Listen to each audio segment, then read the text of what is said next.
Chris, I'll just wait for you to give me a heads up and then we'll get started. We could just have a little audio in the room. Okay.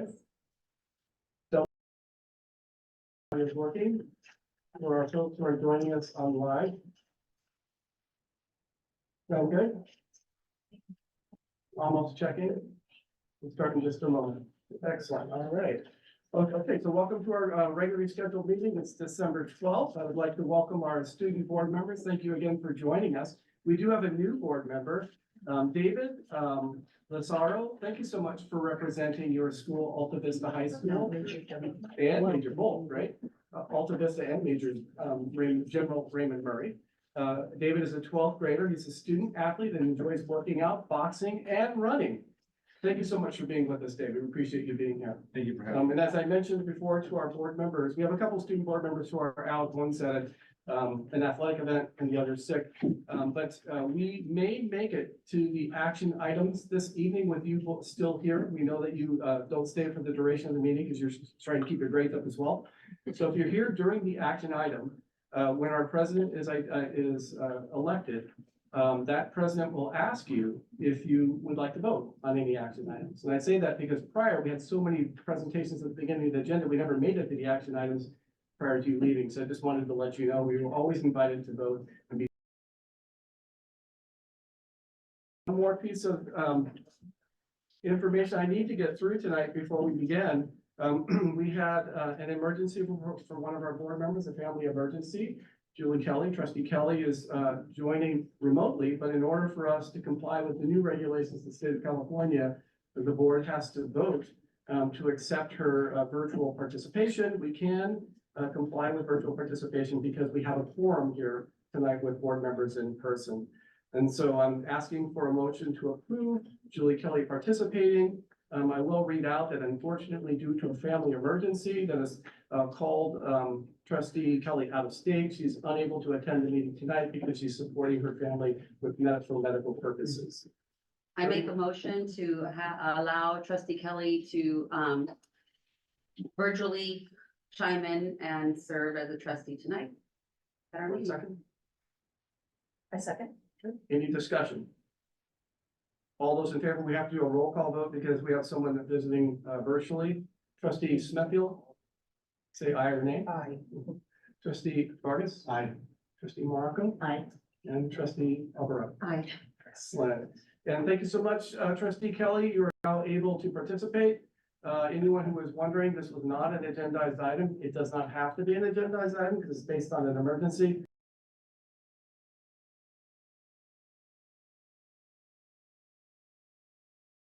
This and your patience in the audience. I do need to read a couple more things because one of the rules of AB 2449 is that if a board member participates in a board meeting virtually, we have to make that board meeting available to members of the public virtually. In addition to making the board meeting available to the public, we have to allow the board members of the public to speak to the board virtually as well. So you have to put up with me reading this process so everyone's super clear about how we run our board meetings in compliance with the new regulation. So before we begin tonight, I want to emphasize that although many of us are participating or observing from various locations, all members of our community are welcome to participate in this meeting. Vista Unified will hold an in-person meeting while at the same time offer a virtual option to our community. We are offering links to the live streaming in English and in Spanish on our website. In keeping with Assembly Bill 2449, one of the board members will be attending the meeting virtually. One of the procedures of this bill is to allow for the public to access the meeting virtually and provide comments. The board, this is a regularly scheduled board meeting. The meeting agenda was posted online. All materials that will be referenced during the meeting can be found online at Vista Unified website. Due to the fact that this meeting will be conducted in person and virtually, there will be a number of procedures in place in order to ensure that the president is able to run a smooth meeting.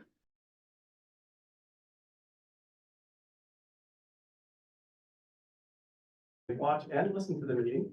The public will not be able to interact with the board unless they want to speak to an item on the agenda.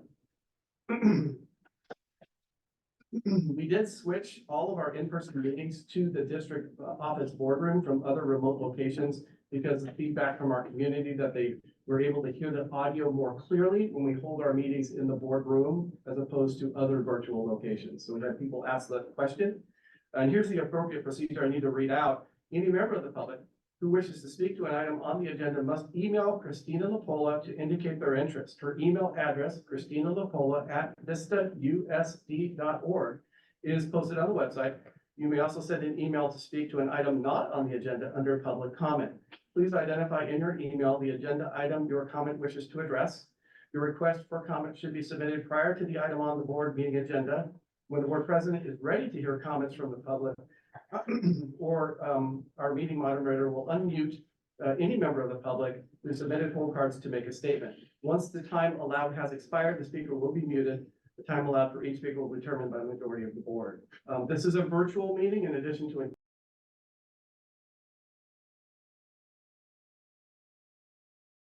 do have some security measures in place, which could go as extreme as stopping the meeting in the event that there's any inappropriate content shared. Call votes in order for our board member who's participating remotely to understand the progression of the meeting and the vote call. And this meeting, like all of our regularly scheduled meetings, will be recorded. Thank you all for your patience. The next section of the agenda is the election of board officers. We elect board Before we go to that, we do have closed session in your report outs. We have no report outs. I was gonna let the new board president do that, but yes, we have no report outs from closed session tonight. Thank you. Any other questions before we move on? And we will convene afterwards. We intend, the board president, based on the outcome of the closed session, intends to reconvene closed session after the end of this meeting. Thank you. Anything else, board members? All right, great. Hearing none. In my official capacity as superintendent, I call for nominations for the board president for the year 2024. I nominate Martha Alvarado for board president. Okay. I'll second. I have a first and a second. Any discussion or any additional nominations? Ms. Kelly? I had raised my hand to nominate Martha Alvarado as president, and it just, there was a delay. It's about 3 hours away. Any further discussion? We have Martha Alvarado nominated for board president. We have a first and a second. Any further discussion? You've been doing a great job, so let's re-elect you. I agree. 100%. Ms. Kelly? I concur. Hearing none, I'll call for the vote. Trustee Smithfield, yay or nay? Yay. Nay? Trustee Vargas, yay. Trustee Morocco? 100%. Trustee Kelly? Yay. Trustee Alvarado? Yay. Excellent. My job is finished for the evening. I'm gonna move this over. Over to our new president. Congratulations, President. Thank you. I just want to say thank you for trusting me with this incredible responsibility. It's been my honor to serve. And in this capacity, I'm very humbled because I'm a little girl from the barrio.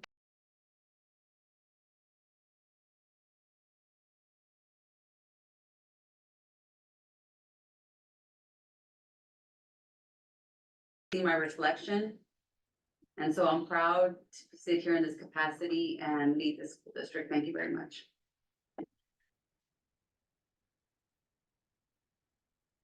The next item on the agenda is 3B, elect the vice president of the board. Do we have any nominations? I move to nominate Julie Kelly. Second? Any further discussion or other nominations? Did you second? I seconded. But any other nominations? So my question for this part is, have we been doing this right? Shouldn't we vote on the nomination and not take other nominations? Or, I know we've always done that, but is that the right way to do it? Well, normally you would just ask for a nomination, and if there's 2 nominations, that's when you would enter a discussion, and then you would So you amend. can have. Yes, and then you would amend it once you decide. But seeing that there's only one nomination, it's becomes moot.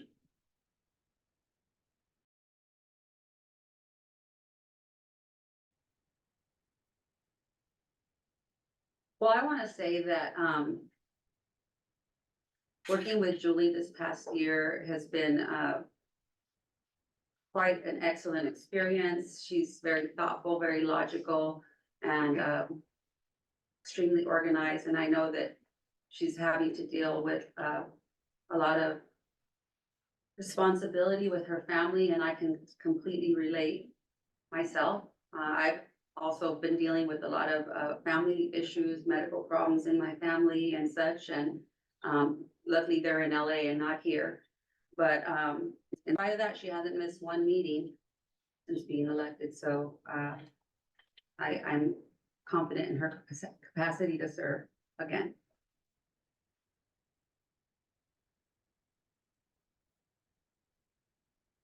Any further discussion or other nominations? I nominate trustee Smithfield. All right, we have a nomination for trustee Smithfield for vice president. Do we have a second?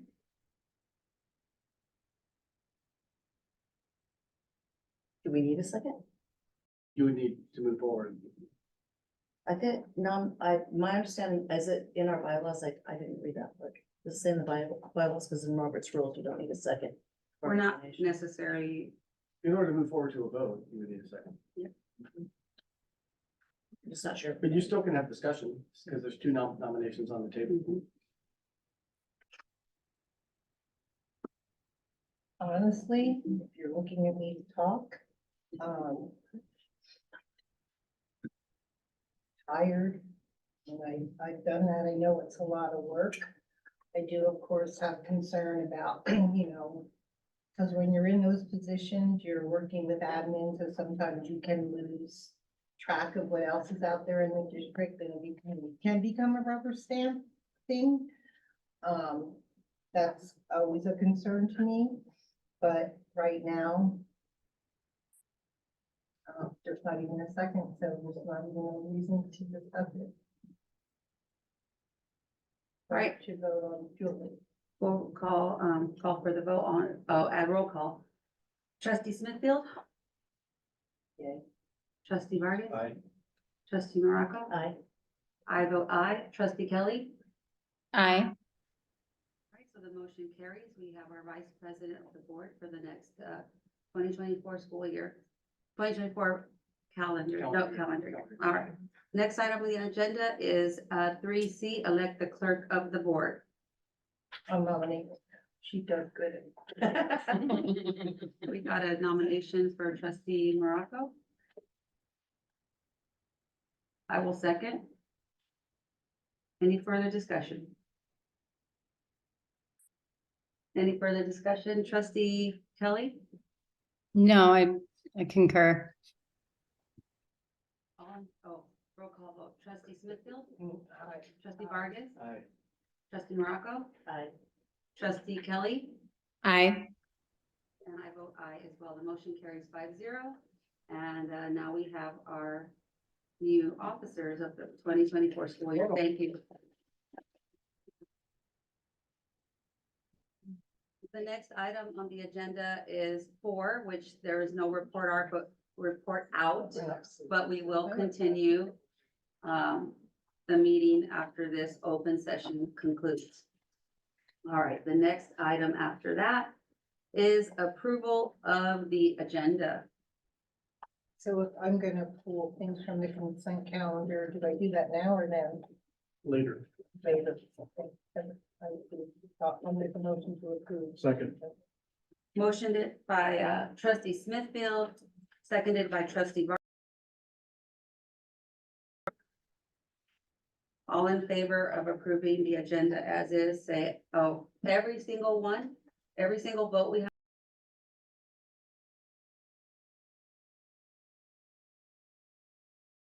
Trustee Smithfield, I'm playing before. Aye. trustee Vargas, Aye. trustee Morocco, Aye. trustee Kelly. Aye.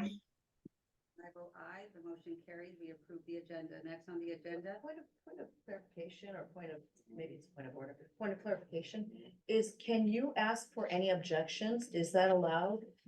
Okay, so then instead of doing the roll call, you can ask if there's any objections.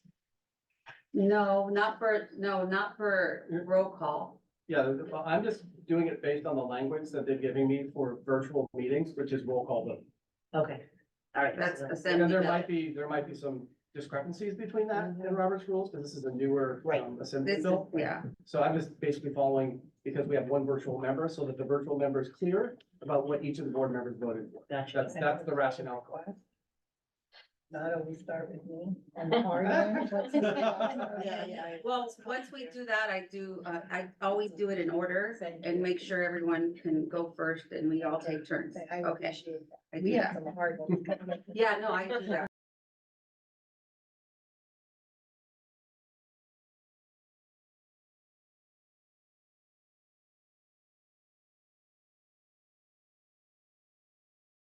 Audience both here and virtually. We have quite a bit to get to on this agenda because it's, every December, there's quite a bit packed to make an hour's worth of announcements, but for the purpose of getting through the agenda, I'll be brief. I do want to thank all of the teachers, the students, the parents, the staff members, who participated in many, many events that happened over the past 90 days, starting with the Festival of the Arts. We had an amazing presentation and showing of students, parents, and teachers and staff members at our annual parade, holiday parade. And we just had an absolutely fantastic showing at the tree lighting event. I would like to thank Amanda and the PTA representatives for helping us with that event, because we literally had thousands of parents and community members there, and just truly amazing student performances from transitional kindergarten all the way up through high school. So proud of the great work that we all do. And again, I could talk for an hour about the amazing things that are happening. But this time of the year is wonderful to see our students do amazing things. We had amazing drama performances happening. They're continuing to happen this week. Will happen again next week as well. So thank you.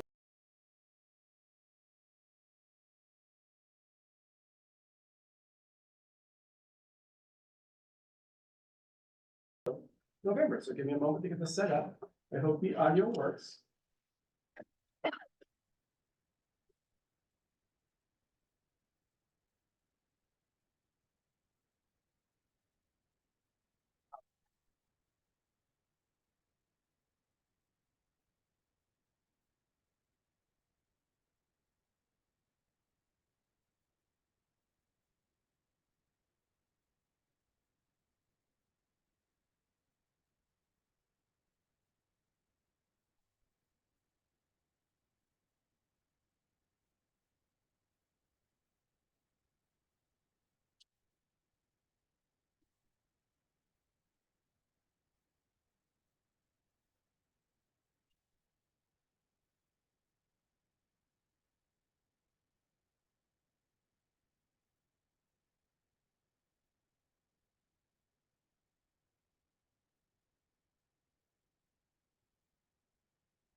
All right, thank you so much. I'll hand it back to our board president.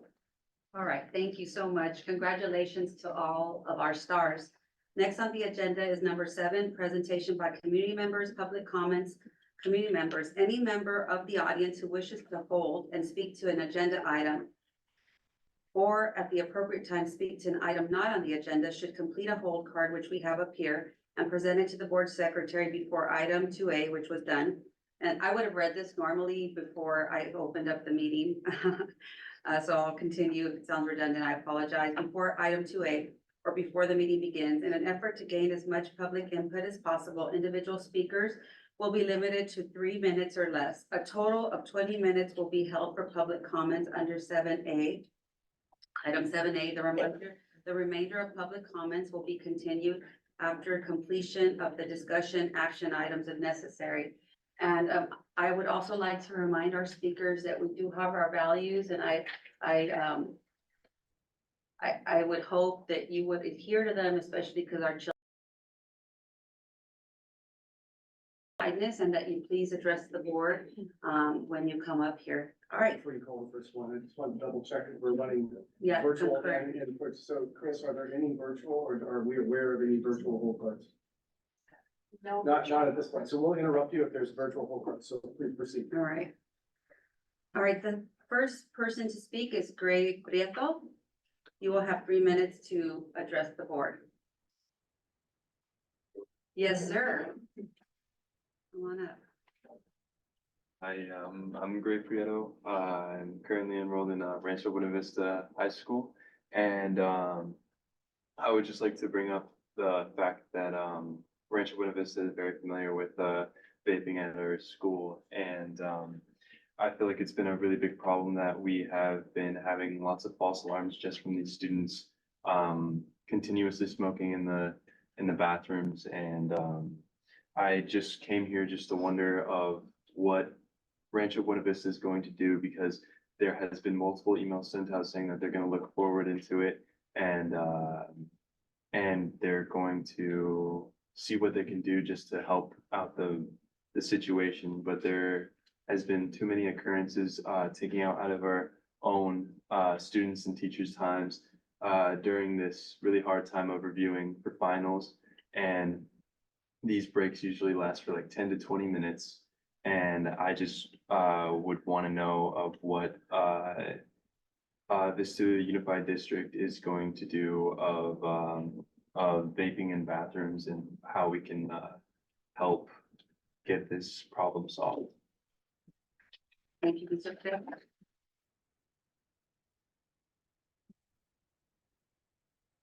Next person to speak is Gabriel Soradio, followed by Deanna Hughes. And just as a point of clarification, did Deanna Hughes, there's not an agenda item. Did you want to speak at open comments or to a different item on the agenda? Open comments. Okay, thank you, ma'am.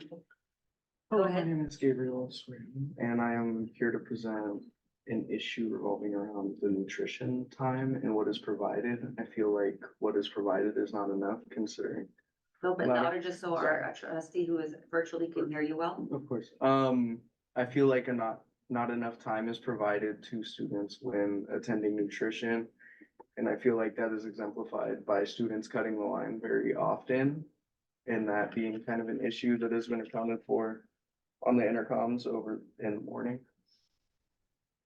I just feel like an extra or so added to our nutrition could probably solve that problem and give people enough time to wait through the lines. Can I ask what school? Rancho Buena Vista High School.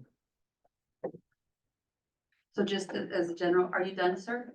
Yeah. Not yet? Well, yeah. No, you Pretty can much. speak more, you have more time, but I just wanted to tell you and the young man who spoke before, we generally don't engage in discourse back and forth during Oh, okay. open comments, so We're taking notes. but we're taking Oh, okay. notes, and then, we follow up, the superintendent follows up. Okay, of course. So just, but you still have more time, I will add another Okay. 30 minutes to your. 30 minutes? 30 minutes, okay.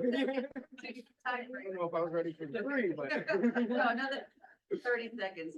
Proceed if you'd like to add Of course, anything else. I just feel like it would help with it would help with the attendance issues for a lot of students as well. And that's all. Thank you, sir. Deanna Hughes. Hello, everyone. I get my glasses on. Dr. Deanna Hughes, PhD, CCC, SLP, and I am a credentialed Vista Unified School District employee in my second year. I earned my professional credentials in the last century and will be starting my 29th year as an SLP. I'm going to apologize in advance for presenting some mixed metaphors, but I wanted to talk about the differences between a team and a program. And I grew up in Indiana and we live and breathe college basketball. But I realize that not everyone is a sports fan. So if you don't enjoy sports, I want you to think about teams in the context of a reindeer. right? I know that Rudolph the Red-Nosed Reindeer had to be developed by a speech language pathologist targeting ours. So I stand before you representing Team Reindeer and the Speech Squad, as we're also known, if you want to stay with the athletic theme. And I wanted to share my unique perspective and journey to Vista. Up until a couple years ago, I worked as a professor and at the graduate level at the university. And I thought training graduate students and future professionals was the best way to make a difference in my community. And then we had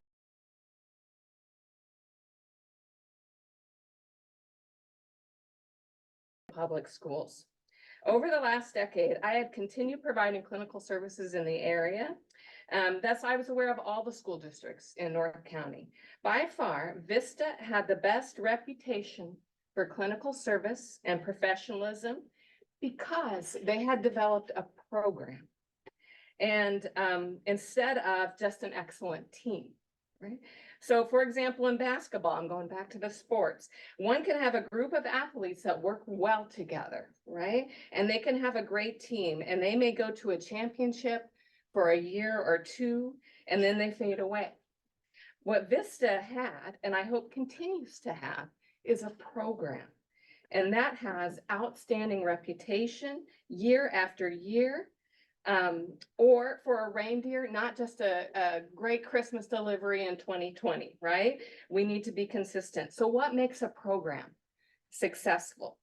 First, it's compensation.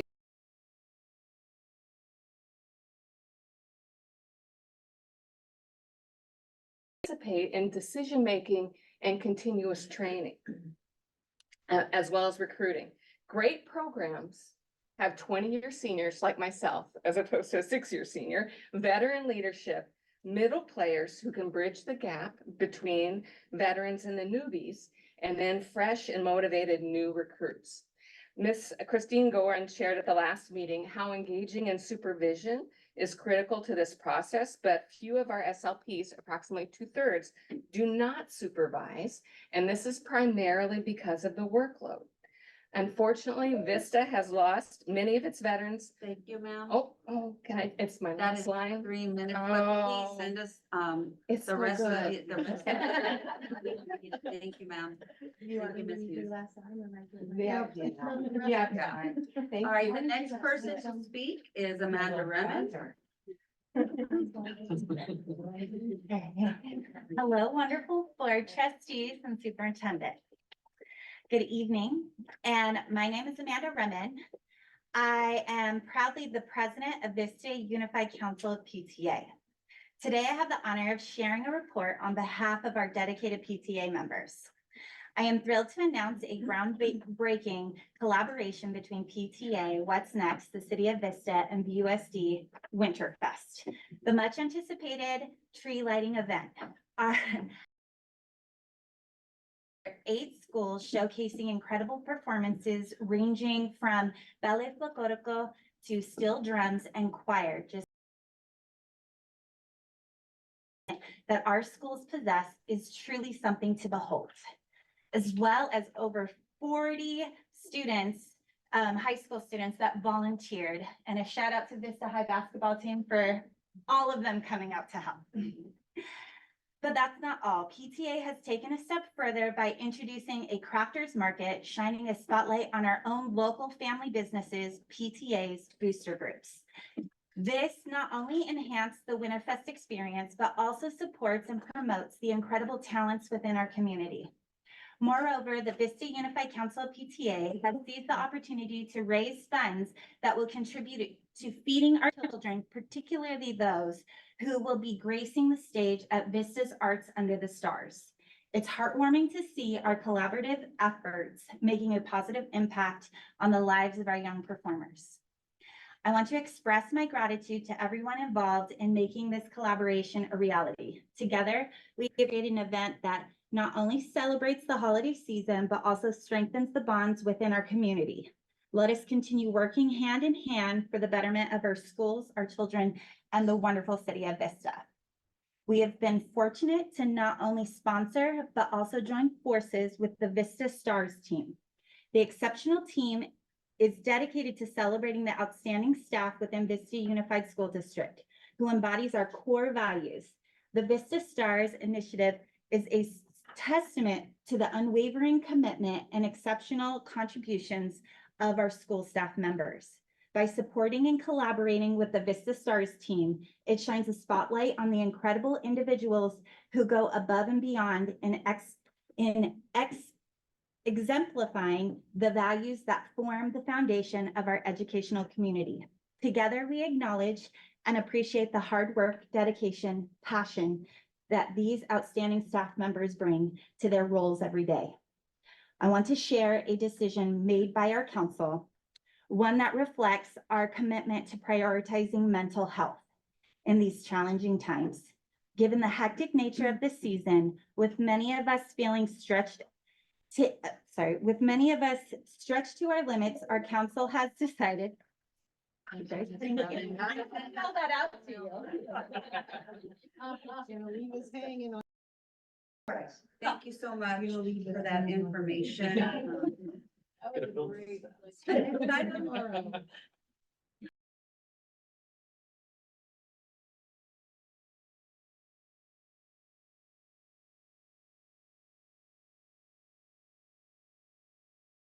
Association. Hi, good evening. First of all, congratulations, trustee Alvarado, Kelly, and Morocco. And I didn't want to leave you hanging with the SLPs, and since they're part of my membership, I'm going to read their last line. So, ladies and gentlemen, I want VUSD to continue its legacy of excellence, but we need to think long-term about our program as opposed to individual Band-Aid years. We're scrambling to assemble enough players to have a team. Our students and Santa are counting on us. It wasn't good enough. So with that, I will continue with my speech. Good evening, Board of Education, student board members, Superintendent Dr. Doyle, cabinet, and community members.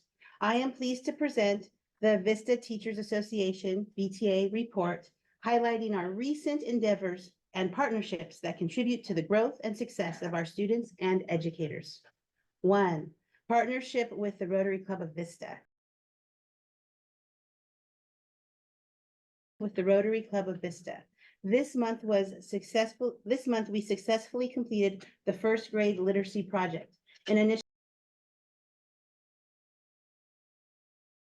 Additionally, we have commenced coordination efforts with our 3 comprehensive high schools to send 6th, 11th graders to the Rotary Youth Leadership Award RILA camp.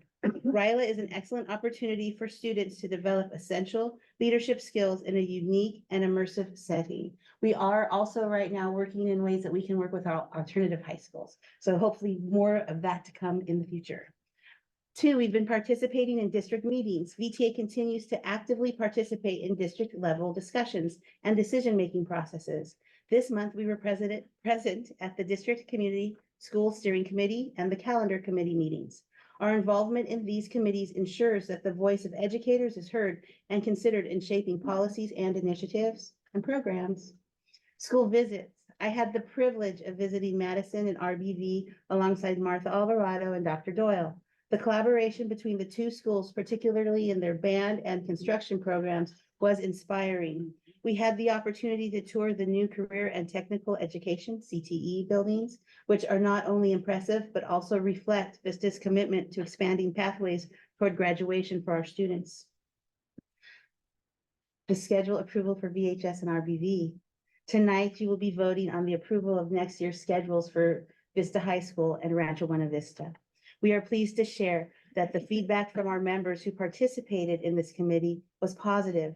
The collaborative process employed by the district in creating these schedules with input from educators at the sites ensures that the academic cultures of these schools will be upheld. And 5, bargaining. We eagerly anticipate our return to bargaining table on Thursday, December 14th.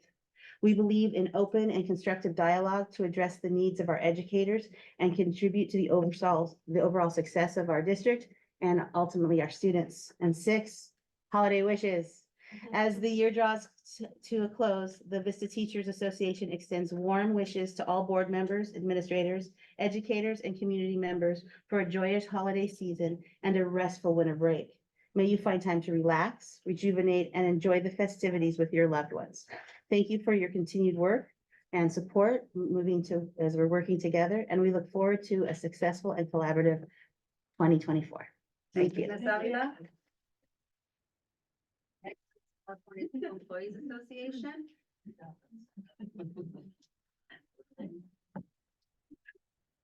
Good evening, school board members, Superintendent Dr. Doyle, and student board members. Later tonight, in this agenda, the board will have the opportunity to approve the Classified Summer Assistance Program. CSEA, just want to say we're thrilled that the board will get a chance to hear more about the program and have the opportunity to approve it, because I would say in almost every chapter meeting this year, members keep asking about it. So they are definitely on board. And so we're very happy that finally the school board will have an opportunity to hear about it. This is a program that will assist the majority of our classified employees if they wish to be part of this program, who need, for the most part, decide to cash out on their sick and vacation days at the end of the school year in order to get an additional paycheck during the summer. So as you can see, they're very thrilled that you're going to hear more about it. And this program also could be an incentive to bring new staff to Vista Unified. I will say that we've had a couple new employees, specifically bus drivers, that come really excited and tell us, where do I sign up for the summer assistance program? Because San Marcos has it. Like, we're like, oh, we don't have it. However, we're working on it. But we were able to tell these members, by the way, the board will be presented on more information about this program. So they were happy to hear that. And so were we. So in other words, CSDA is very appreciative that the board is addressing an area need for our 10-month classified employees, who are the majority of our classified employees here at Vista Unified. Another highlight that CSEA would like to report on, just a follow-up.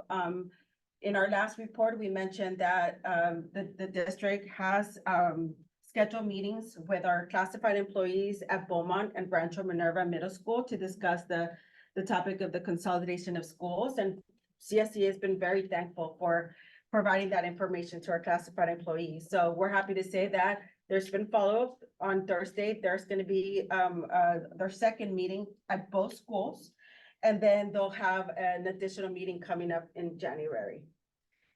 And then I do want to share that on Thursday, December 14th, CSEA will be hosting an end of year member celebration for our classified employees from 4 to 6 at the Multilingual Center. So we're happy that we're just wrapping up the year on a good note. And then lastly, on behalf of the CSEA 389 Chapter Executive Board, we'd like to wish the board and this district a happy holidays and a happy new year. Thank you very much. And last, we have DLAC.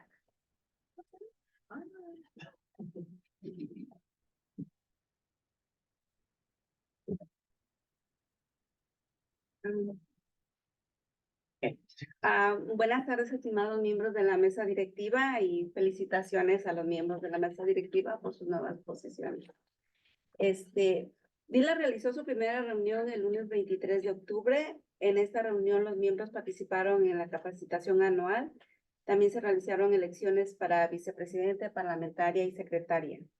Pamela Elgar, representante de Vista High School, fue elegida como vicepresidenta. Ruth Díaz, representante de Alamosa, fue elegida como parlamentaria. Y Fátima Estrada, representante de Breeze Hill, fue elegida como secretaria. En esta reunión del 23 de octubre se cumplió con el quórum de 16 escuelas de las 24 escuelas representadas. La segunda reunión oficial de DILAC se llevó a cabo el 27 de noviembre del presente. En esta reunión se realizaron 2 tareas. La tarea número 4, que es revisar y comentar sobre los procedimientos de reclasificación del distrito escolar. La tarea número 5, que es revisar y comentar sobre las notificaciones escritas que se deben enviar a los padres y tutores. Respecto a las tareas número 4 y 5 mencionadas con anterioridad, quisiéramos los miembros de DILAC respetuosamente hacer las siguientes recomendaciones a la mesa directiva. Número 1, tener más talleres para padres y tutores acerca del proceso de reclasificación. Número 2, que las cartas que se envían a casa usen un lenguaje más comprensible y con conceptos fáciles de entender para los padres. Nuestra próxima junta oficial de DILAC se llevará a cabo el lunes 22 de enero a las 6 de la tarde en el VIC. Por otro lado, y no menos importante, recibiendo comentarios y sugerencias de los padres de DILAC, a ellos les gustaría que las reuniones del distrito de los comités se lleven a cabo a partir de las 5 o 6 de la tarde, ya que les gustaría participar, pero los horarios a muchos de ellos les es imposible. Y precisando hablamos de las juntas del Comité Directivo de Escuelas Comunitarias y del Consejo del Superintendente sobre Equidad y Antirracismo, las cuales se llevan a cabo a las 4 de la tarde, lo cual es un horario que no muchos padres de familia pueden asistir o postularse para ser miembros por el horario. Muchas gracias. Gracias. We'll have a translation. She remembered all that. Yes. Yeah. Good evening, esteemed members of the board, and congratulations to the board members on your day, October 23rd. At this meeting, members participated in the yearly DLAC training. Elections for Vice President, Parliamentarian, and Secretary. Pamela Elgren, representative from Vista High, was elected Vice President. Ruth Diaz, representative from Alamosa, was elected Parliamentarian. And Fatima Estrada, representative from Breeze Hill, was elected Secretary. Quorum was met with 16 out of 24 schools represented. DLAC's second official meeting was held on Monday, November 27th. In this meeting, 2 tasks were completed at this meeting. Task number 4 was to review and comment on the school district reclassification. Task number 5 was to review and comment on the written notifications required to be sent to parents and guardians. Based on these tasks, DLAC would like to respectfully recommend that they provide more workshops for parents and guardians to understand the reclassification process and criteria, and that letters that are sent home use comprehensible language and concepts that are easier to understand for parents. The next official DLAC meeting will be held on Monday, January 27th at 6 p.m. at the Vista Innovation Center.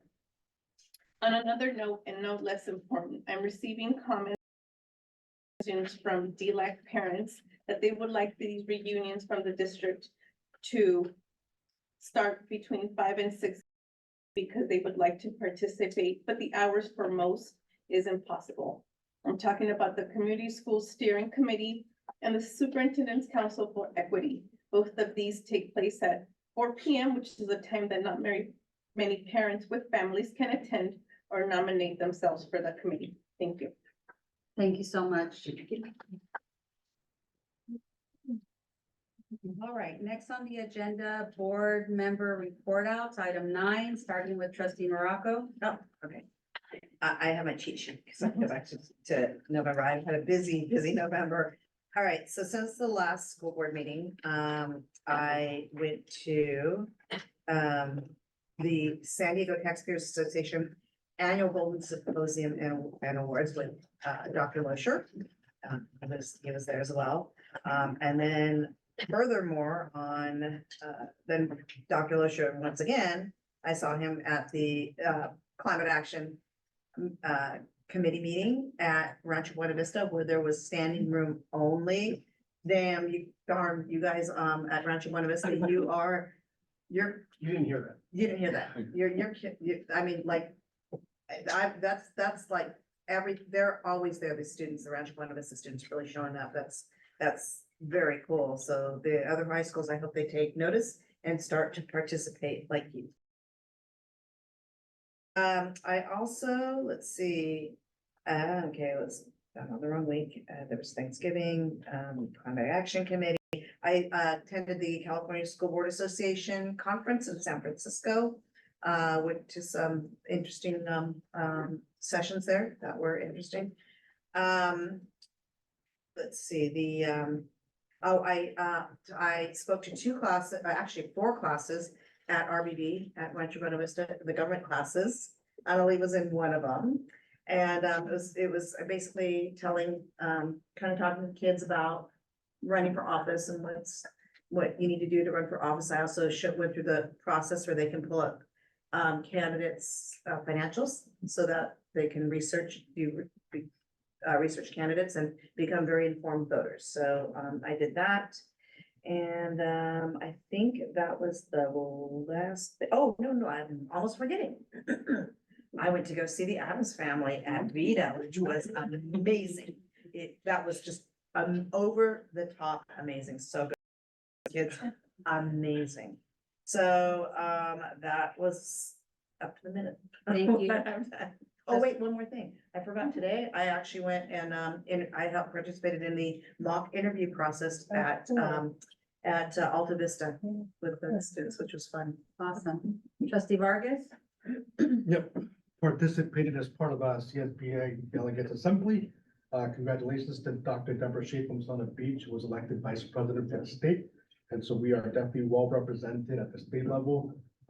She will be emailing us about recommendations of committees. So if any of you want to serve on any of the statewide committees, from special education to climate and environment and dual language, feel free to reach out. With the, in addition to that, we got the update from the CSB president. I mean, the biggest conversation was around the budget. It was around this time, and also that the legislative analyst office released the state budget. So we'll get more information on that. And I'm sure Amy's briefed up on all the pennies and dollars that are at the state level and, what that means for our district.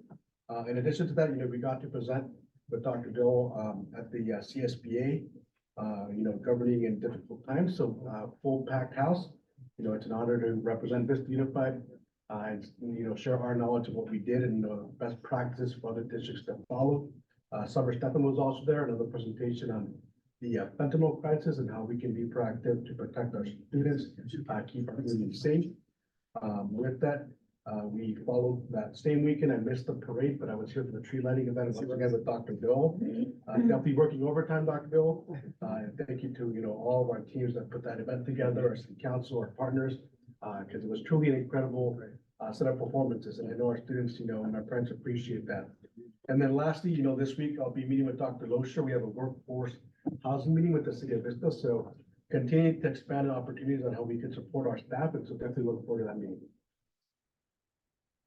Thank you so much, Trustee Smithfield. Okay, what have I done?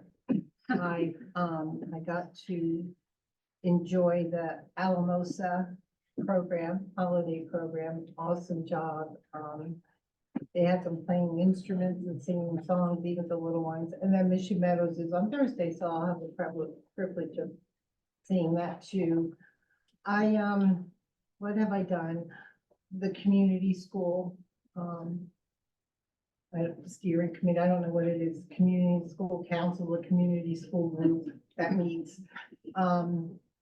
Is really exciting to me because it is the whole city that comes in, the whole community. So we have city council people, we have Chamber of Commerce, we have business people there, all really excited to get this going and to help us and help our families and our kids. So big positive there.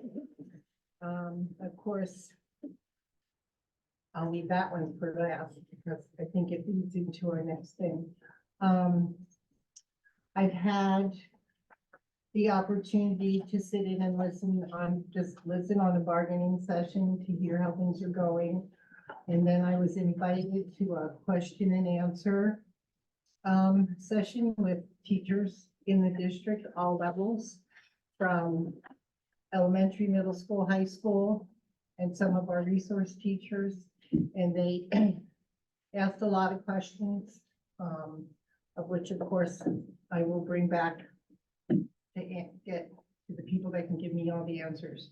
And finally, so exciting, our projects, our facilities, we're getting to the end, and just to see where we started and what we look like and where we are now is so exciting.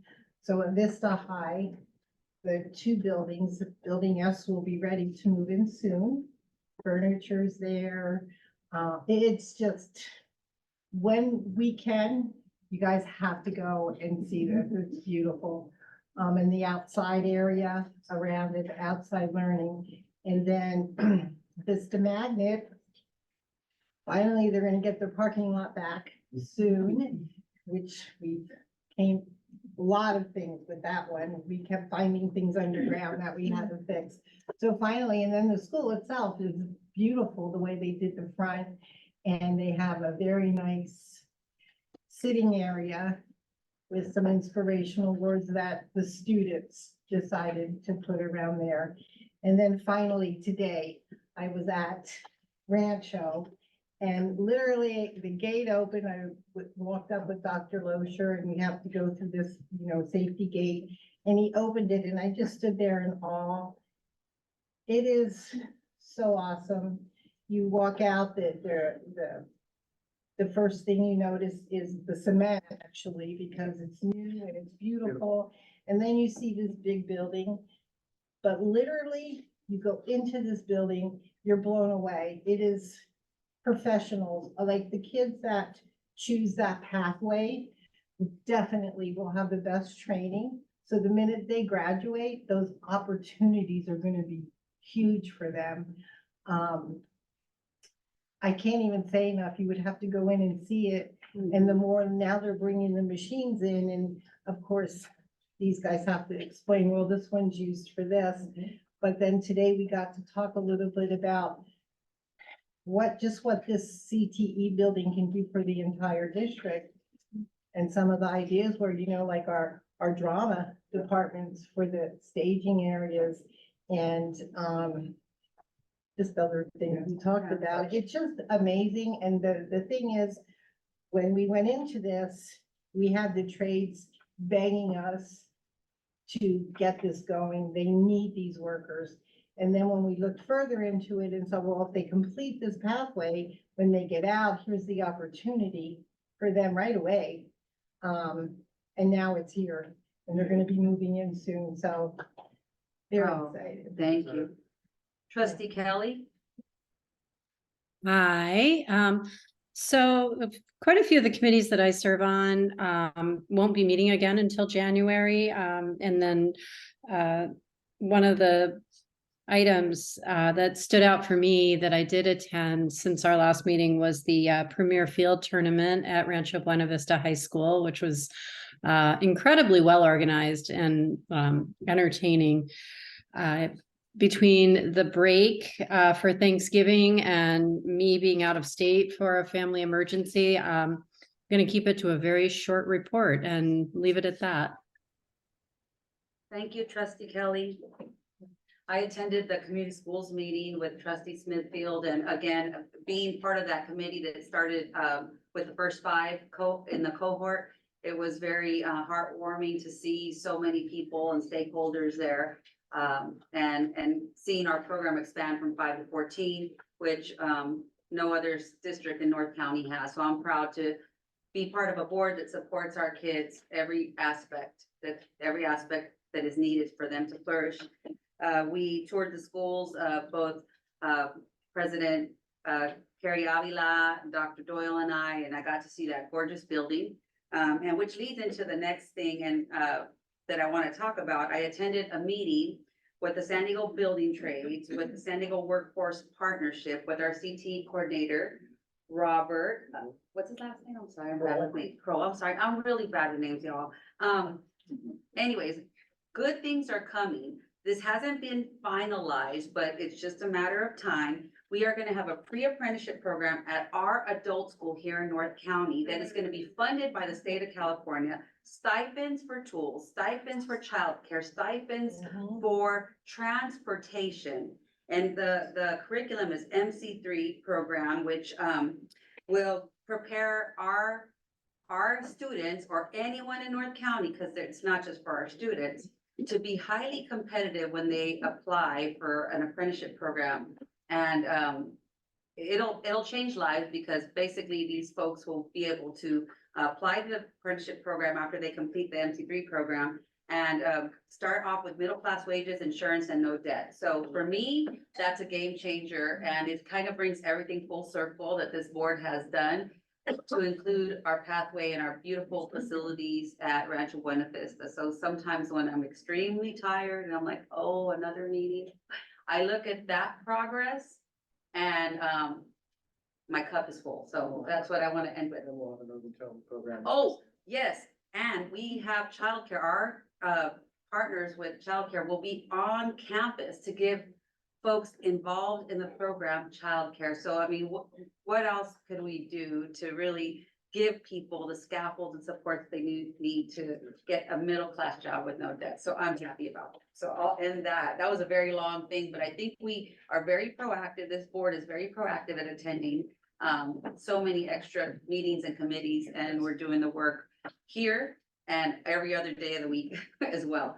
On that note, I have students who can One go. more thing. Yeah, Just have to tell you this, because this was amazing to me. Today they were showing me the tools, and there's a table saw. That's right. And Dr. Loescher and Dr. Doyle decided to tell me, because my whole thing was, how are we gonna make sure there's good safety things with all this stuff? So they showed me the table saw that if your finger or something would go near the blade, it shoots something off and it closes it down. And And protect your finger. it was a protection, whatever. But the people that made it, I guess the guy used to use his finger, he was so confident, and he would actually use his finger to touch this blade going around to say, see, it would shut down. Well, then they made him start to use hot dogs instead of fingers. So Dr. Loescher really wanted to test it out today with his finger, but we had to restrain him and say no. all right. Use a hot dog? No, no. No?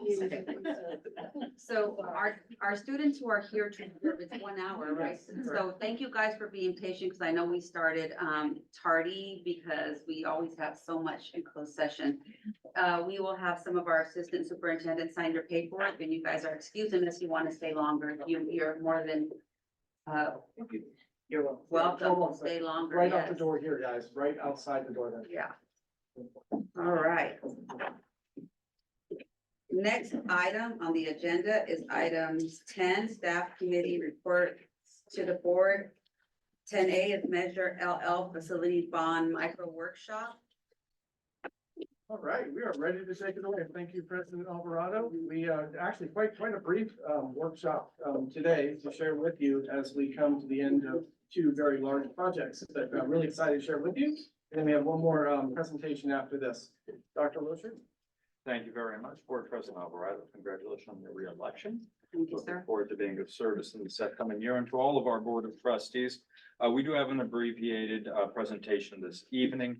To clarify, I was not going to put my finger in the saw. It was to demonstrate the importance of risk managers, letting you know when you've gone too far.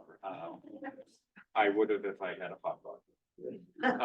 We're gonna do a quick overview of just the financials and some changes that occur there. Also, give you information for a item later on in the agenda that we will be reviewing. It's a slight increase or add to that is anticipated as part of the normal course of getting involved in these projects. We want to give you a preview and an update regarding the budget for Beaubier, so that way we can make you aware of some things happening with that budget as it comes to material costs, code changes, market forces, and other things that come into play as you do a project. That's natural that this occurs.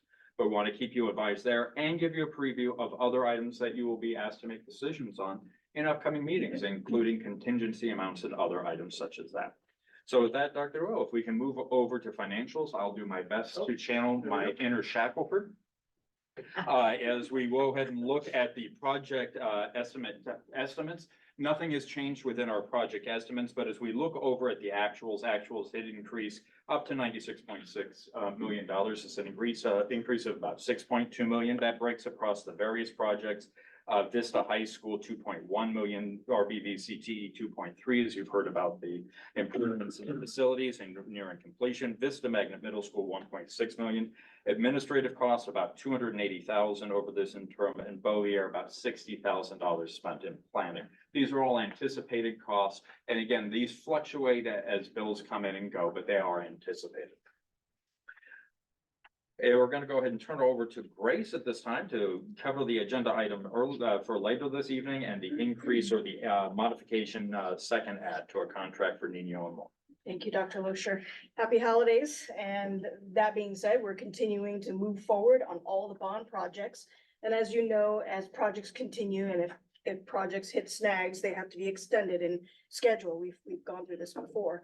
Vista High is working hard on getting its second building, Building T, which is by the stadium, finishing up as well. Building S on the front Bovier, as you know, is going to be opening soon. And the district is moving in, working on moving in. But that being said, our contract time schedule had to increase and extend because we had other mitigating circumstances that caused an extension to it. And so that being said, the district is required to hire labs of records to make sure that all the materials and anything that's installed that has to be tested to meet the requirements of the Division of State Architect, which is the building department. And so our lab of record contract modification, this is a second one. We had approved one prior. We have to, in order to finish through May 31st, 2024, we are requesting a contract modification of $67,450. Thank you very much, Grace. That will come up at a later on in the agenda under action items. If you have additional, but you can ask questions now if you like. Okay, I do have a question. Are these numbers, are they taken out of on the slide 2, the project financials? Is that 67 million? Or 67,000, sorry. Is that the numbers that are presented on slide 2? Does that include that? Has not been included on this because this is for November, till month ending November 30th. This request for the lab of record increase contract modification has to be approved first before it ends up on. Another way to think about it, Trustee Morocco, is on slide 2, the slide we're showing. The dollars here are dollars representing the approval of the school. Okay. And the item on the next slide has not yet been approved. So it will come out of that It 1.3 would be million. less, yeah, it would Okay. be additional. All right, that's all I know. That's my question. Thank you. Any other questions before? Moving. Trustee Kelly, any other questions? Thank you, no. All right, thank you for that report. No, we're almost finished with this. Oh. That was just that lab of record part. We just in case, because Okay. we're almost finished. Yeah. It's very short.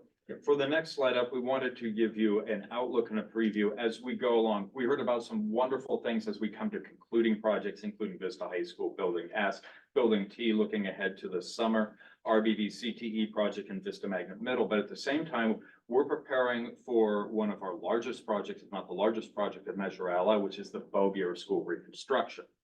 Now, we are appreciative of the board that we are able to bring our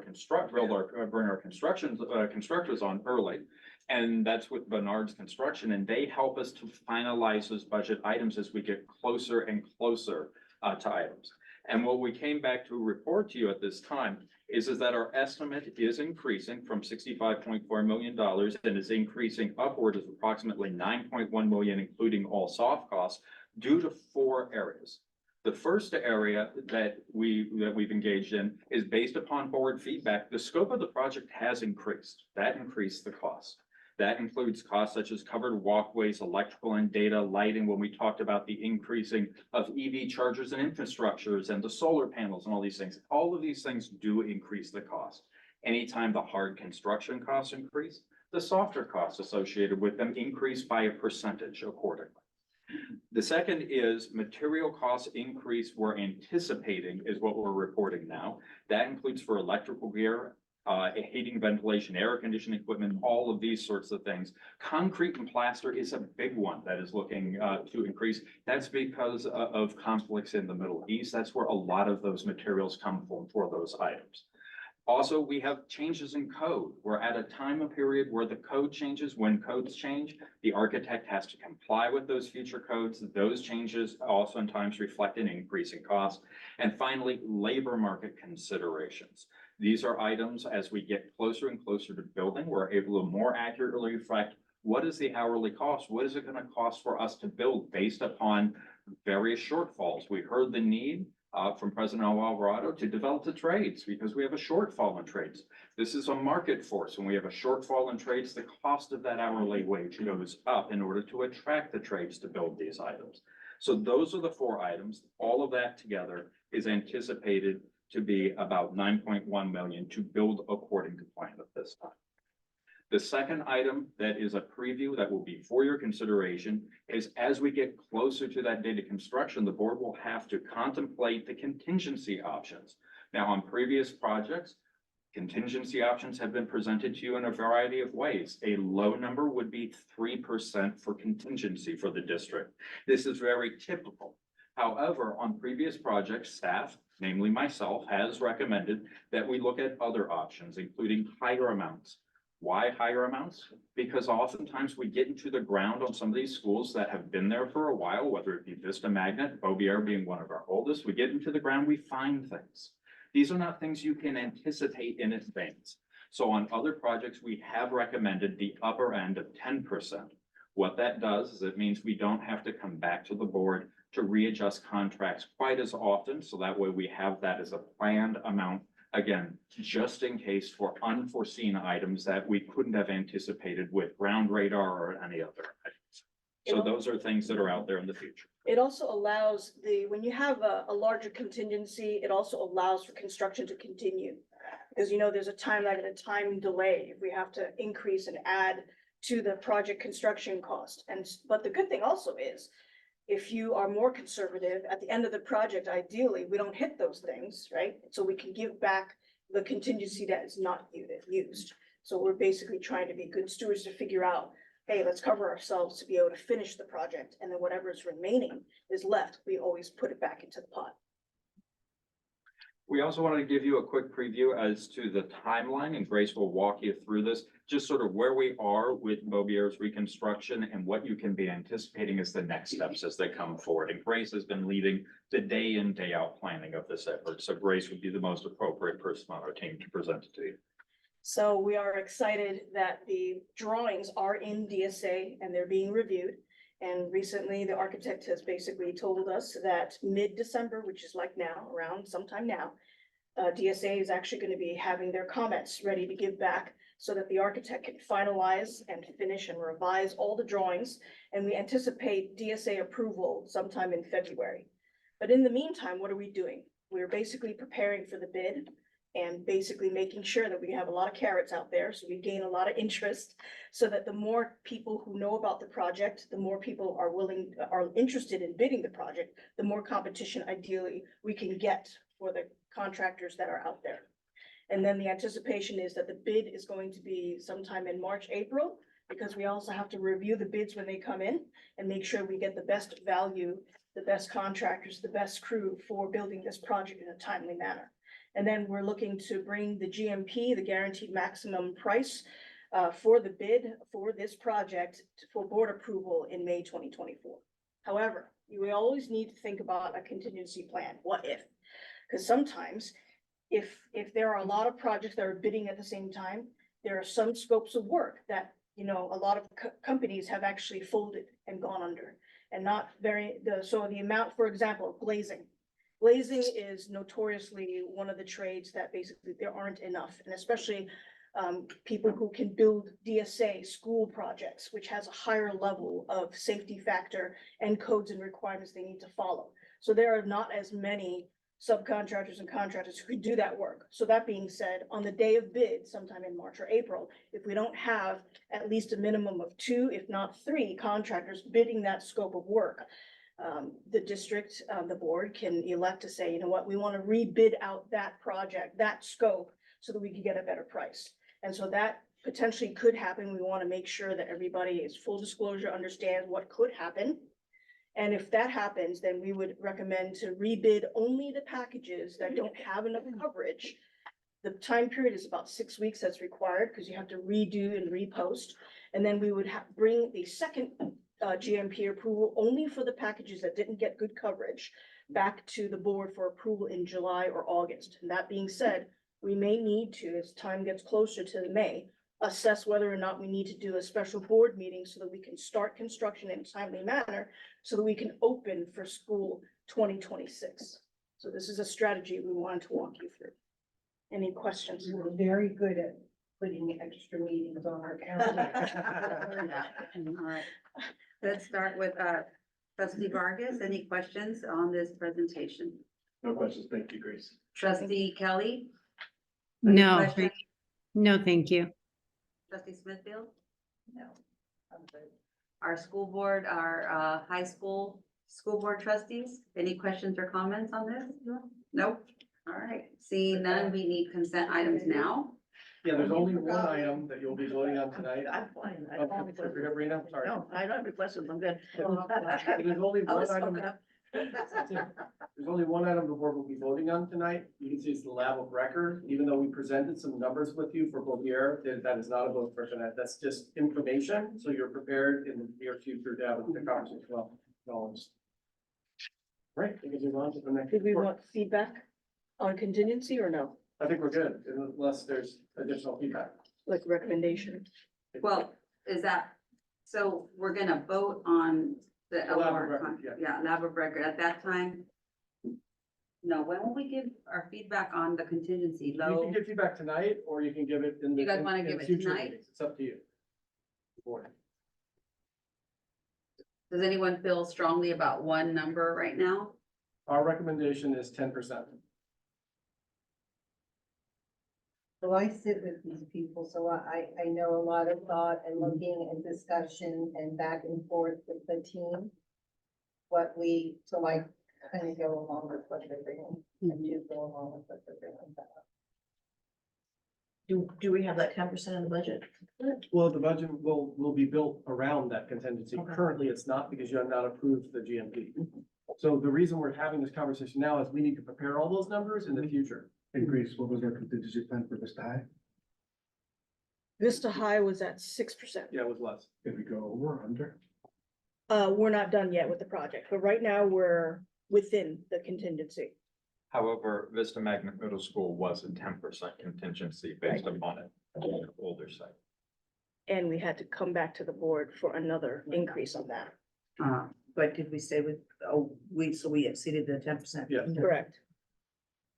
You never know what you're gonna. Yeah. Don't know. So, Things out there. my 2 cents on this is go ahead and go high just because it's an older campus as Vista Magnet Middle School work. The high school was built in 1972 and it's not as old. So that's what I would say. Trustee Kelly, what's your opinion on the contingency? I agree. I think our recent experiences with our older campuses have shown us that contingencies matter. I guess the only downside is it's committing funds that we might otherwise allocate to some other bond projects, but we haven't had those meetings to know what those are. So I think I'm in favor of a high contingency for Beaubier. And just to be clear, 10% of the 65.4, the 67.4. It would be 10% on top of the 65.4 plus 9.1 million. Okay. And then if it doesn't get spent, it gets sent back to the manager analysis. It's not like we're giving it away. Correct. We can discuss support for future item to be allocated. Absolutely correct. We're trying to be proactive. Right. 10% spending. All right, I hear consensus for the 10%, so we're done with this item. Thank you so much for the Thank you. presentation.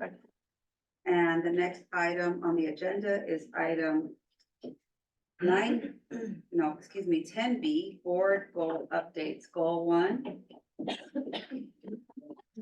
Dr. Olmsted? Good evening. So board goal updates, what we will be doing is one update per board goal for the next 3 months. So this one is board goal 1. It's the next slide. So do you recall we have 3 board goals? One is on our conditions of learning, the second one is on student engagement, and the third one is on rigorous learning opportunities. Next slide. And then we created leading and lagging measures, which you can't see any of those, but you have them in lots of documents. So we're familiar with them, but what we did is, this presentation is on our leading measures, because these are the things that we're doing. So our outcomes on our lagging measures should improve over this year. So lagging measures will come at a later time, but leading measures is what the update is on. So first one, our IntelliSpark data. So we did our first round of IntelliSpark data, and remember, when we're looking at IntelliSpark, we're looking at students who feel a sense of belonging, a sense of connection, and a sense of engagement. Next slide. And so this is our preliminary results, and we did a comparison from how kids at the fall of 2022 were feeling versus kids in the fall of 2023. Belonging and engagement were pretty high already going into that, but connection was an area of growth for us. And you can see that we've made a little bit of progress in that area. Every percentage point is about 60 students that we're talking about. And so you do see that even though it's a slight increase, we're talking about quite a few more students feeling more of a sense of connection on campus. And we did a lot of work in the first 6 weeks of schools to really work on that connection item. The next slide. The next one we're working on is how are we incorporating the learner portrait into our work? And so the posters that you've seen around are translated in English and Spanish, and every classroom in Vista has one up in their classroom now, to our knowledge. And so we've been working on that, and then teachers have been working with students on using the learner portrait language, kind and confident, curious and connected, capable and knowledgeable, and seeing how that works. One example is our schools that do the leader in me. They're really working on the successful habits of students and pairing those with the learner portraits and how do those work together.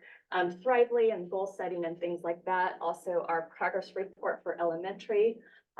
We looked at the learner portrait for our citizenship and behavior this year. Next one.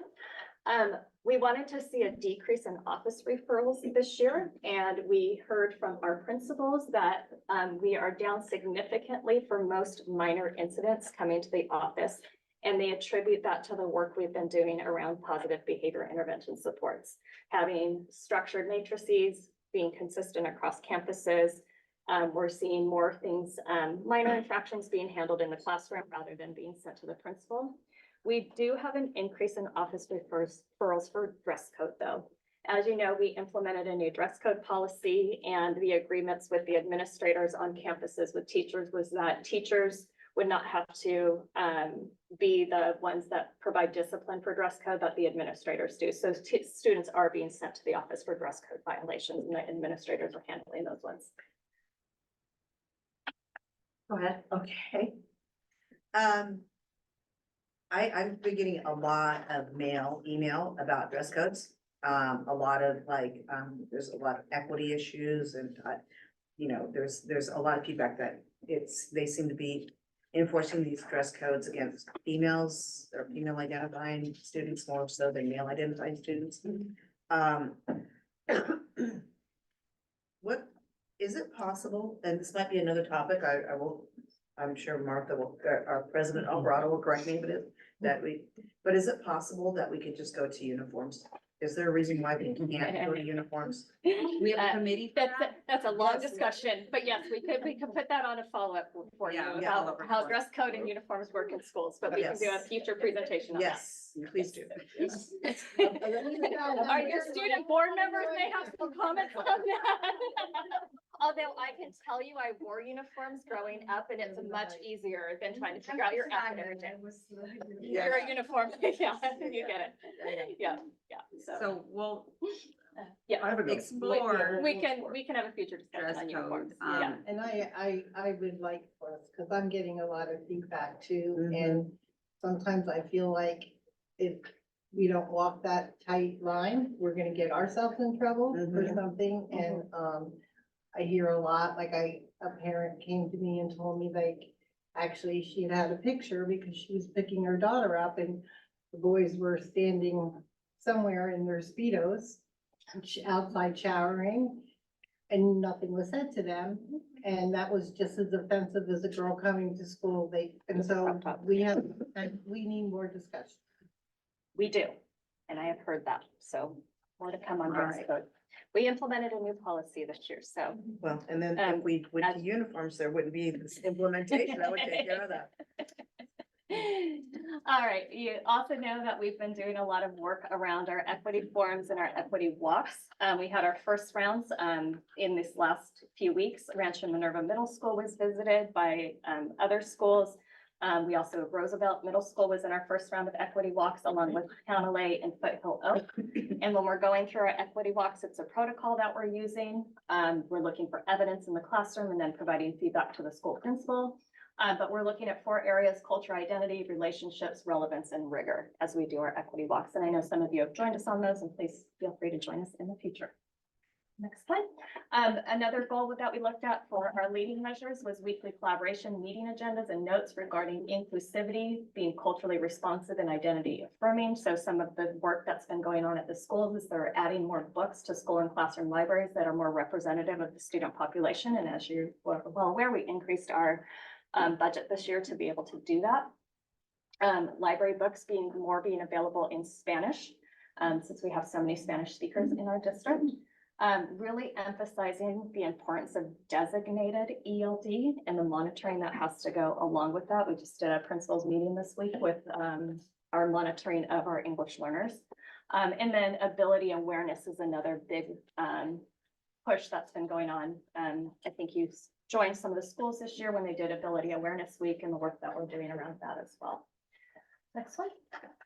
Another one that we're working on are classroom climates that affirm the strengths, values, cultures, and lived experiences of students. So that's an example of Alamosa Park's You Matter wall, where every student is represented on that wall about something special about them. So it's a get to know me, really focusing on getting to know students by their name, face, and story. So we know what we're doing.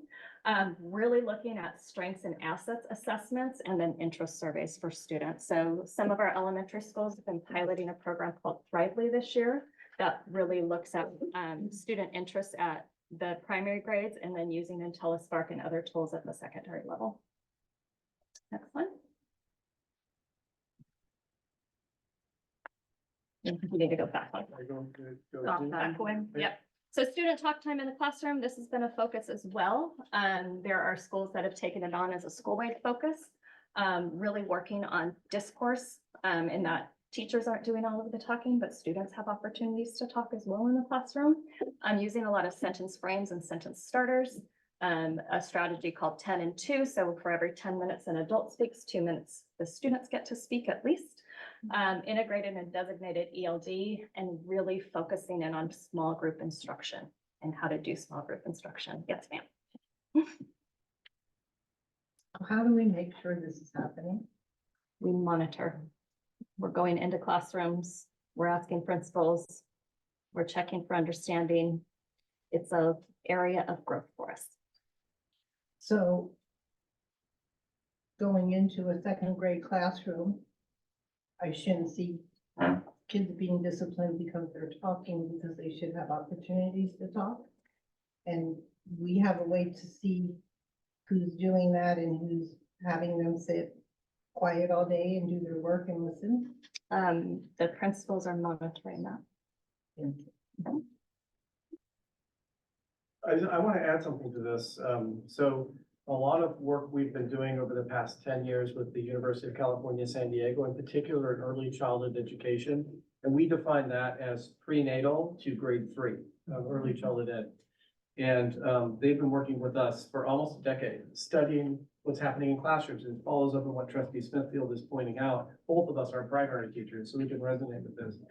And what we found, and what research has shown, is that typically it's the adult voice that dominates the environment and not the student voice. And so what we're trying to do is kind of balance that out and ensure that there are opportunities for kids to share, because cognitively, they're actually forming their ideas when voice is coming out of their mouth. So that's the big idea behind what we're trying to accomplish. And we're working with researchers to help us with that. And our teachers are working side by side with them. So they're doing wonderful work trying to increase this relationship between the talk time. So do we talk to all of our teachers about that or just the ones in the P3?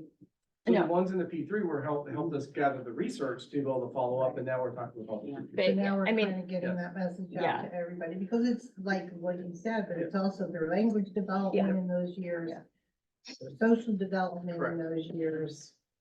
Yeah, and I know, for example, and she's sitting in the room, so she could talk about it if she wanted to, but I know at Vista High, Megan has been doing an extremely good job at talking to her teachers about student talk time and opportunities for students to talk Thank you, in Megan. classrooms and going in and observing and making sure. And then And- maybe we can look at the Yeah. little ones that's where they start to learn Yep. these skills, and that's where we Yeah. gotta let them. I know Renee Evans at Beaumont has been going in and modeling small group instruction and talk time in the classroom. So principals are getting in there and doing some work.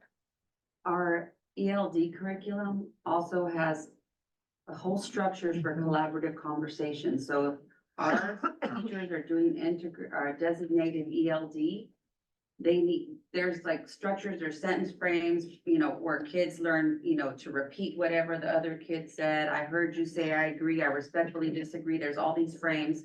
I think it's definitely an adjustment for like old school teachers to get used to that kind of noise in the classroom, because it is a level of noise.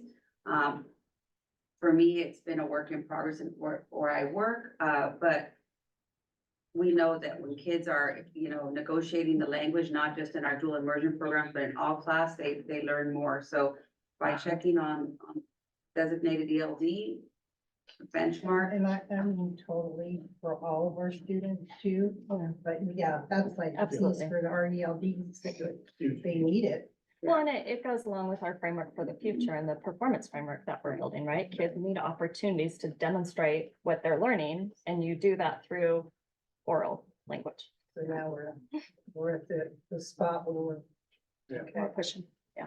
That's like, it goes along with our universal design for learning work that we're doing too. This is implementation of professional learning for behavior, and as you all know, we're very focused on positive behavior intervention supports with our second cohort going through this year, but this is just an example of what PBIS kind of artifacts look like. So at Roosevelt, their classroom expectations: be respectful, be successful, be safe. You have these for the classroom, you have these for the lunch area, you have these for the bathrooms, for like all sorts of places, right? Where kids are in large groups together, you make these expectations. And then one of the things they're also doing is a system of support for minor behavior. So what happens at a first infraction, second, third, fourth, and when you put these in and you systematize it, you see those more discipline being handled in the classroom, less kids out of instructional loss because they're leaving the classroom to be disciplined, all of those kind of things. So our implementation of PBIS, I think the other thing that we're seeing really good implementation of is our restorative practices, and not moving to suspension right away. That we use restorative as an alternative means to suspension when we can, and that we're really working on counseling students, apologies, and moving forward after we make a mistake. So, yes. So I have a question, because to me, we need to identify the line between minor and major. And I understand the whole restorative practice, if we're doing it correctly and following it through to the end, which we never had. Yeah, I can see some successes, but for this particular one, I'm talking about an elementary teacher who has a child that kicks him. Not okay for a child to ever put their hands on a teacher or their feet. And they're expected to follow these steps, but in my mind, that's a non-negotiable.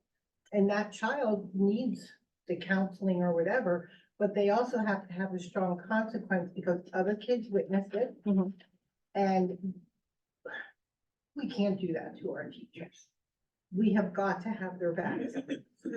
So where does that fit in?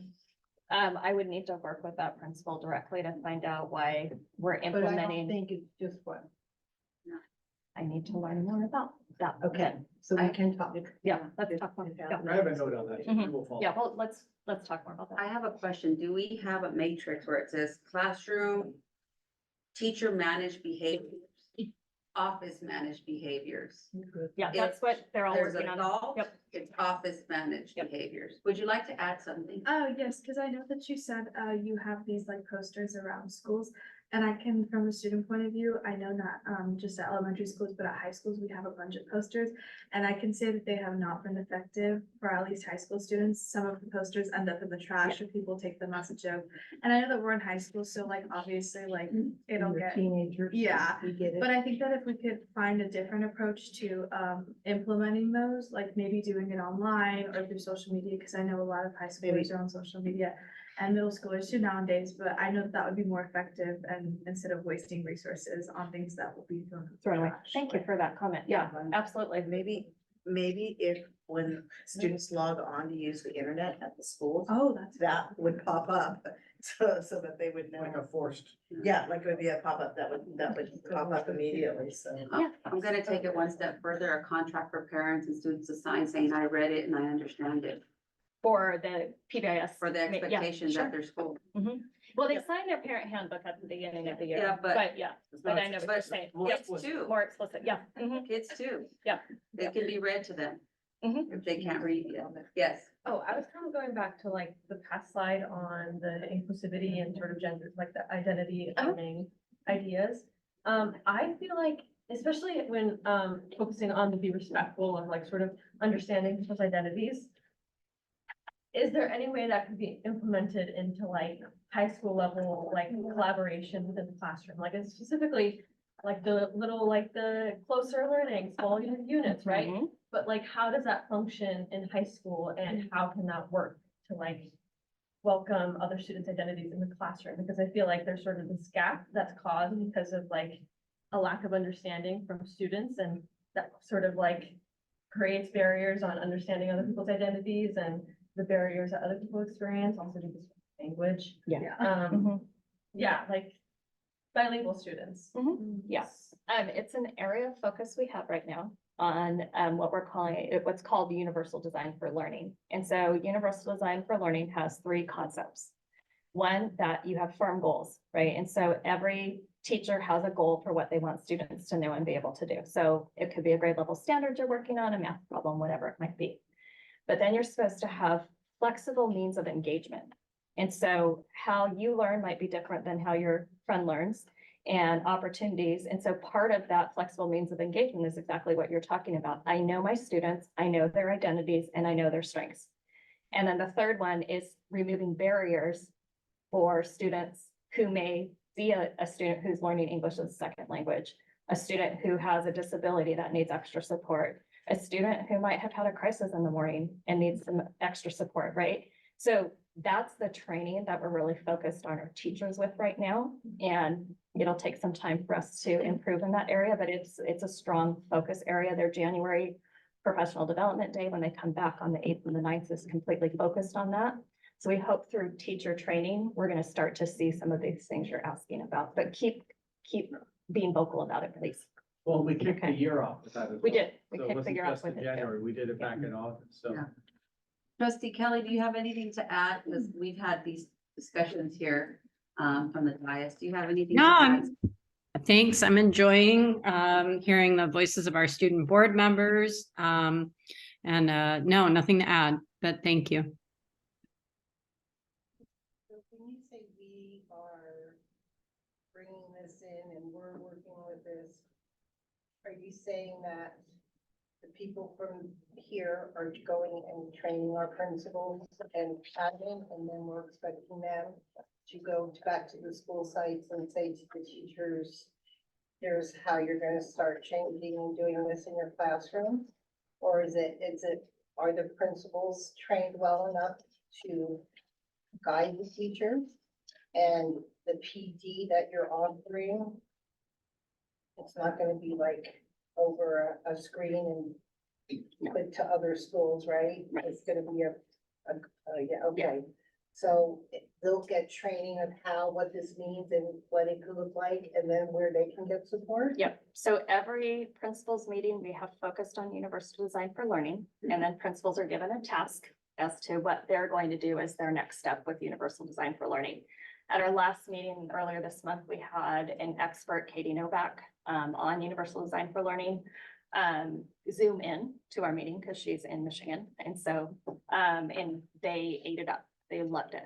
And so some of them are more comfortable leading their own staff in the areas where they've asked for extra support, we provide that extra support. So depending on our capacity, Rhonda Marriott, who we brought in, is doing a lot of work on that, training around UDL. For January 8th and 9th, because all of the high schools wanted to focus on UDL, we are bringing in some outside consultants to help us with the training. But they're getting in-person training, not over Zoom. Okay. And so it is in person. A lot of the elementary schools felt comfortable, just starting to push a little bit more in that area with what they're learning. And so basically at every principal's meeting, it's a make and take, where we teach them something and then they go back and they do it. So at the elementary, a lot of it's being implemented during that collaboration time that they have with their teachers. And then at the secondary level, staff meetings and things like that, where they're introducing concepts.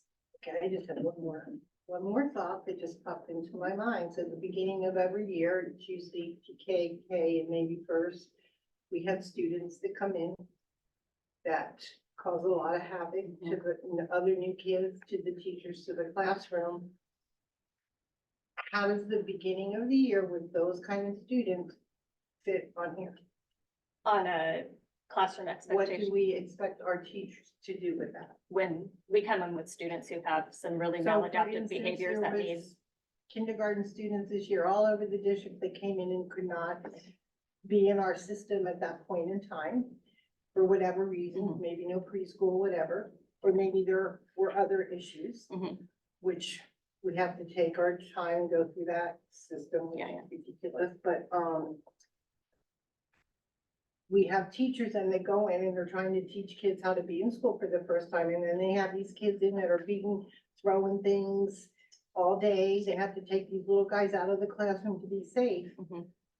Where does all that fit in? Yeah, I mean, a kinder teacher without having any experience and no other classroom teacher having experience with those kids, their universal design for learning is going to take a couple weeks because they have to get to know the students first. And so how are we supporting them through that time? Yeah, so I know this year I was personally out in classrooms supporting. My team was out personally supporting in classrooms. And so we just kind of did a all hardcore press on those schools where we were hearing some of these behaviors that were just kind of really Because it is disruptive. impossible for those teachers to start their year out and teach kids how to behave in the school when this is happening. And it's always the beginning, and then the principals get stuck instead of doing their job dealing with this. But I would like to see more work around kind of those first, fit into what you're doing. Yeah. All right, on that note, we're not done, but our trustees from our high school, our representatives, you guys are excused if you'd like to be excused. I know you have been working a long day tomorrow. 2 more slides if you want to But stay. you're for welcome this to stay, portion but I if just you'd had like. to tell you. Yeah, Up to and you. then we'll take a break after this presentation. So one of the other goals we've been working on is increasing our attendance rate. So weekly attendance reviews and responses. Our goal this year is 96% attendance rate. Last year at this point in time of the year, we were at 92.39%. And this year at this point in time of the year, we're at 94.84%. So we have about a 2.5% increase in attendance, and a lot of work has been going on in this area with student conferences and things like that. You have a little snapshot there. Our principals actually did what's called a plan, do, study, and cycle for attendance, where they all set a goal. They set their improvement outcomes and what they plan to do, and we track it every 6 to 8 weeks, and we ask them, what are they doing? Show us evidence of what you've done, and we see the results because of it. Next slide. And then our last one is fidelity of the implementation of use of standards aligned materials. So as you know, we've had several adoptions come in. The Williams settlement, our visit, we had 100% compliance when it came to our instructional materials. And we continue to work with principals on making sure teachers understand their content standards and how they use textbooks to teach the content standards. So we're really emphasizing content standard teaching this year. And there are people still waiting for materials. There are people waiting for materials? We'll talk. All right, And then so she had something to say about the attendance. Yeah, I'm just curious, because I know you said your number's at 96%. But that's where we'd like to be at. Or would you like to be at? So what about the other percentages? I know that probably like debate on each principal and like what they're doing in each school, but I know that that comes down to like other issues, like why the kids are late to class or why the kids aren't in school. So like, how would that kind of fit into play with that? Because I know there's a lot of different reasons why kids aren't in school, Yeah. why the attendance is poor. Yeah, so where we have a thing called chronic absenteeism.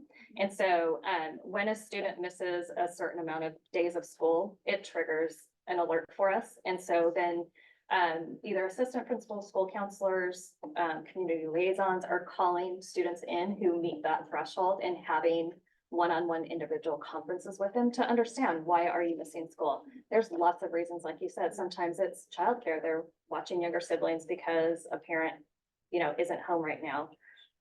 It could be an illness in the family.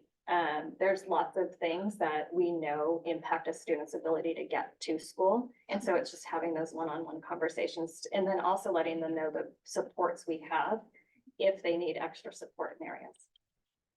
And so like for our bus drivers and people that are in charge of our students, are we going through this, like behaviors on the bus? Here's what you do, here's what you don't do, here's where this goes. I mean, because they're a big part of our system, not just the teachers in the classroom. They bring them to and from school and. So I haven't gone out and done any training specific with bus drivers, but I do know that principals work with our bus drivers as they're building these matrices and checking in with them.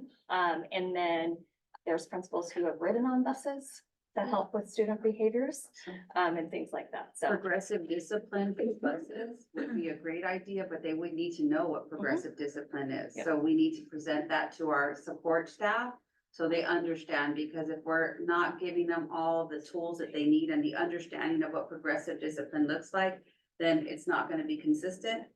But also, again, maybe like a playground, like we have a playground referral form where I work.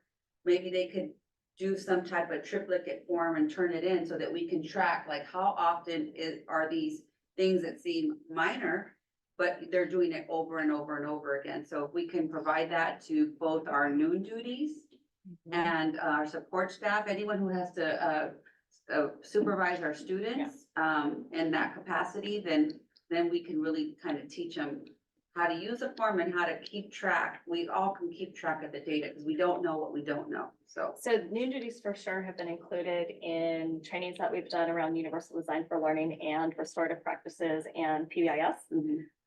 But transportation is an area I'd have to look into to see how much we've provided to the bus drivers outside of what the principals are doing with the bus drivers. That's a very scary position in my mind for me, so I think they could use any kind of help and support. Yeah. I'll follow up with Dr. Lurch on that. And especially because, what do we do these programs, do they apply also to our sped kids? Cause Absolutely. Okay, so, because I know that our bus drivers probably interact with more sped kids as, just like our sped teachers, so, that would be a big area. We'll provide you an update in the Friday letter about transportation and professional development for our transportation. Dr. Joe, you got all the discussion items that I did. okay. Do you want to read it back for us? I'm pretty good about taking. Or are you good? I'm Yeah, good. okay. I'm good. All We right. also are recording this meeting, so Yes. we're good. Can we go to slide 5? Sure. Dr. Olmsted, on the connection, this is the area where like we see the lowest data Yes. points. And so can you talk to me about what this means with the district and what is your thinking on we can improve these points? Sorry, I can't hear everything we're saying. Yeah, the data for connection is on the downside of all the other. Right. And so what does this look like? Connection to the So- campus, connection to the curriculum, connection to somebody on site? Yeah, so a lot of the questions center around connections between peer-to-peer. And how do you establish greater peer-to-peer connections? And so that's one of the areas that we're seeing a growth opportunity. And so that student talk time in the classroom relates to this because kids need opportunities to get to know their other peers in their classrooms so they can build that strong sense of connection. What students chime in. Like, students tend to connect with their friend group, and that's the connection they have on campus. They may connect with the teacher. If they're involved in clubs and sports, they connect in their clubs and sports, but that connection in the classroom with other peers is an area of growth for us. Got it. Me personally, reflecting on my time in middle school, I would say I had really good peer connections because of the curriculum we were learning and the teachers really making sure that we had a lot of group time. But like going into high school, I would say that definitely downsized. I mean, maybe just because my first 2 years were affected by COVID. But like now that we're finally bouncing back from that, I can still say that my peer connections are not as good. I definitely have made connections like with outside programs that I think really do help break people out of their shells and make more connections. So maybe like requiring students to like get involved in their school, really getting involved, because clubs really do help. Extracurriculars really help make peer connections, and I think that that's really important, especially if we want mental health things to go up and other things like that. Peer connections are really important. Thank you. you. My next question. Yeah. Goal number 1, so focusing on the system and the adult portraits. I think one of the areas of work here is like, how do we make sure our staff know that?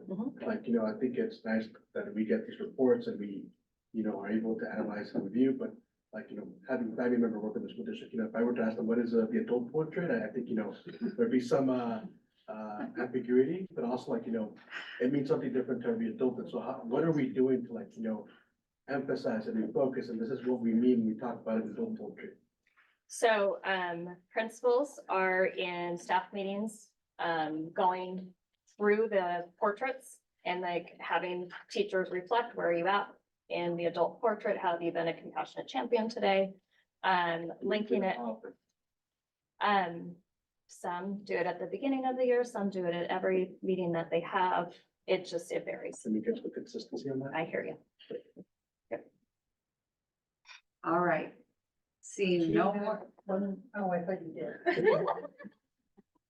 I really enjoyed getting the feedback from all of my trustees, but especially y'all. You guys are the ears to the ground, so thank you. I have 10 pages if you want me to read Good. it back. No, that's. I can read it back, I got it all We'll right. take a recess for 10 minutes. No, 10, 8 8 minutes. minutes. All right. Thank you. Trustee Kelly, we're gonna go on mute for 8 minutes.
We are ready to go. All right. The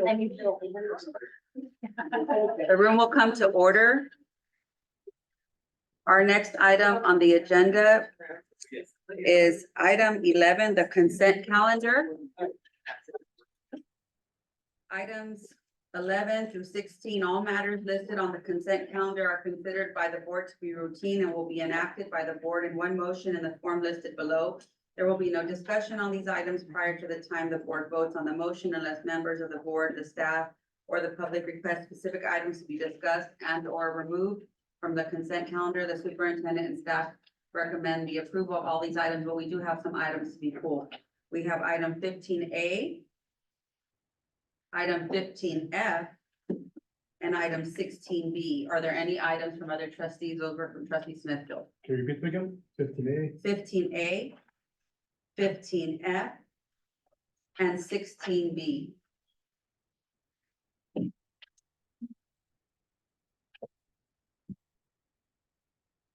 Make a motion to approve the rest. Right? I'll make a motion to approve the rest of the consent calendar. Moved by trustee Vargas, seconded by trustee Smithfield. Any further discussion? All right, all in favor of approving the consent calendar minus 15A, 15F, and 16B. Trustee Smithfield, your vote, please. We're doing roll call vote. Aye. Trustee Vargas, Aye. trustee Morocco, Aye. trustee Smithfield. Aye. I'm sorry, trustee Kelly. Aye. Only get one vote. And I vote aye. The consent calendar agenda items pass 5-0. And now on to 15A. It's the approval, second reading of board policy 5148.2 before and after school programs. So on the back page, the last paragraph, it says every 3 years, the superintendent and designee will review the after-school programs that we've implemented. And I'm just wondering, do we really want to wait 3 years to look at what we're doing and think?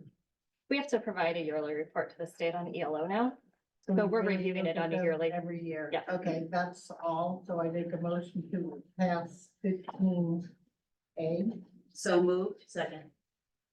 Moved by trustee Smithfield, seconded by trustee Morocco. Any further discussion on 15A? Dr. Olmsted, when does ELO funding run out? Never. It's ongoing? It's ongoing. We know. With the state. It's legislative. Yeah. So, I mean, it's in statute, so it'd have to take a legislative vote to get rid of it. Got it. Okay. All right, any other questions or discussion on after school, on the approval of second reading of the board policy 5482 before and after school program? All right, let's go ahead and vote. Trustee Kelly. Aye. Morocco. Aye. Trustee Vargas. Aye. Trustee Smithfield. Aye. And I vote aye. The 15A passes 5-0. Then the next one is 15F. I'm looking for it. Okay, approve overnight out-of-state travel. Oh, Is that yes, correct? I have a few. Okay. Okay, and the reason I even got so into the weeds. It's because I did a better way of telling you about our No, travel. because there's so many pages. Yeah. And when we had to cut the budget last time, we had stopped it. Mm-hmm. And I don't know if we ever officially brought it back. We were gonna bring it back a little. So when we saw the pages, that made me take pause and to read through each of them. And I already got my one answer about the Orange County GLAD training. So I don't have to ask about that. Is that the one? That was number 6. Yeah, definitely. I have a question about that. Okay, number 9 is overnight travel for a group of people to go to be trained in STEAM. Can I ask, so we used to have the NGSS team. All grade levels, most schools were represented. Is that the people we're sending to this conference, or have we just disregarded that group of people? These are coming from the people that work on the STEM group in the district. They call it STEM now instead of NGSS. But are they the same people that have been NGSS prior? I don't know that, but I will get that answer for you because I I'm have not a familiar. concern, because I've been hearing they have not been included in Okay. science things. They weren't really included in the adoption. They weren't included in anything. I personally have a hard time with that because they're the people that have done an awesome Okay. job teaching our teachers how to do hands-on science with our students. This new curriculum they adopted is not that kind of science. So we need the people that know how to do that to be the ones to go to this Yeah. conference. I'll double check on To those do because that. I'm not familiar with who 'Cause was I on don't- that before I don't see any names from that group. that you're familiar with. Okay. And this is not okay to just change it in mid-street. These are people I know that have been working with Craig and Teresa on STEM in the district, but I will double check on the NGFS That question that would you have. just be a new thing. Okay. Because our people that have done it for years and years and years and gone to Palm Springs and put on things, we just disregarded. Okay. For whatever reason. I will double check on who was on that before and who's still So participating. I won't be able to vote for this one until I get that answer. We can always bring it back next month. We still have more time. Anybody want to make a motion to pass? I have a question about number 6. Okay. The amount, $50,000? Yeah. That is huge. It's a training at the 24th, 25th and 26th. So it's overnight travel is included in that as well as the cost to become. So this training is for us to create a group of teachers to actually become GLAD trainers for Vista Unified I understand School that. District. So there's a fee for becoming an agency trainer and then the fee for the overnight stay. Yeah, I'm sure the overnight stay is probably comparable to what the other overnight stays in Orange County are. Yeah. So that's why it's like, it's coming down to like $12,000 per person. And Where is it in Orange County? Is it necessary to stay overnight? Well, it's 3 days of driving back and forth. Stay overnight. We've talked about that before, and the issue that we're faced with is if people don't stay overnight, then we have to pay their travel every day. And when you But we work out give the them one car and they carpool and we pay one person for that travel. I'm sorry, I just look at, I understand, I was just trying to give you feedback on it. I think we've kind of got a way of looking how we're spending our money. No, I think that the travel is probably very minimal. It's probably very nominal. Like 55 cents a mile. No, I'm talking about the overnight stay. It's probably very, very nominal out of this $50,000. I'm looking at it like, holy mackerel, all the other overnight stays are way less. I mean, it doesn't matter, even the ones to New Orleans, it's $13,000 for a lot more people, I think. Does this include the price of conference? And Yeah, so when you become a trainer or trainers, that's gonna cost you more for your certification. I got trained by Stephen Covey, 7 Habits. And I had to come train everyone in where I work, my employer, and so that costs more to have that title. But the funds do come from specified funds. These ones are coming specifically out of Title III federal funds, specifically for English language learning. Which historically is very difficult to have Title III funds. Okay, all right. That makes me feel a little bit better. And how were these teachers selected? Based on how many years that they have been implementing Project Lab. That's part of the requirements for attending. So you have to. We'll talk tomorrow. Okay. Sounds good. Mhm. All right. Okay, and then I have, number. Wait, okay, so here we have number 12. Improve overnight travel. For you, Sandra. Mhm. Again, Teresa and Craig. Which. The reason you guys, I bring that up is because. We've been talking about budget. And so realistically, to send TOSAs and pay all this money for these trainings, I think we can do it with just you and Sandra. Because the TOSAs are gonna end up back in the classroom pretty quick. And is this really, when I read the description, is it really something that we need to set all these people for? I didn't think that it was. So that's that one.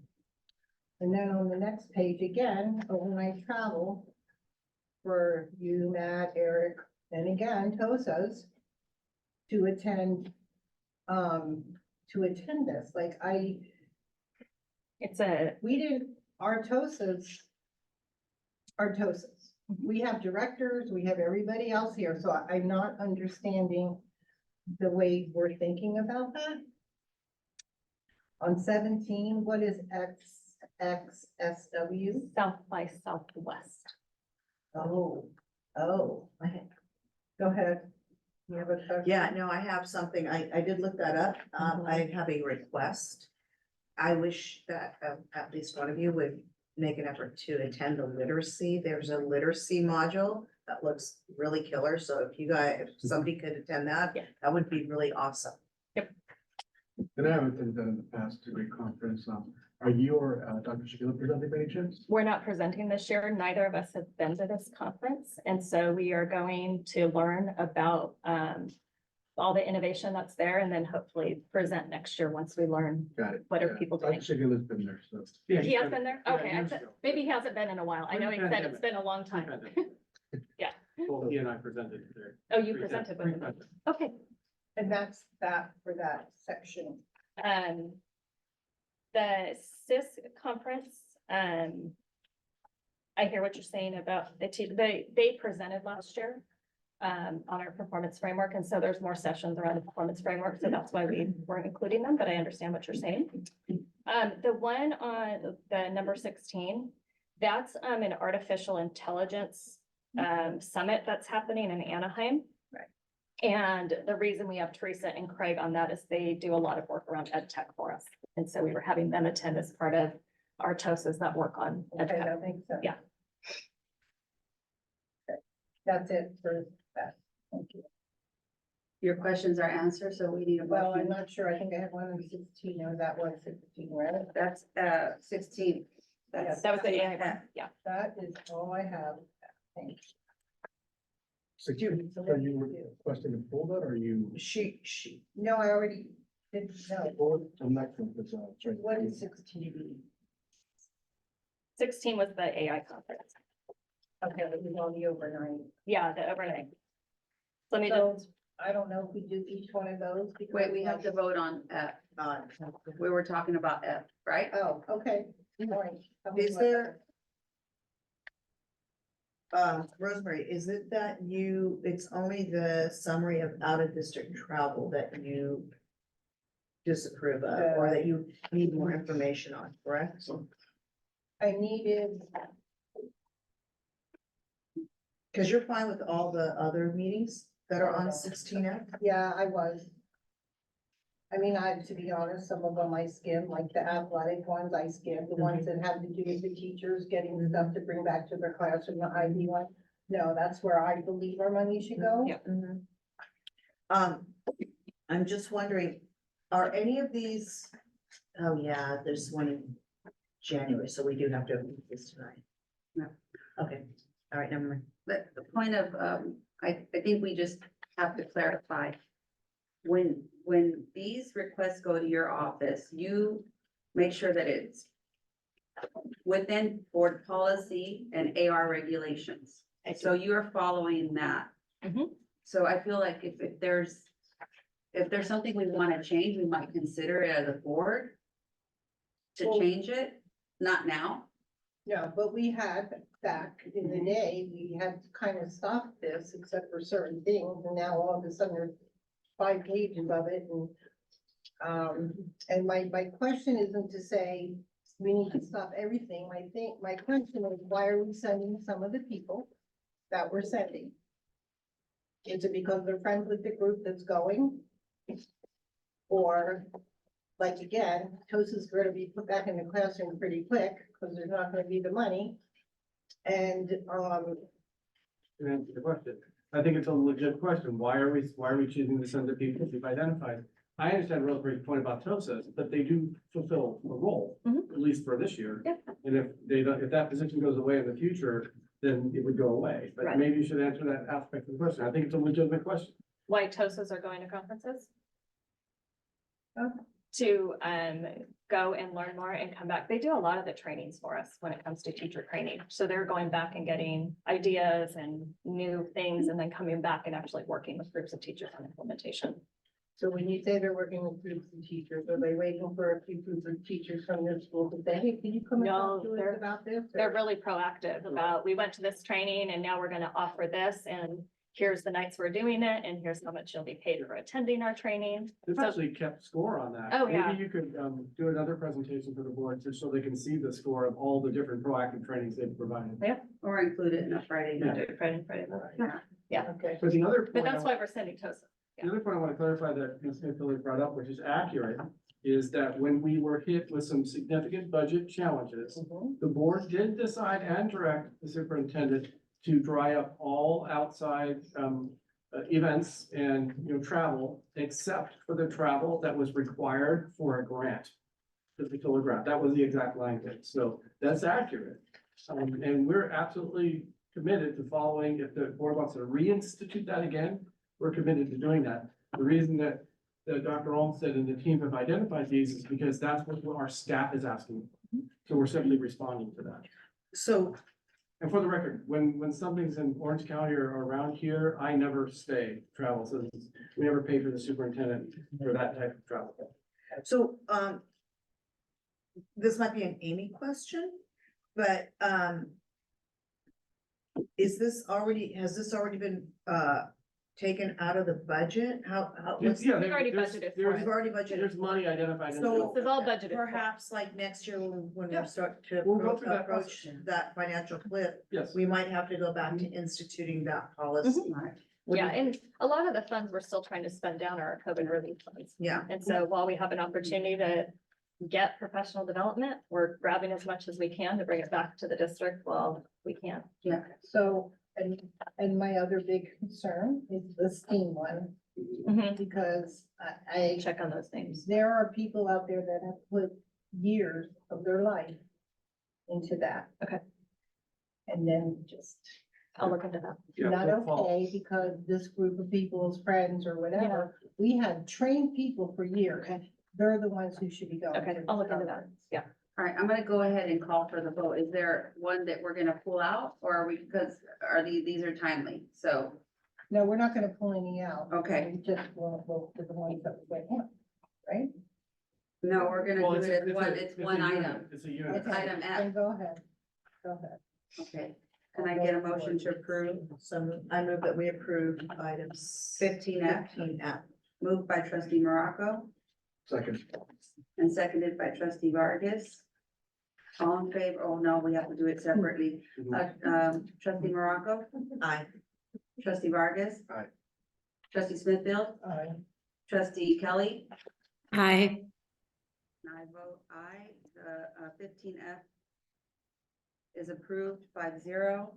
And the last one is 16B, which would be ratified and approved contracts. Did I not do that one? Yeah, you pull that one.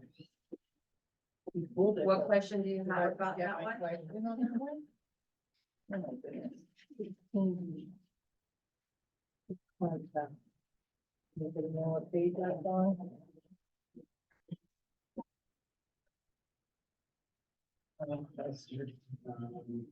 Do we know what page it is on in the big book? Is it PBIS? Is it page? Page 160, page 160 in your big book. Okay, so I have a thing on 62666. Core learning and excellence. Or, That's fine. that's, yeah. Wow. I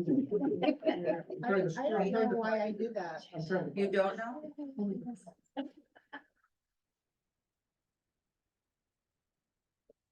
You know why, you guys? I don't know why I did that. All right, do you want her to address the core learning though? We're doing more.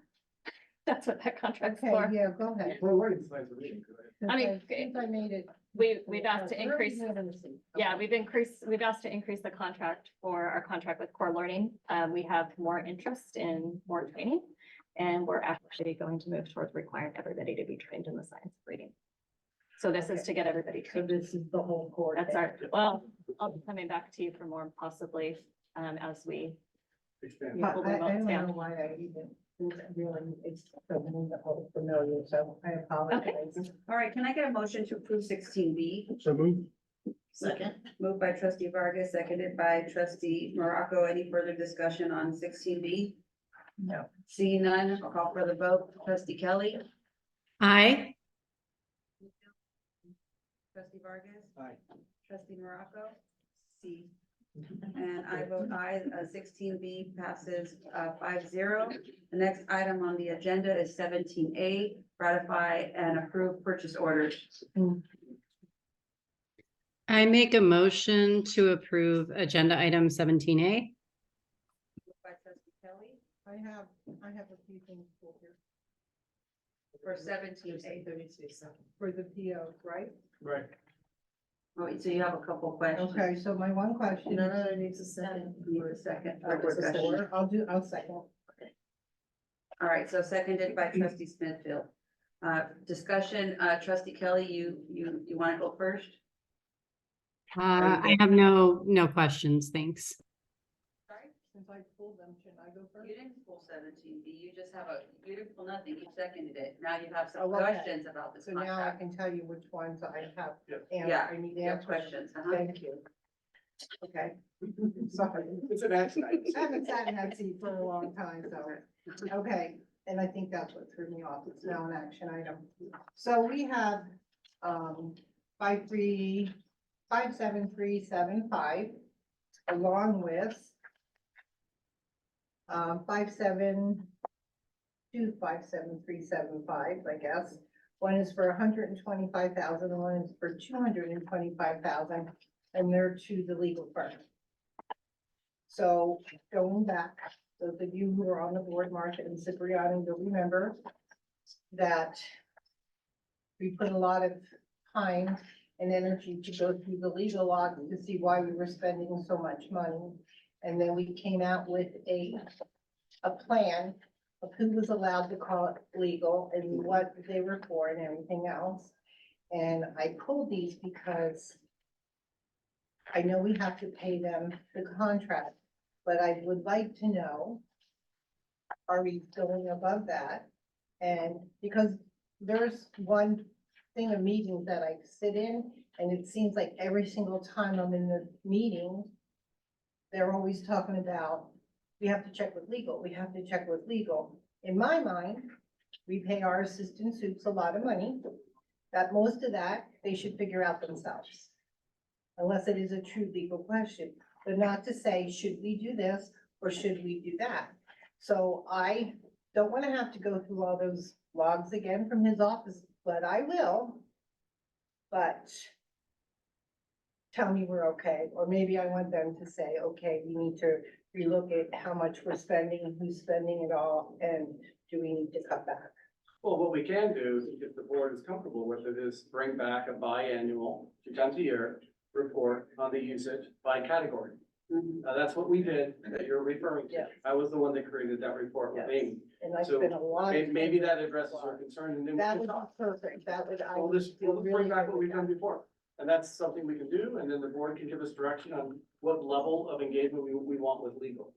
Okay. And then during, when that report, so maybe we could have a 2x2, so we can kind of give you some background on, well, you know, who's using what and why and what are the issues. Yeah, but I've kind of come to the conclusion, when we have those kind of conversations, I think we give up part of our board power to make decisions because we all don't hear the same thing and we Right. never get to have discussions.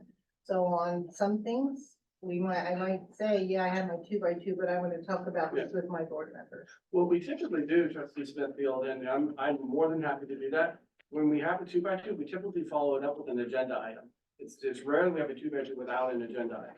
Okay. So, if the board, would like an action item, the purpose of the 2x2 is simply to build your background knowledge, so we don't spend 5 hours in the board. Right. So we would do a 2x2 about legal fees, and then if you choose, we can have an action item there quickly thereafter, and you can give us direction, and we're more than happy to follow it. Perfect. But my only interest is to make sure the board is fully informed about why we reach out to legal, and then you can give us feedback about whether or not you'd like us to continue or to reduce. And for the record, when that came up, trustee Smithfield, we did reduce dramatically. Right, use of we legal. had. Yes, so we can So do that where again. are we on that now? Right, Well, and We it's didn't report. not, yeah, it's not agendized tonight, because Well, I'm tempted to report. jump No, I into. know, I wasn't Okay. asking that for an answer, I was Yes. just saying what my thought was. We're waiting. Okay, the next one is, and that, I think, explained this to me today, but, I need to hear it again. Okay. The Myers Brigg, that's not for you guys to give to your, like, admin, it's to give to the students for career tech. Yeah, that's, part of our career tech pathway, Christine, I don't wanna misquote, but And that's my okay. understanding is I part of don't- career tech. I'm And fine actually, with I think that it uses CTE funding to pay for it. Okay. No, and I like that explanation. I didn't wanna have to sit here and be groggy about it if it was the other. Okay. And then the other one is $219 on an income correction to the California Department of Ed. That would definitely be 80 on that one, I could not answer it, but 219, that's a lot of money, almost 220.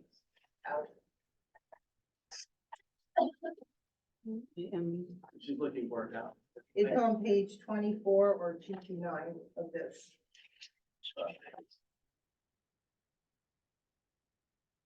It was 200.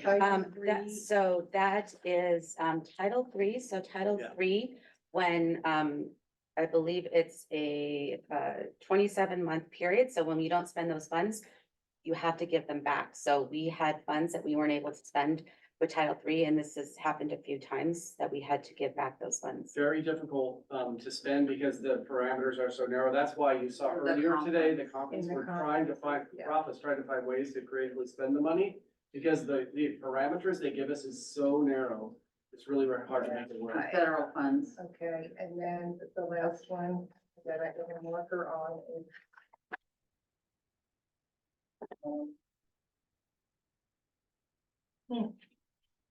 oh, that was the second legal one for 125,000. All right, that's doing my. All right, so we had a motion to approve it and we had a second. We'll do roll call vote. Trustee Vargas. Aye. Trustee Morocco. Aye. Trustee Kelly. Aye. Trustee Smithfield. Aye. And I vote aye. 78 is approved 5-0. Next on the agenda is 17B, approval of the first interim report. All right, give me a moment to get everything ready. See, I got you all up here prepared. You don't have to come up from the back.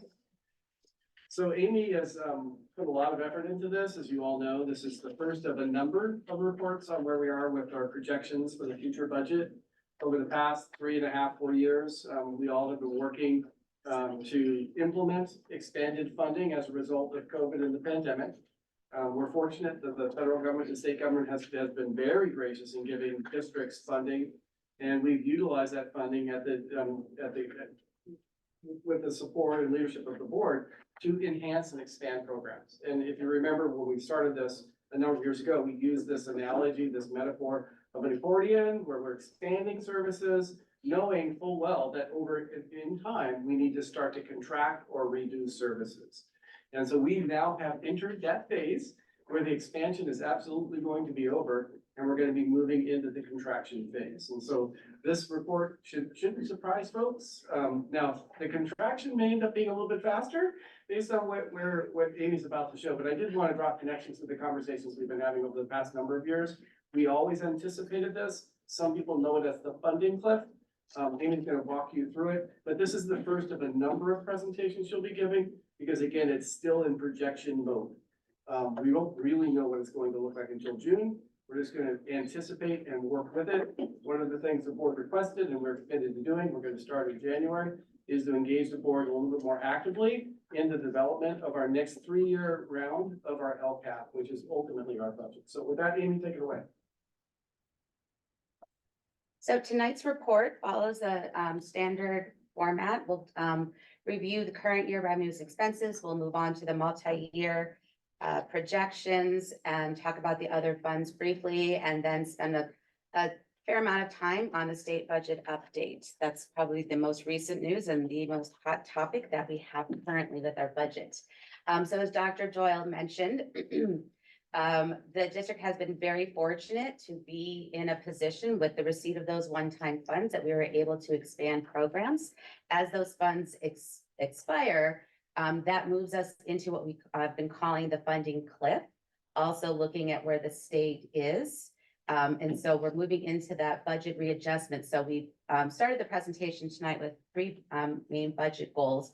One is the efforts that we'll need to right size or do that budget readjustment. The second one is to ensure that we are building a budget that's living within our means.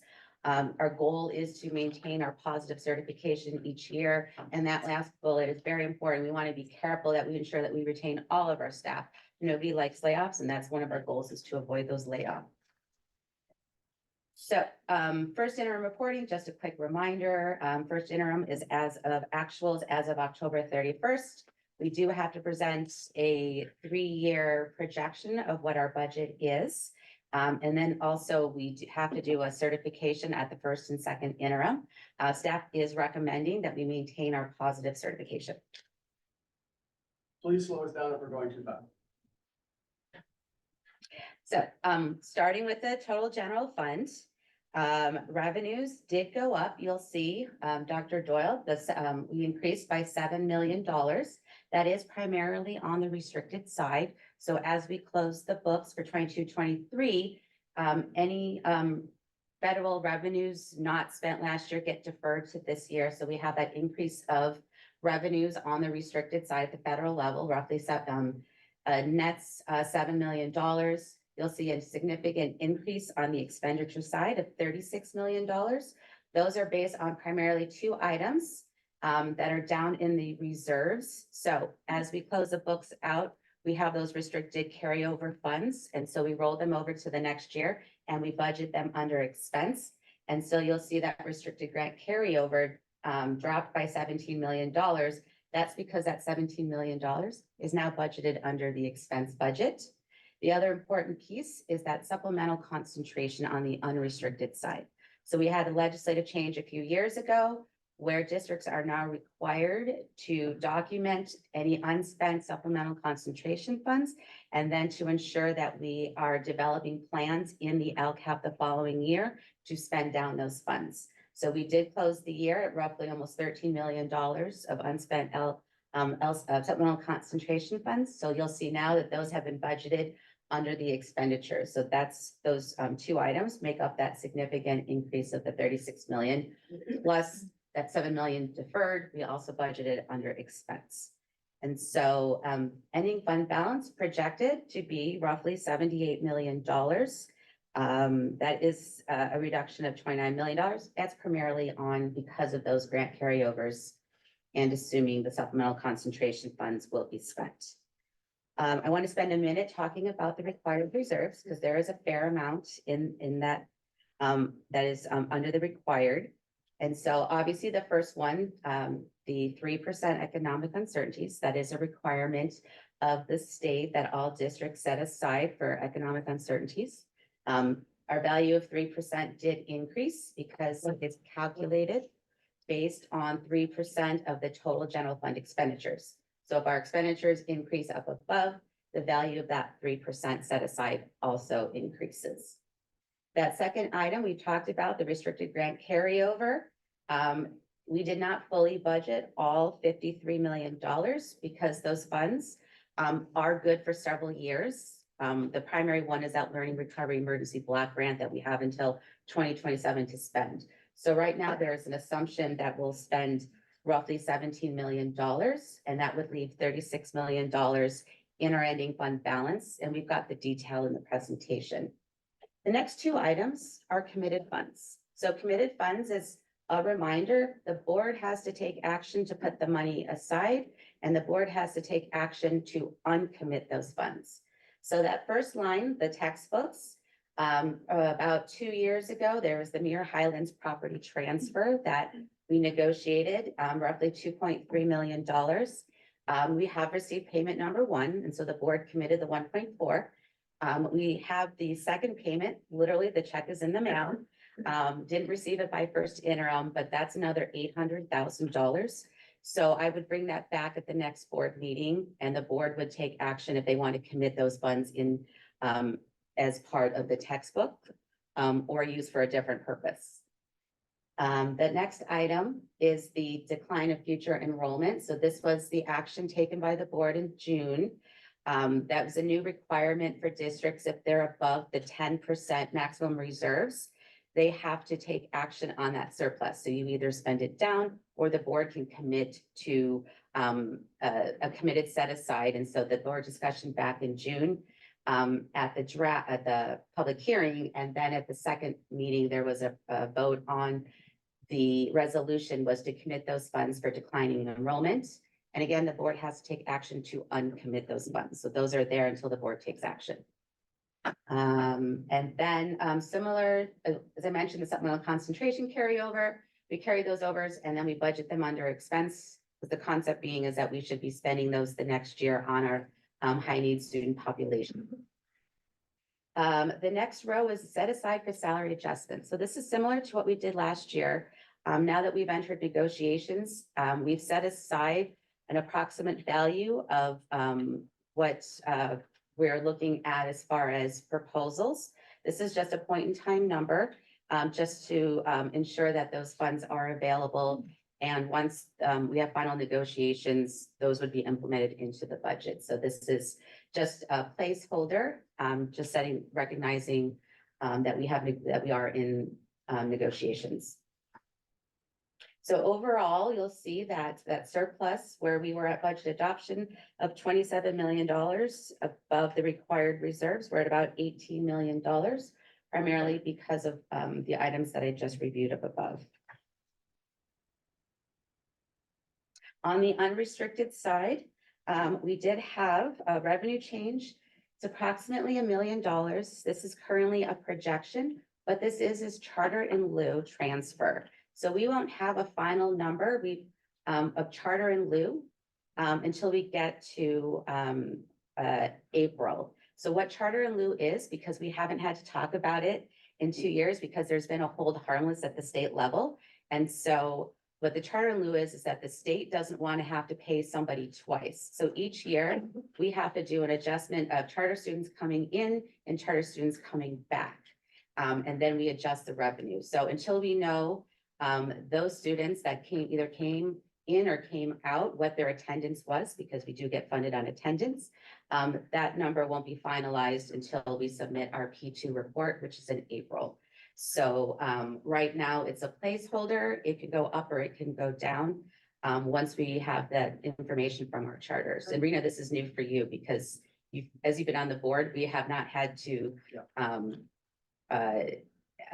get a revenue impact from charter transfers. Well, and I'm looking at, am I looking at the wrong thing? Oh, I see, I'm on the wrong page. Gotcha. No, we're good. Okay. I got it. I was looking at it going, wait, I don't have the same numbers. And so the expenditure that you'll see the increase of 11,769,000. That's primarily because we added back in the supplemental concentration carryover. And then we did have some savings basically from vacancy savings. And also when our restricted expenditures go up, we get a benefit on the unrestricted side called indirects. You can think of it about as overhead. So it's the cost of supporting those restricted resources.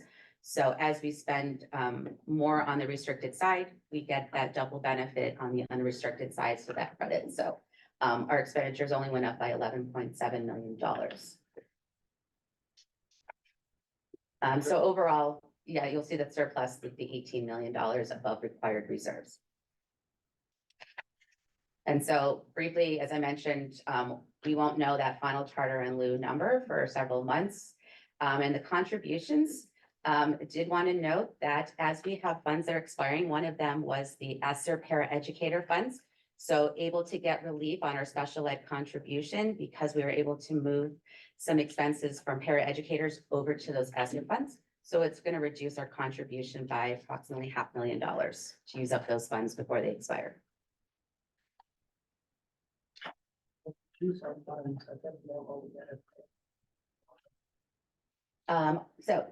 Quickly, as I mentioned on the expenditure side, having some vacancy savings and the hiring outcomes. The donations, as I mentioned, the indirects, that was roughly $870,000 credit to the good on the unrestricted side, because now that we're increasing on the restricted side. Total general fund restricted, so total revenues did increase by $8 million. That is primarily because of the deferred revenues. However, we did get another grant for more buses. Thank you, Tracy. So we did get roughly $1 million for more buses through an air pollution grant. So that's good news as always. Expenditures, the increase at 24 million again is those restricted grant carryovers plus the expenditures associated with those revenue increases.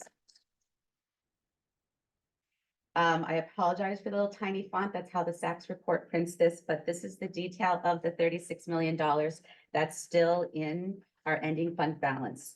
The largest one, as I mentioned, there's a couple of them. That very first line, Expanded Learning Opportunities Program, that's our ELAP. So each year we get a new allocation. It did go down this year because of the amount of it's calculated at the state level by total ADA. So we did lose a little over $1 million.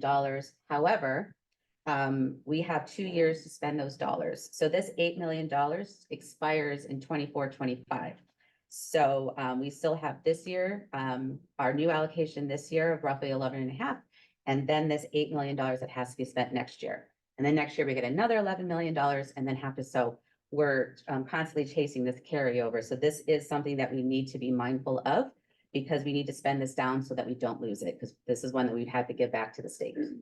Another significant one is that Learning Recovery Emergency Block Grant down below. That's the $23 million we have until 27-28. We currently have about $12 million outlined in the blueprint. So that leaves about $10.6 million in the ending fund balance. And so you'll see the other detail of all of the other remaining $36 million. So just one big idea to think about is some of this money that is unspent was on purpose, because the idea is that we're trying to spend it over a period of time, not all at once. We just wanted to be transparent and tell you where all the money is. And so this is just the narrative of what I just walked through. You'll see the deferred revenues. You'll see we had the ELAP adjustment of 1.58 million. And that big one at the bottom, the San Diego County Air Pollution Grant for more buses.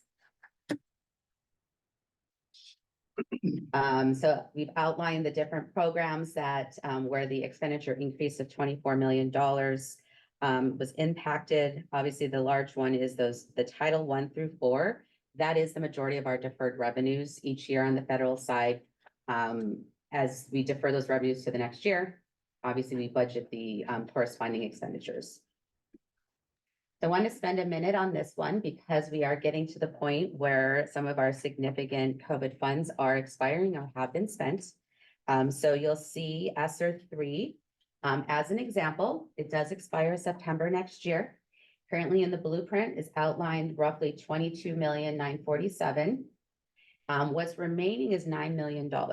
And so that's a combination of unspent funds over the years. So as an example, as ESSER 1 expires, if we had any leftover money, we would take ESSER 2 expenses, move it into ESSER 1. And then as ESSER 2 expired, we would take expenditures under ESSER 3 and move them into ESSER 2 so that we never lost any money. So now we have this opportunity of $9 million and then developing a plan that can help with our contracting of dollars. So as an example, one strategy could be, I'm throwing it out there because the numbers are there, the Learning Recovery Emergency Block Grant. That is the funds that expire last, so out in 27-28.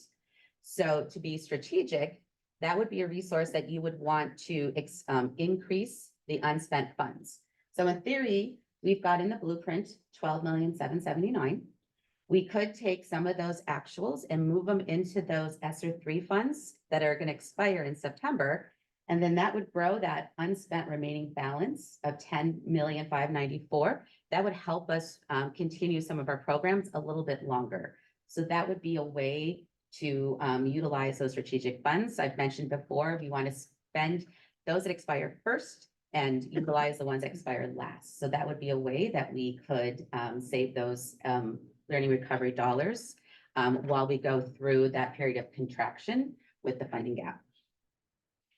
So moving on to the general fund multi-year. You'll see in the red box, that is our projected funding ADA. You'll see our enrollment above. We are continuing to decline each year. I want to point out the COLA that is reflected on here is the current COLA that is assumed in the enacted budget. Until we know what the governor is planning, until they begin their negotiations with the legislature, we're working on current assumptions. And so recently the LAO published that where they are projecting that 24-25 COLA of 3.94%, that could be as low as 1.27%. They have published 6 of the 8 factors, so they're fairly confident that that number is going to be significantly less and will not be in that 3% range. What we don't know yet is where we could be in the 3rd year. And so this again puts us unfortunately in that period where we have to wait till the governor on January 10th releases his first view of the budget. And I'll talk more about the LAO fiscal outlook reports later in the presentation. And so other data points you'll notice our UPP, unduplicated pupil percentage. This is one of the calculations in the supplemental concentration, projecting a slight decline. And as a result, between the decline in what we see as our UPP, the decline in enrollment and attendance, that supplemental concentration dollars, the $41 million, is also slightly decreasing each year. So this is the number that we watch very closely because we have a lot of programs in the LCAP that are funded with those supplemental concentration dollars. So as an example, we have $41 million new this year, but we also have the $13 million carryover. So in theory, what is in the 23-24 budget is $54 million of supplemental concentration dollars. So it is a significant amount of funding. And so that's something that we continue to watch. Let's just talk a little bit about this box Oh, here. I missed the good news on the this- attendance. This red box right here, there's a relationship. Yes. So the ADA, it's a little bit of a complicated factor because there was that legislative change where they fund us from the either the higher or the lowest of the previous year or that rolling 3-year previous average. So folks might try to do the math because what we included in the budget, you'll see in the little box, current year budget assumes 93.4% attendance. However, we're funded on that rolling 3-year average or what's greater than the previous or current year. So the math doesn't quite add up when you look at the 18 enrollment as an example, if you go up to the top, Matt, 18,486 enrollment this year, but we're actually funded on 18,311 because our rolling 3-year has been higher because of those hold harmless years. And as those hold harmless years drop off, that's what we've been referring to as the funding cliff. And so you'll see that in the multi-year. The good news is, as Dr. Olmsted mentioned previously, our enrollment or our attendance is up. We're over 94%. So that is good news. We will be submitting our CalPADS in December. That will tell us what our UPP number is. So we're currently working with a projected number. And then our first attendance report is not due until January. So we're still working with projected numbers until we submit our P2 attendance report in April. So again, these are all projections at this point. On the expenditure side, similar, you'll see the step and column for certificated classified. You'll see the increases on the pension. Important to note, this is the last year of the CERT payment, so year 5 of 5, so that is good news. Next year, however, is the last year where we're getting that pension relief from using those arts, music, instructional material block grants, roughly $2.5 million for 3 years. This is year 2, next year is year 3.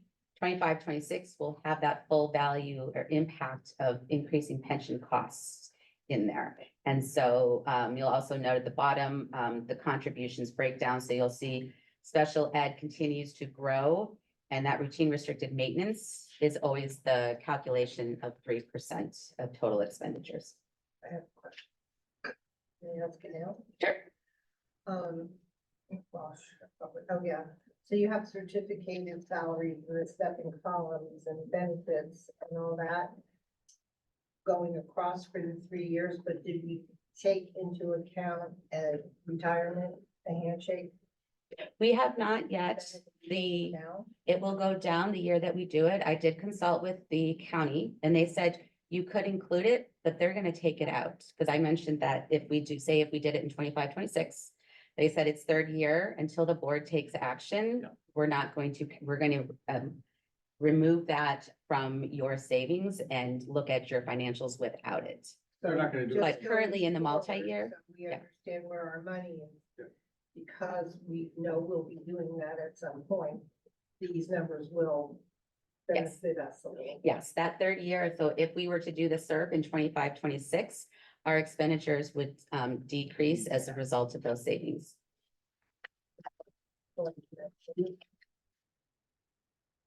So here is our projected 3-year, multi-year, again, assuming assumptions, current assumptions. That very first row, I always put the little obnoxious arrow, I apologize, but that is when I refer to the funding cliff, it's because our revenues are flat. So even though we are assuming the COLA of 3.94% and 3.3% in year 2 and 3, our declining enrollment basically offsets or negates the COLA. And so that's part of when I say that the hold harmless years are dropping off, we're now at the point where that benefit is gone and we're being funded on our current enrollment and attendance, and the COLA is not enough to offset that loss. And this, for the record, I know we say it a million times, we should say it again. This is a phenomenon that's impacting the large majority of the districts in the entire state of California. It's not unique to this. So I did adjust in 24, 25. So you'll see expenditures. We assume like the second columns I mentioned, the pension increases and the supplemental concentration carryover in that first year. In year 2, I did assume savings from the reduction expenses from the 2 school closures. We did have a series of positions that were approved about 2 years ago. We've been funding them out of the ESSER side to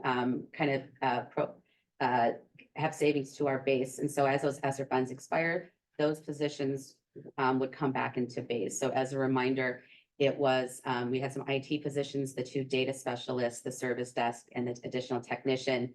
On the finance side, it was the accountant, purchasing, the manager, and the support person and then on the EE&I side, that's our assistant superintendent of curriculum. We're using ESSER funds to pay for that, and so that position would move.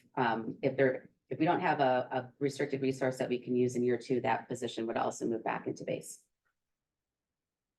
And so you'll see in the red, that is our deficit spending. Projected deficit spend means that our expenditures are currently higher than our revenues.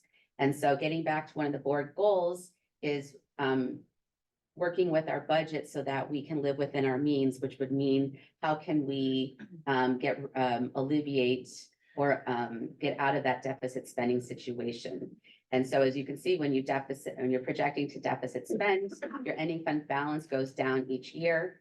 And then you'll see the projected reserves right now would be in the 7% down to 4%, because again, we're setting aside that $8.8 million estimate point in time because we're in negotiations currently. And so you'll see now that amount above reserves goes from 18 million down to 5 million. And why that is because when you increase your ongoing funds, it has that compound effect to your reserves. So $1 spent today, $2, $3 in the third year. Where if you're doing one-time spend, it goes out 1 year, and then you're right sizing and not doing that, spending it again the following year. So that's the difference between ongoing spending and your reserves versus the one-time. Other funds briefly, these are other funds. They all look in good shape. Our child nutrition fund continues to grow its ending fund balance. We have the opposite problem because we are on a spending plan because we have too large of a balance. The CDE allows us to only have a 6-month reserve. We've had some delays in some of our construction projects, and so that's why we haven't been able to spend down those funds. Another example, Capital Facilities Fund 25, that's our developer fees, $11.6 million. That would be available for construction projects that would qualify. Fund 40, that's the infamous COP funds, $36 million, and then that self-insurance fund, currently at 1.4. So moving on to LAO economic projections. So as I mentioned previously, the LAO did publish their fiscal outlook. Unfortunately, the state has entered into a mild downturn. It's interesting, not to sound too geeky into economics.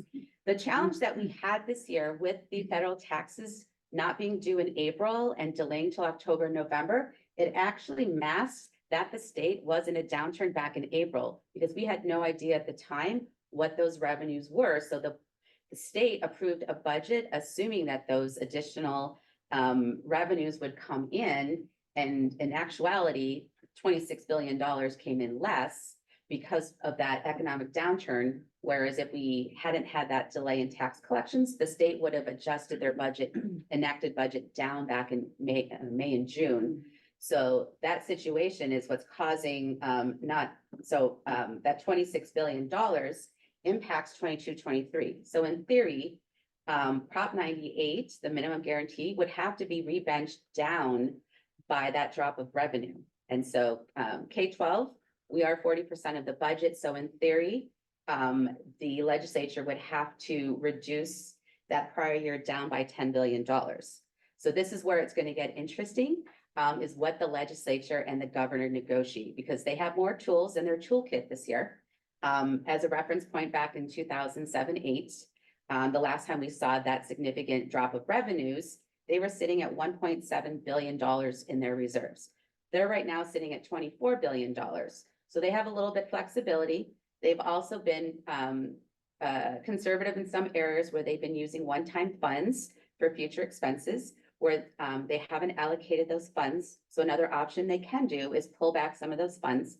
They mentioned in the calls last week that community schools could be one of those, because they're not getting as much of participation. So they haven't allocated as much of those funds. So that might be something. You know, folks asked about the ELOP, and right now, based on what they're hearing, they're not seeing that there'd be a strong interest in reducing that ELOP. As I mentioned previously, we've got that big carryover balance, similar to all districts that are not able to spend that down. So, real quick about the community schools, just so we're clear, that what they're proposing to not spend is the third round of community schools, not the current round of community schools. And then there's some other smaller programs that they potentially could look at. They could look at even like a hybrid approach, taking some from reserves, some from future spends, and potentially reducing some other programs, or looking outside of Prop 98. So the good news, at least, is they've got some more tools they can work with. The bad news is that we're back in that waiting period again to see what happens at the state level. Overall, the LAO is forecasting a $68 billion shortfall. When they talk about 24-25, they always reference a 3-year period. So 24-25 actually is the sum of 22-23, 23-24, and 24-25. And so also, the inflation rate does continue to decrease. They actually published another article today that dropped slightly again. And then that last bullet is the COLA, currently projecting the 1.27% impact versus the 3.94. The next couple of slides we brought in from the June LCAP presentation. Just as a reminder of where we were sitting back in June, most of these bullets still apply. You know, we've talked about the funding cliff in California, also outlining some of our challenges from the district perspective. So you'll see most of them are still relevant. And then moving on to the next slide, as we talked about in the beginning of the presentation, as those restricted funds do start to dry up, that puts us in a period where we will be contracting. And so the next 2 slides reflect those buckets. This particular one is staffing, and how we need to, as we develop that 3-year plan, take into consideration that those restricted funds are not as significant as they used to be. And so how can we contract, again, meeting that budget goal that we're living within our means and that we're not creating any layoff situation. This is the non-personnel side. These are the dollars at the point in time. And so again, as we start working on our 3-year plan, these are the high-level buckets that we would be looking at. Just a budget sustainability plan, just a little bit repetitive, goal, is always to try and meet a reserve at 7% that helps us meet our positive certification over that 3-year period. We do have some uncertainties, as I've talked about, what's going to happen with the Prop 98 minimum guarantee. How are they going to solve that revenue shortfall? And then at the bottom, just summarizing some of the activities that we've been utilizing to help with our financial reserves over the last 3 years, which is, how can we maximize our return on utilizing those restricted revenues to help protect us on the unrestricted side. Next steps. As I mentioned, we have the CalPADs in December, attendance in January, and the governor's budget released on January 10th. And then last slide. Timeline that gets us between now and June. You'll notice development of budget and LCAP, we've moved it up to January with the goal of being done in May. And then mid-May, we'll see the next snapshot of what the governor's proposed budget is.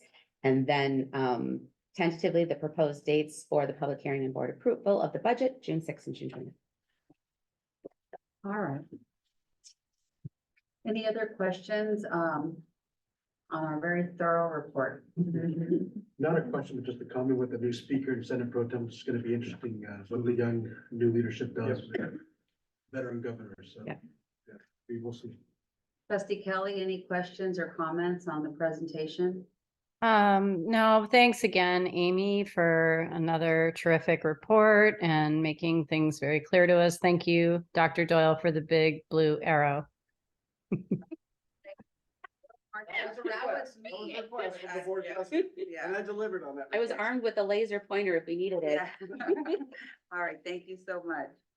The next item on the agenda. You do have to vote to approve to receive. Oh, as you It's an action were, item. okay. May I need a motion to approve the interim. I budget. make a motion that we approve our first interim. So moved. A second. Moved by trustee Kelly, seconded by trustee Morocco. We'll go to a roll call vote if there's no further discussion. Trustee Morocco? Aye. Trustee Vargas? Aye. Trustee Smithfield? Aye. Trustee Kelly? Aye. I approve aye, so it's a 5-0 to approve the first interim report. Next is 15C, approve the high school instructional schedule adjustment for VHS and RBB. So this presentation that Dr. Olmsted and the team have put together is identical to the one you had last month. But last month, we just didn't feel like it was time for you to vote on it. So she has it available. She can go through all the slides, but there is no change. So I'll hand off to Dr. Olmsted, but I just wanted you to know, the only reason we're doing this is because tonight is the official vote. So take it away, Dr. Olmsted. So tonight you're voting on the schedules we talked about last month for their instructional schedules. Agreed that we would approve 2 different schedules to meet the needs of each of our school communities. And so Vista High proposed the flex schedule and RBB proposed the expansion of 0 and 7 periods to meet the needs of students. All right, so we had a report last month. Are there any specific questions or any slides that you feel like you need to have revisited? I just want to thank you again for taking the teacher's voice. It's very important, so thank you again and again. I move that we approve the high school instructional schedule adjustment for Vista High and Rancho Buena Vista. So moved. Second.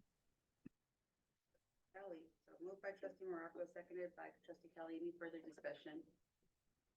All right, all in favor of approving 15C? We're gonna do, actually, no, not all in favor. Trustee Kelly? Aye. Morocco? Aye. Trustee Vargas? Aye. Trustee Smithfield? Aye. And I vote aye. The measure, the item passes 5-0. Next on the agenda is 15D, approve the first reading of revised board policy 6146.1, high school graduation requirements, and we do have a speaker. Solema Gomez.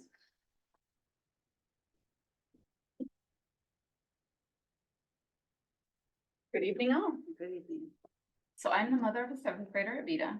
I'm Auntie Z and big sis to other students in the district here.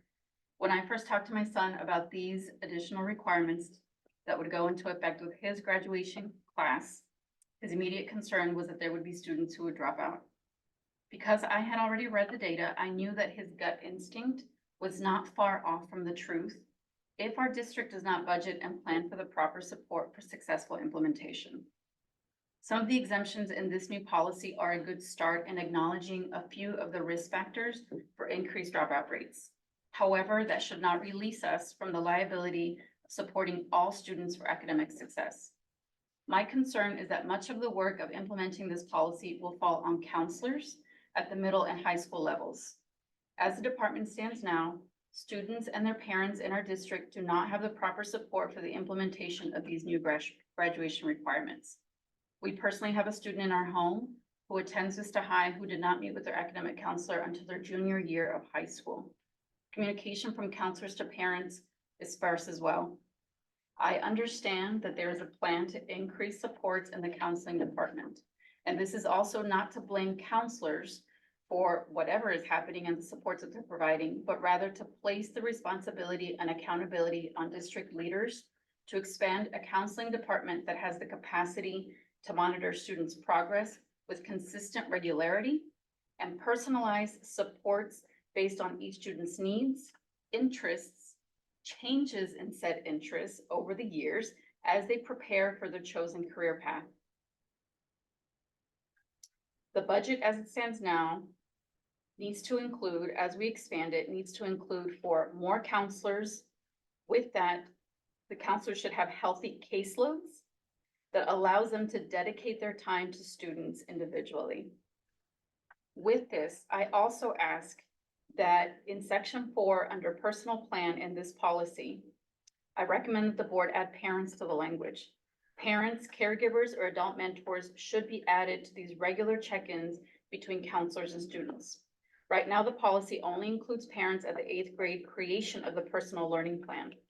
If the district truly considers parents to be partners in the education of our children, then parents too should be at the table in guiding their children's career path. With this, do we have a budget for a language justice approach in counselors working with the parents of our students? For the implementation of this new policy of graduation requirements to have the success it intends for all our students in the district, I ask that you invest the dollars to build the capacity of the counseling department to successfully support our students and to add language in this policy that includes parents as true partners. Thank you. Thank you. Ms. Gomez, all right. We have a presentation by Dr. Olmsted on 16D. Thank you. So before Dr. Olmsted starts, I just want to make sure the board is connected that there's 2 items here. One is a slide deck, but ultimately the item is the board policy itself. And we have them both posted for the public as well. So what you're going to hear Dr. Olmsted talk about is the board policy, but she put it in the form of slide deck so she could break it down. And this is first reading, if not the adoption. So the intent was to have these conversations, to get feedback from the public and the board, so that we make adjustments and bring the second reading back to you in January. That's the whole purpose of this evening tonight. Take it away, Dr. Olmsted. And I can move to the slide deck if you like. Do you want me yeah, to let's stay here go or slide, to slide no, deck? let's go slide deck.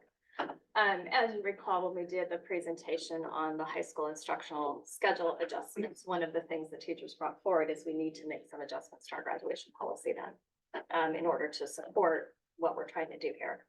And so go ahead and start. So we're gonna start with May 2020, when the district was provided a discovery study from Orenda. Next slide.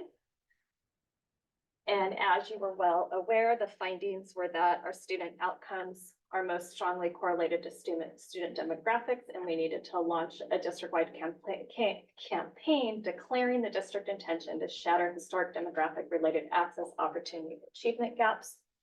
one of those recommendations was to courageously declare that the goal for VUSD is a college preparatory district where every student will attain the highest level of academic achievement available anywhere. And right now, the standard for highest level academic achievement is A through G completion. And then making sure that our curriculum is aligned, we have a progress monitoring system, and that we use data to inform what we're doing. Next slide. So this slide's a little messy. There's a lot on it, but I broke it down onto the next page. But basically, this is California's college and career readiness indicators and what they're looking for on the school dashboard. To be prepared, graduates classified as prepared meet at least one of the criteria. So smarter balanced summative assessment, scoring proficient on those or standard met in 11th grade. AP exams, IB exams, college credit courses, the state seal of biliteracy, in University of California, in California state requirements. But if you notice, when you meet all the A through G requirements, there's other bullets that you also have to meet beyond A through G. And so to be prepared, it's A through G plus smarter balanced assessment proficiency, completion of trimesters of college credit courses, receiving a score on a 3 on an AP exam or a 4 on an IB exam, and then completion of a CTE pathway is another one of those with A through G. Approaching prepared would be that you have a smarter balanced assessment, summative assessment of a level 2 or higher, college credit courses or UCCSU requirements, but you're not having to meet all of those other ones to be prepared, just approaching. So next slide. So to look at this, just really what we have in our board policy is that prepared students will meet the University of California and UC and CSU requirements plus one of these other criteria. And so that's what we've written into our policy. Just a reminder that all of this is in service to us operationalizing our learner portrait of what we expect students to be able to know, do, and demonstrate for us before they leave our system. And this is 21-22 data for our current status of how we're doing with graduation rates and UCCSU requirements. The latest data is just got released, and so we will have an update for you next month once we are able to crunch those numbers. But looking even at our 3 schools right now, Mission Vista High School, 69% of graduates meet A through G, 39% at Rancho Buena Vista, and 30% at Vista High. So moving this, we have some work to do to move forward in this. On this data, Go ahead. when we did the render report, it was very interesting because we got the data of how many students went to 4-year university eventually. And that surprising data was that Rancho Buena Vista had the most students. And so if we can get more of that data. The that'd be persistency. better. But Dr. Bill, another thing that you have done in the past is the number of students that are enrolled in 4 universities. Yeah, some of them. Are we still capturing that data, like how many then We do. enroll and graduate? Yeah, we can do a refresh of the render report, some of the data from that render report. Perfect. Do we need, rent a contract to get that data? Or it could be Because we get that from our local universities, that we gave it to the Renda when they presented the report, so we can bring that report back. Okay, I mean, if it needs a further budgeting access, Yeah. I think that data is good, but also just looking at and diving into it. And Dr. Holmes, I know you meet with the principals, so what are the highlights, what are some of the high schools or councils doing to, make sure that we are ultimately, graduating and having students that are successful. And we'll dig into this, the percentages here, 69, 39, and 30. Yeah. Because it's a little misleading in the sense that, for example, the 39 and 30, a lot of our students are within one class of hitting A through G. So they're not way off on this. Many of them are super close, actually. And so moving that number is not going to be as hard as it might seem. So, on those numbers on that chart, so yeah, at the bottom, this the highest 532. And 458 got a diploma. How many got a certificate of completion? Because I'll have to give you that data in a Friday update to just pull that information, see if it accurately. It's going to be a very small number. Yeah. So we'll get you that number. Yeah. And we'll get you the numbers with the more current data because the new data just got released this week. Yeah.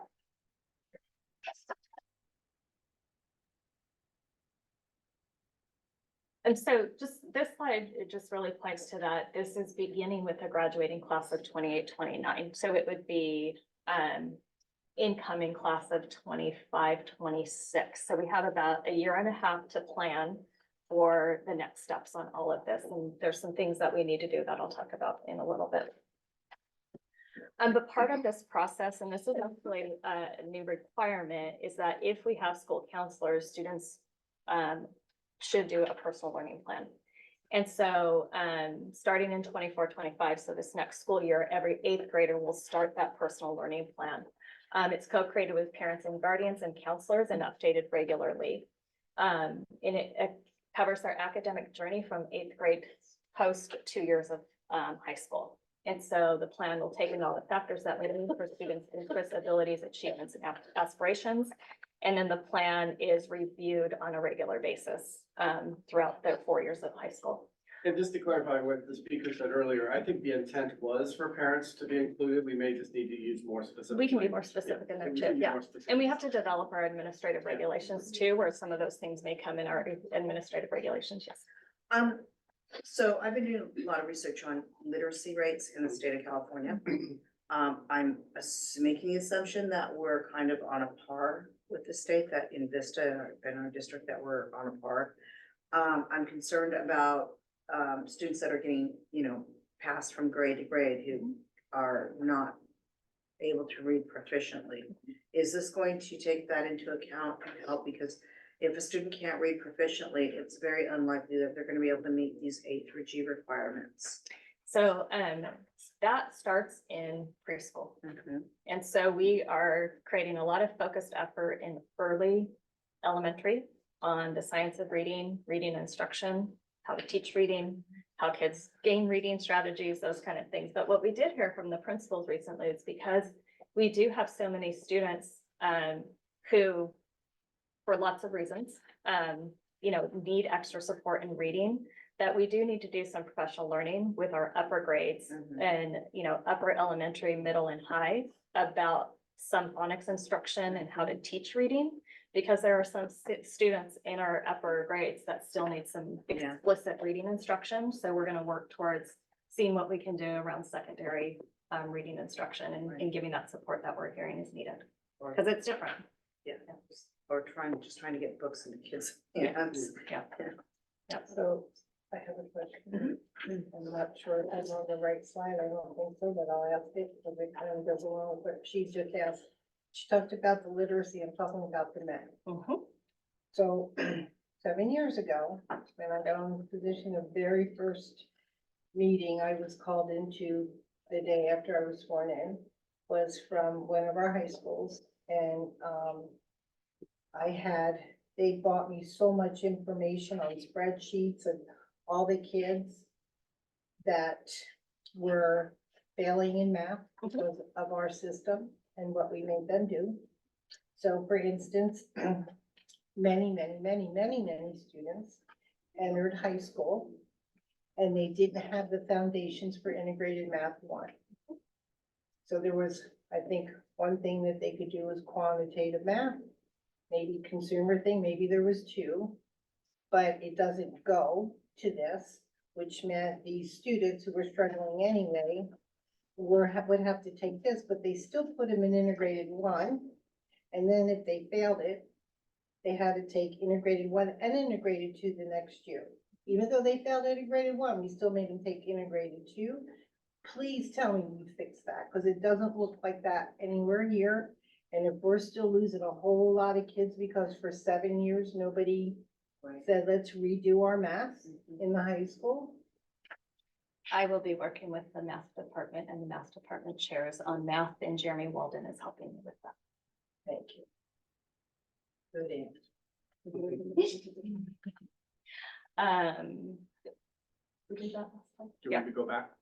Just real quick, forward thinking, when you all developed the framework for the future, just a highlight in there is that our framework for the future under self-aware, capable and hopeful human beings for the learner portrait already says that they leave with a personal plan that they are excited about and feel prepared to navigate the adult world when they leave our system. And so this was already in our framework for the future. So this continues just to support what we already have adopted. Okay, next slide. We put some example schedules in here of what it could look like if you took different courses. And so just showing that if you wanted to take a CTE emphasis and still meet all A through G, this is what your schedule could look like. And so you'll notice their electives tend to be ones focused on a CTE pathway for 4 years. So they get the 2 years of their completer pathway, because you have to do 2 years of a CTE course to call it completion. And then they'll have still opportunities for 2 more elective courses in other areas of interest for them. Still meeting the 220 credits. Next slide.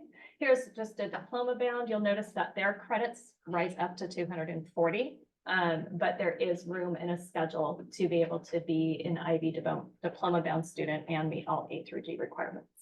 Just take a few more classes. And then the last one we have is like, you wanted to take marching band. How does that fit into your schedule? So you'll notice that marching band counts as PE credit. And so they actually can take marching band, get their PE credit, and then still have an opportunity to take several elective courses throughout their school year. So that's just some sample schedules, so you can see how this can work playing out. And right now, Rancho Buena Vista and Vista are able to do 220 with 6 periods. Yes, So assuming that we have 7, what is the maximum amount of credits that a student could take?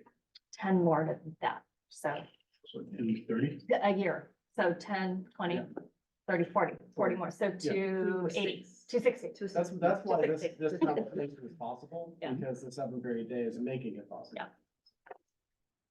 And I'll reemphasize, as much as we can get student input on those additional courses so that Oh, yeah. it's not Yes. just Yeah. CTE or APG courses that are not relevant, and so I can And match we have our passions. student council ambassadors, or student ambassadors to the superintendent now, and so this is definitely a That's discussion we will be having with them.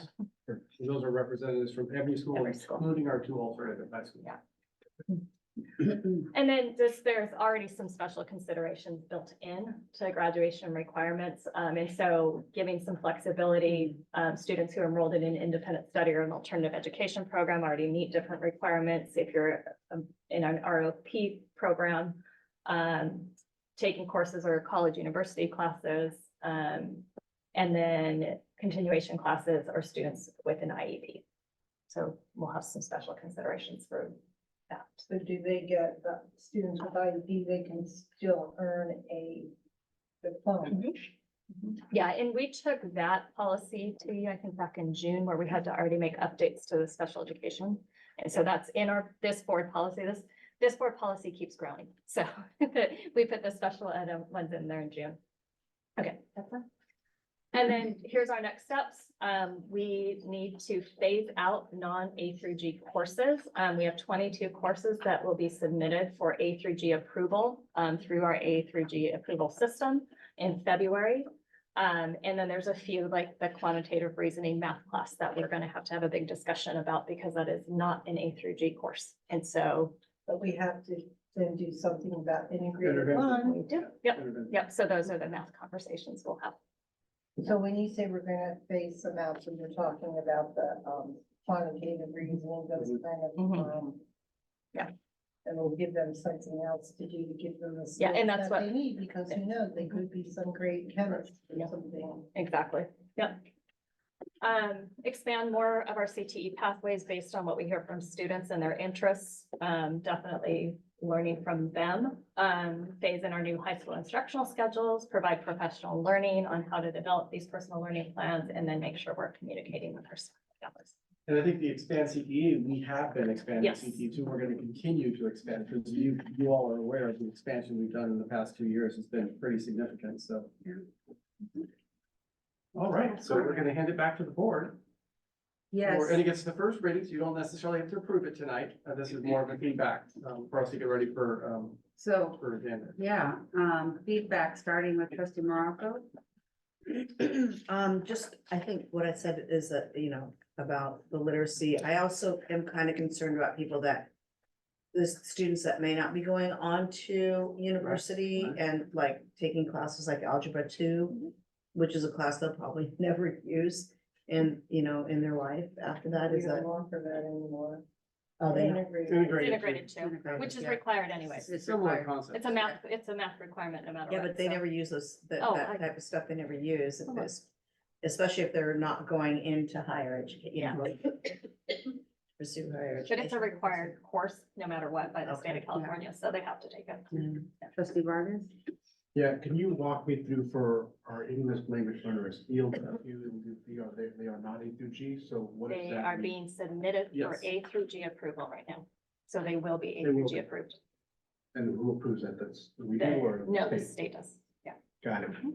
Perfect. Yeah, actually, UC approves them. You put it through the UC portal and they go in and approve them all. Yeah.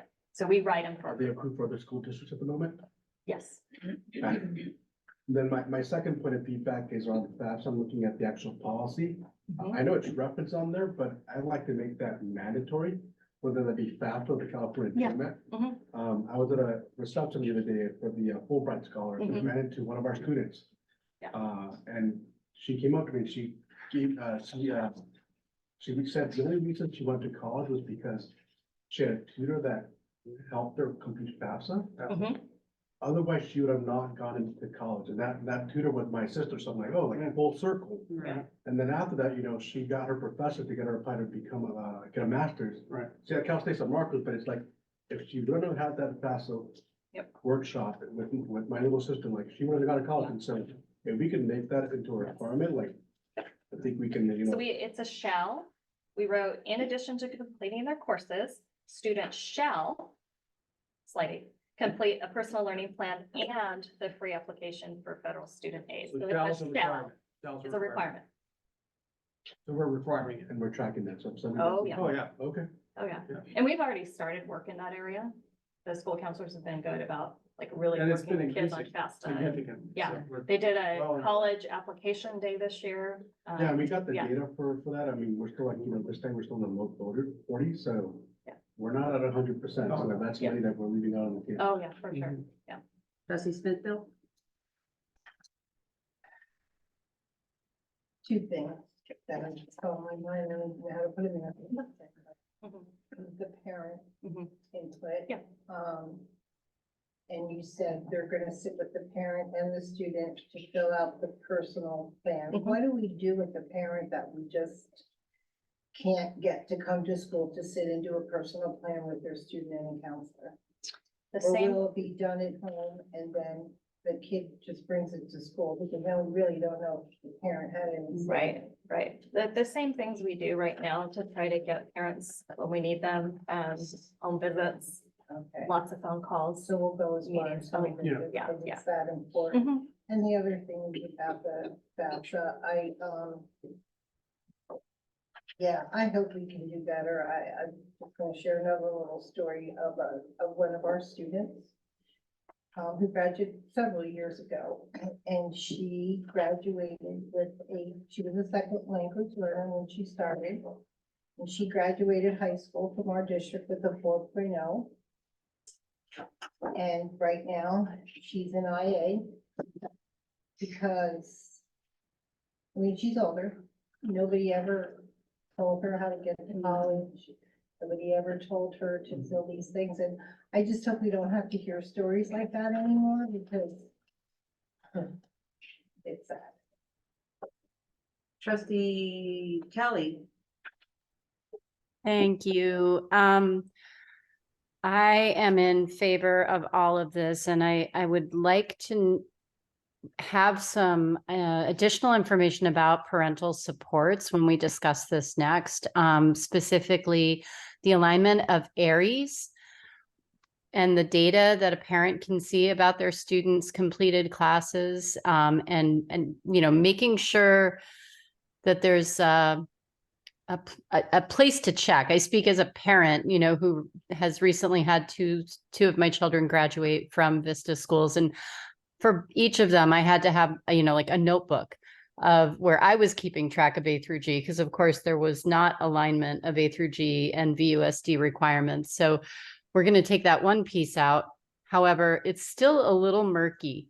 And you need to be somewhat sophisticated as a parent to make sure your student is on track. And alongside of that, I think it would be worth examining some parent workshops that we could hold at the starts of the school years for our secondary students so that parents can learn. And I echo what our speaker, our public speaker, mentioned at the start of the presentation, which is again, the supports needed internally, from our counseling staff, from our teachers. We've all just touched on the importance of students knowing that they have opportunities like filling out the FAFSA form.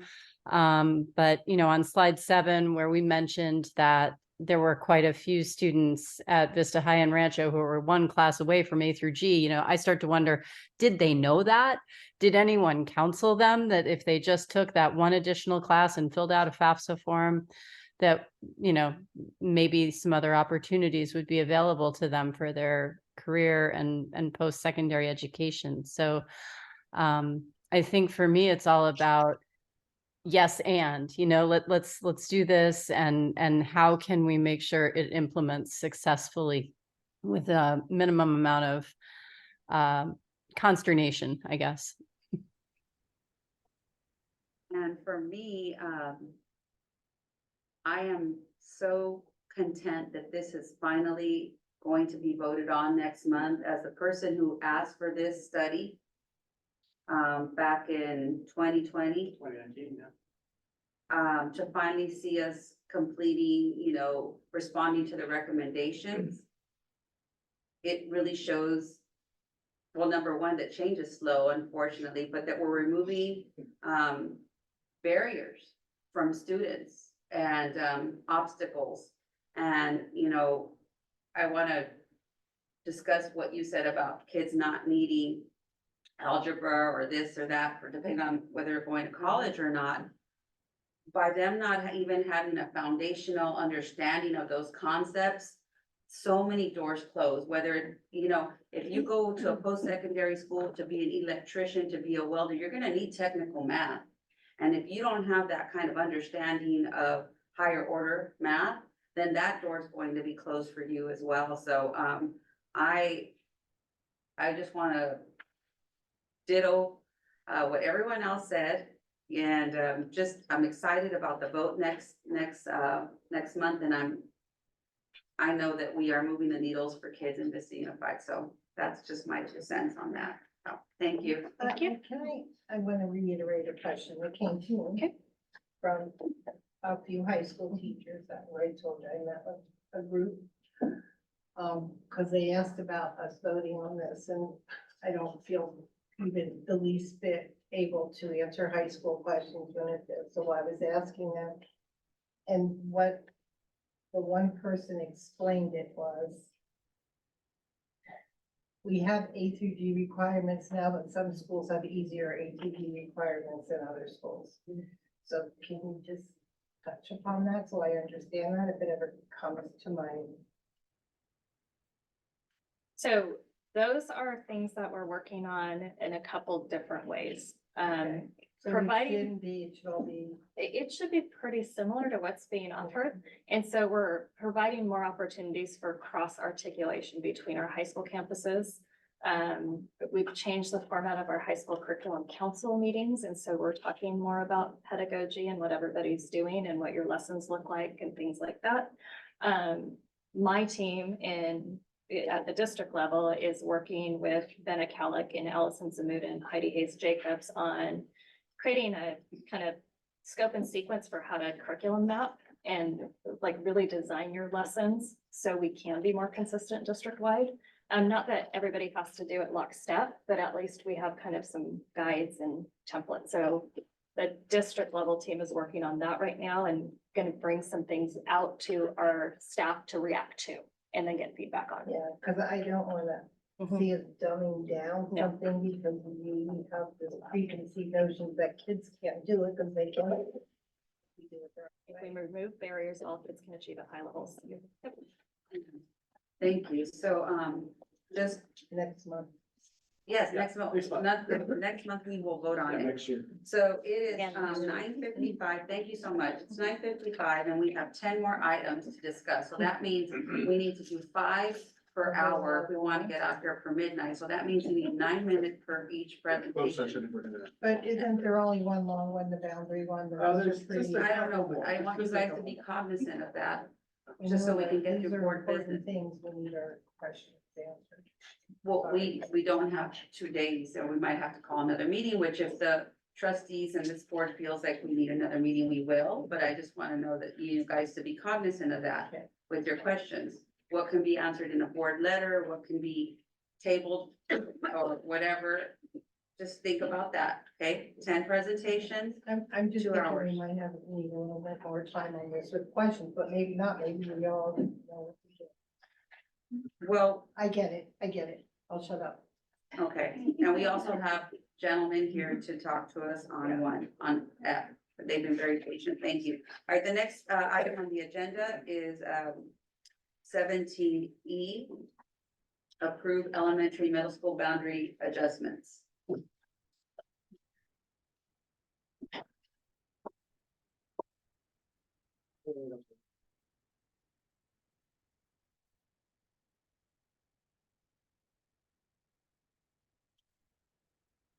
Thank you for being patient with us.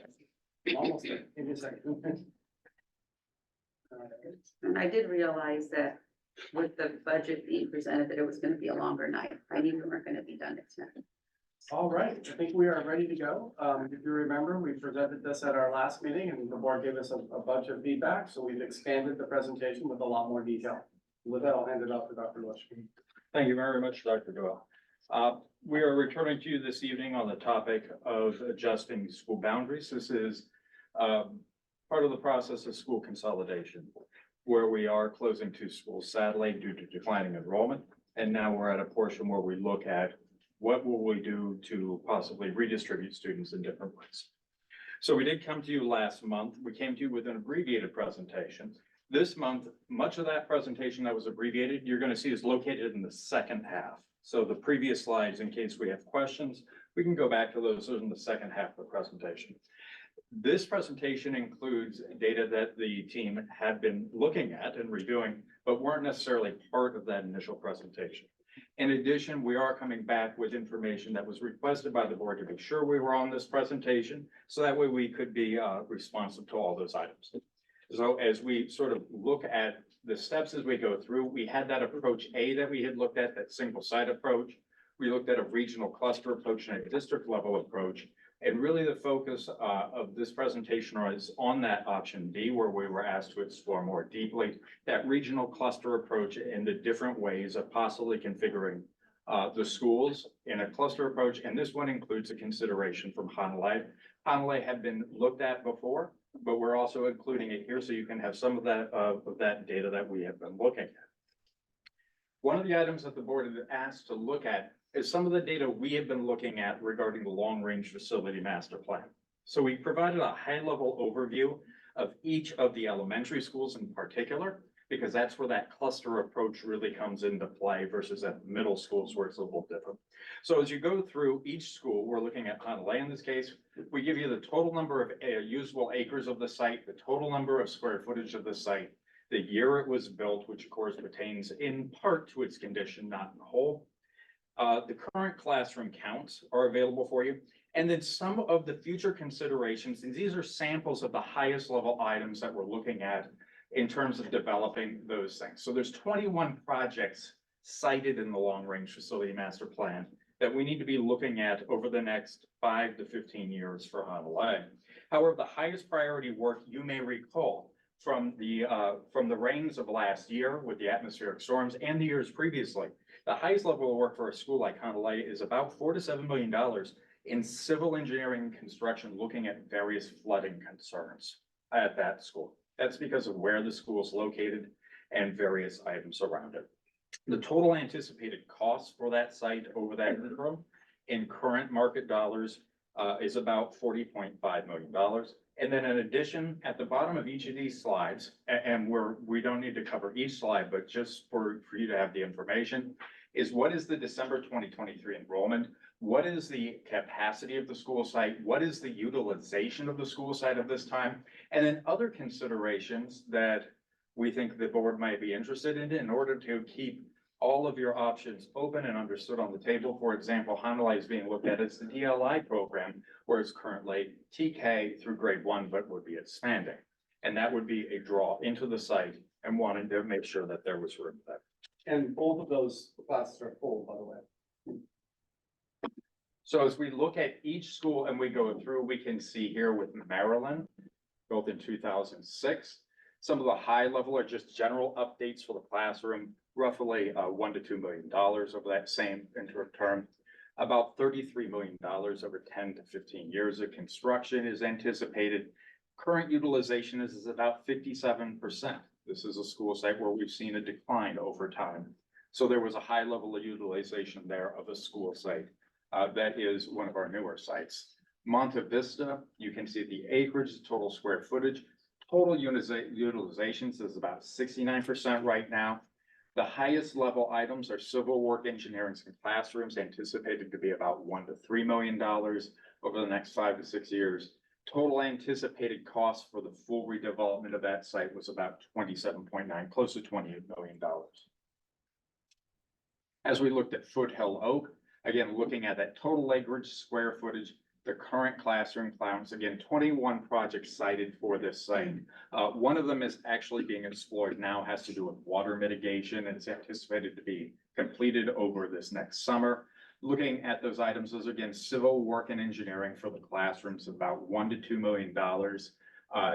The approved project at this time is about a quarter of all of that. Total anticipated costs over that interim term, relatively new school site for us, about 22.7 with 62% utilization at this time.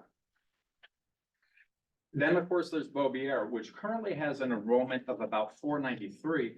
Beaubier, when it's redeveloped, is being designed for 650 kids. So that's just something taken into consideration. That's not current Beaubier status. That's looking to the future. Total number of square feet, we haven't listed because we're not done with the full design.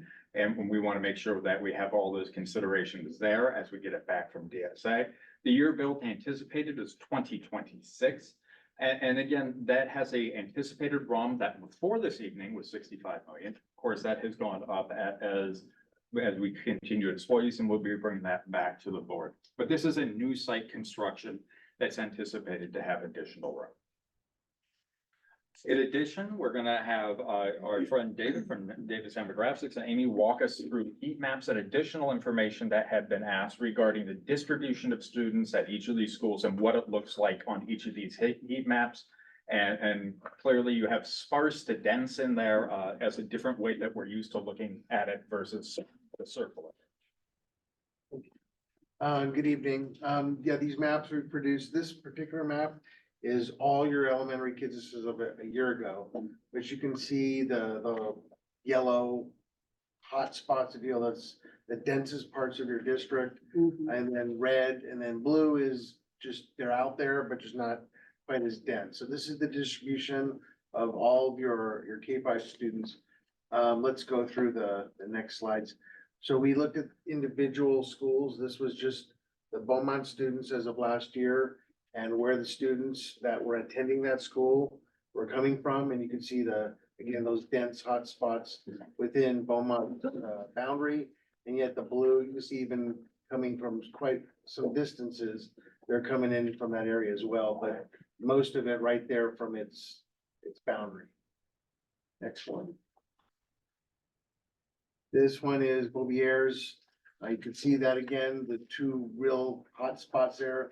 The majority of the students coming within the boundaries, but it's got a nice, cluster around it, expanding to some of the other school areas and even some a little bit further out as well. But that's where all the students are coming from attending Beaubier. Next one, please. Maryland, again, same thing. Could see that all these kind of have the densest part of the attendance coming from their boundary. Most of the students that live in the zone go to that school. But you could also see kind of where it spreads out into even little part there of the Beaumont's boundary at the top and scattered among other parts in the district. Next one. So Foothill Oak, same thing, majority of them coming from that area, but it kind of does spread out into some of the neighboring other zones and some a little further out as well. Lastly, Honolulu, same thing is that, except that it's more of the longer boundary, but you can see right where the school is that he's highlighting. There's red area, but most of the kids are coming from over there and even up towards the the top part that's adjacent to Beaumont's boundary. And I think this, Amy, you're going to. So one of the other data points that was requested was, what does the impact do to the drive time? So what we did is looked at assuming an 8 a.m. arrival or drop off with those elementary sites. Looking at, since we did see large concentrations to the west, northwest of Beaumont, looking through the student file, trying to find those streets that had a number of students, and then what you'll see here is the commute time. We've sorted it by the minutes. And so as an example, Artist Place, which is over by Vista Magnet, you'll see that the current commute to Beaumont is roughly 5 to 7 minutes, depending on how many lights you hit. And then the next closest school, Monte Vista, then Beaubier, they were all Beaubier, Maryland, and Honolulu were all about the 7-minute minimum. Even though you'll see the mileage are different, and again, depends on how many lights that you're hitting at that time of the day. Similar Crescent as well as another. Is this school door to school door, or is this It's school the, door to the boundary? it's the house to the school, The house. The to address. school. Yeah, the address. to the school, Not. not to the boundary. Okay. And these are just examples. I mean, Yeah. every house is Right. different, so. Yeah, and obviously there's a couple different ways you can get to the schools. I use the shortest distance. So, and again, depending on how many lights, that's why you see like that 6 to 12 minutes, 7 to 16, as an example with the Crescent that is over by Civic Center, just north of Santa Fe. That Santa Fe is an example. There are several students there. That's west of Vista Magnet. So that's just an example. Where it's currently to Beaumont, again, 7 to 9 minutes, 1.5 miles. To Beaubier, it actually reduces it to 4 to 10. In Maryland, 5 to 10. With Honolulu for this particular area being 9 to 16 minutes, or roughly over 3 miles. And similar on the next slide, looking at, we did 6 different addresses. The town site is closer over to Luce Duran That's Park. the upper part of the Honolulu, remember that upper part? And so again, Beaubier being the next closest school. So currently it's 6 to 9 minutes to get to Beaumont, but if they were to attend Beaubier, could be 3 to 8 minutes, with Monte Vista being the longest, being potentially 9 to 12 minutes, depending on traffic, as another example. And then like Cal Ave is an example of west of Beaumont, and same with Alta Vista. So these were just the different scenarios, looking at the impact of commute time. And so what we did here is created another scenario looking at the regional cluster. So we called it B2. And so with this B2 scenario, you'll see that we've eliminated using Maryland and Beaubier. So now that's part of Beaumont, but we've extended Honolulu to go up towards Maryland. But then in order to balance the schools, we took Foothill, and you'll see part of Monte Vista, mapping it to Foothill. You would see the impacts on the right-hand side of trying to balance those 3 schools out. So this could be another approach, looking at the regional cluster. And again, at the end of the presentation, we put all of those original scenarios. In addition, there's another copy of this B2 for comparison. Just to confirm for the board, David, when we look at those particular numbers, that clearly doesn't account for, that's the students that live in the boundary that would be proposed, not the number of students that would attend a school, because we have students that go to magnet schools and everything. That's just the total population, correct? Yes. So talking about Beaumont students currently and Beaubier students. So we're gonna decide where the Beaumont students. And then we're rebuilding for Beaubier. So on these, it shows how many, there's kids that only take 1.1 miles, you said, to get to Beaubier, right? Right. Are we So those parents, if I was one of those parents, and I'm telling you, I've heard this, I'm not making it up, because they've come to me to ask me that. I'm a Bowier parent, my school's closing. Okay, I want my child to stay, I'm a Beaumont parent. I want my child to stay at Beaumont, and I'm gonna say they're gonna be part of Bowier after this. Are we prepared for that? Because to me, we should. They should be able to stay at Beaumont and then go to Bowier the next year if that's what they choose for their students, which would mean that swing site wouldn't be just the current Bowier. It will be adding some Beaumont Bears into the Bowier, whatever they are. And, yeah, and I think there'll be more of them than we are aware of. So just to clarify the scenario that we're describing, just to make sure I understand it further, we're saying we have Beaumont closing, we have Bowier moving on the Beaumont, and question is, are we anticipating that there will be parents that live in close proximity to Beaumont that will then ask for a transfer into the Bowier that's the temporary site?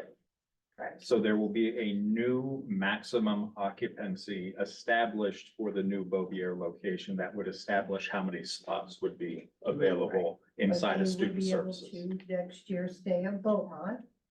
My understanding is we are a district of choice where any parent would be able to go to any school and apply for space available. I think another way to say it is when we have conversations after the board makes a decision, tonight's a momentous night because we can't do anything until the board makes a decision. So let's just assume the board makes a decision on this. The Bowier parents, and we've had this conversation with them, and we'll have it again this week. We'll really have, to make it really super simple, three choices. They'll have the choice to accept the new neighborhood school that's identified by the boundary that you will approve tonight, one choice. Two, participate in the lottery for the magnet school for which the board approved a month ago as a possibility, or ask for a transfer to another school, like, for example, Bowier that's shifting for a brief period of time, 2 years, over to Beaumont. Right. They'll have three choices. I think the only thing, just to be super fair and upfront, is that if we have more parents at Beaumont that want to transfer to Bowier than we have space, that's when we'll have to have a conversation. Because we can't, if there's more students than there is desks in the classroom, then we would have to have that conversation. And we don't know that until we know what the boundaries are, one, and two, we give them the choice. Yeah, since we put Bowier there to begin with. We have Yeah. to think that out. And I also want to comment, could you go back to that? Which slide? The Honolulu one slide, there we go. We wanted to bring this to you because there was two things that I got out of the board presentation last time. It was made very clear that why are we including Bowier? Why are we including Maryland? Why didn't we include Honolulu? That was very clear to us. So we showed a scenario here. In this scenario, if you notice, both Maryland and Bowier boundaries do not change. They're not taking any part in this scenario of the current Beaumont boundary. The other two scenarios we shared with you last time, which are in the back, do have it coming down in there. And I have those here. Yeah, they're in there. So I just want to be clear that that's what I heard from the board last time. You want to see a scenario that does not have, for lack of a better word, impact. Bowier or Maryland coming into that upper part of Beaumont. And so the scenario that we presented tonight has only Honolulu and Monte Vista taking over part of that. So I just And want to Foothill. point that out. And Foothill. Oh, yeah, I mean, but I'm saying of Beaumont's boundary, those are the only two schools that are overtaking that boundary in this scenario. So So this was the I- original slide right So, here. but when I look at this slide that you put together with the times and the minutes and that made me change my mind because I was thinking Beaumont schools here, Yeah. Bowier Yeah. schools Yeah. here. Right. But when you look at that, The heat when you maps. look at this, The I heat think maps, yeah. I personally would like to I don't want to keep the parents away from what's Right. closest for their Right. kids. So maybe we should talk about bringing them back for those parents. Well, we have choices. Yeah, we have lots We have Free lots of choice. choices. And we have them right here. I mean, they're all right here. They're not Okay, eliminated. wait, there's They're not- choices. I did look at all this. Okay, all right. Is it okay if we go over the choice, go back to the last meeting and go over all your choices? Because we just simply added a choice. Right, You guys can make a decision. Right. yeah. So let's Any of start us there. later. Let's start there, which is right here, if I'm not mistaken. We'll talk about middle school in a moment. Right now, we're focusing on elementary because it's more complex. Talk about. Yeah. What slide are you still on? Slide I shifted to slide 23 just to show you the choices. So let's walk through the choices now. Yeah, and this one, if you look at the Beaumont boundary itself, there's parts of 4, if I could read it correctly. A little bit of Beaubier coming in there, a little bit of Maryland.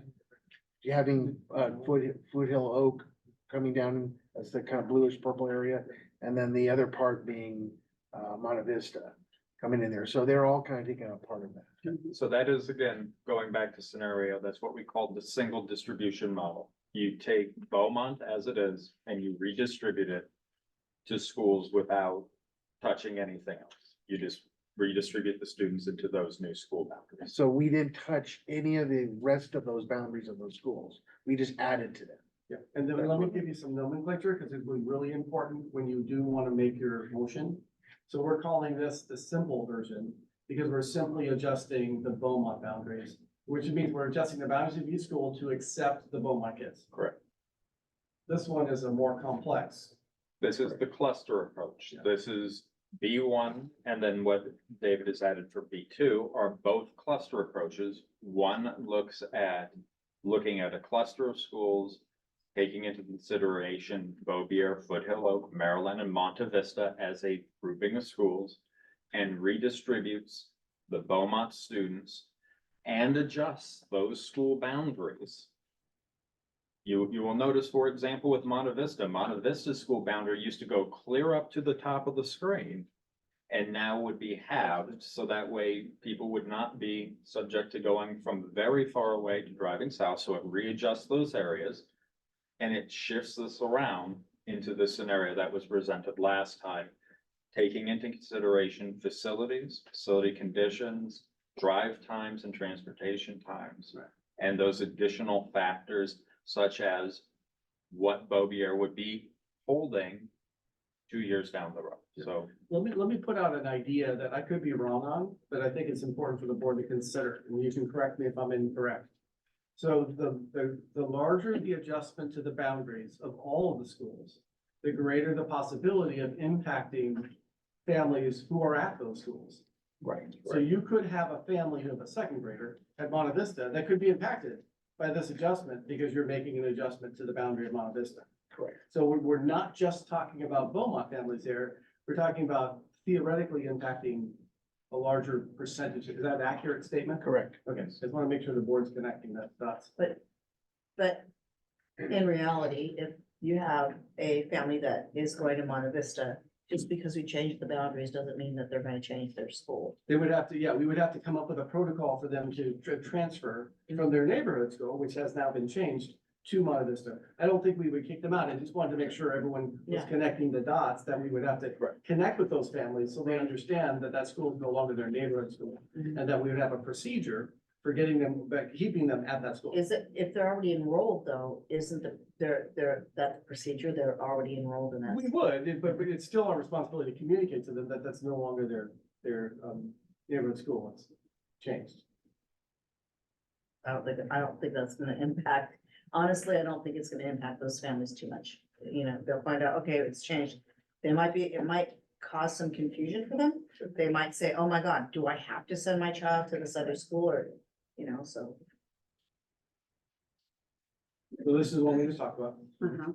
And then there's third now, or really fourth. The third one was one we had discussed, which was if we took a broader approach looking across the district. And it was staff recommendation based upon this last scenario is that to enact such a district-wide sort of process, that was a bit outside of the scope of a discussion of school consolidation. That is more of what you would do by forming committees and having a long-term deep dive look in that, because this would be something that impacted so many schools. So we did run those scenarios, but that was what we had come back last time, was that it impacted so many schools that our recommendation would be to form larger committees and engage in community engagement around something of that nature.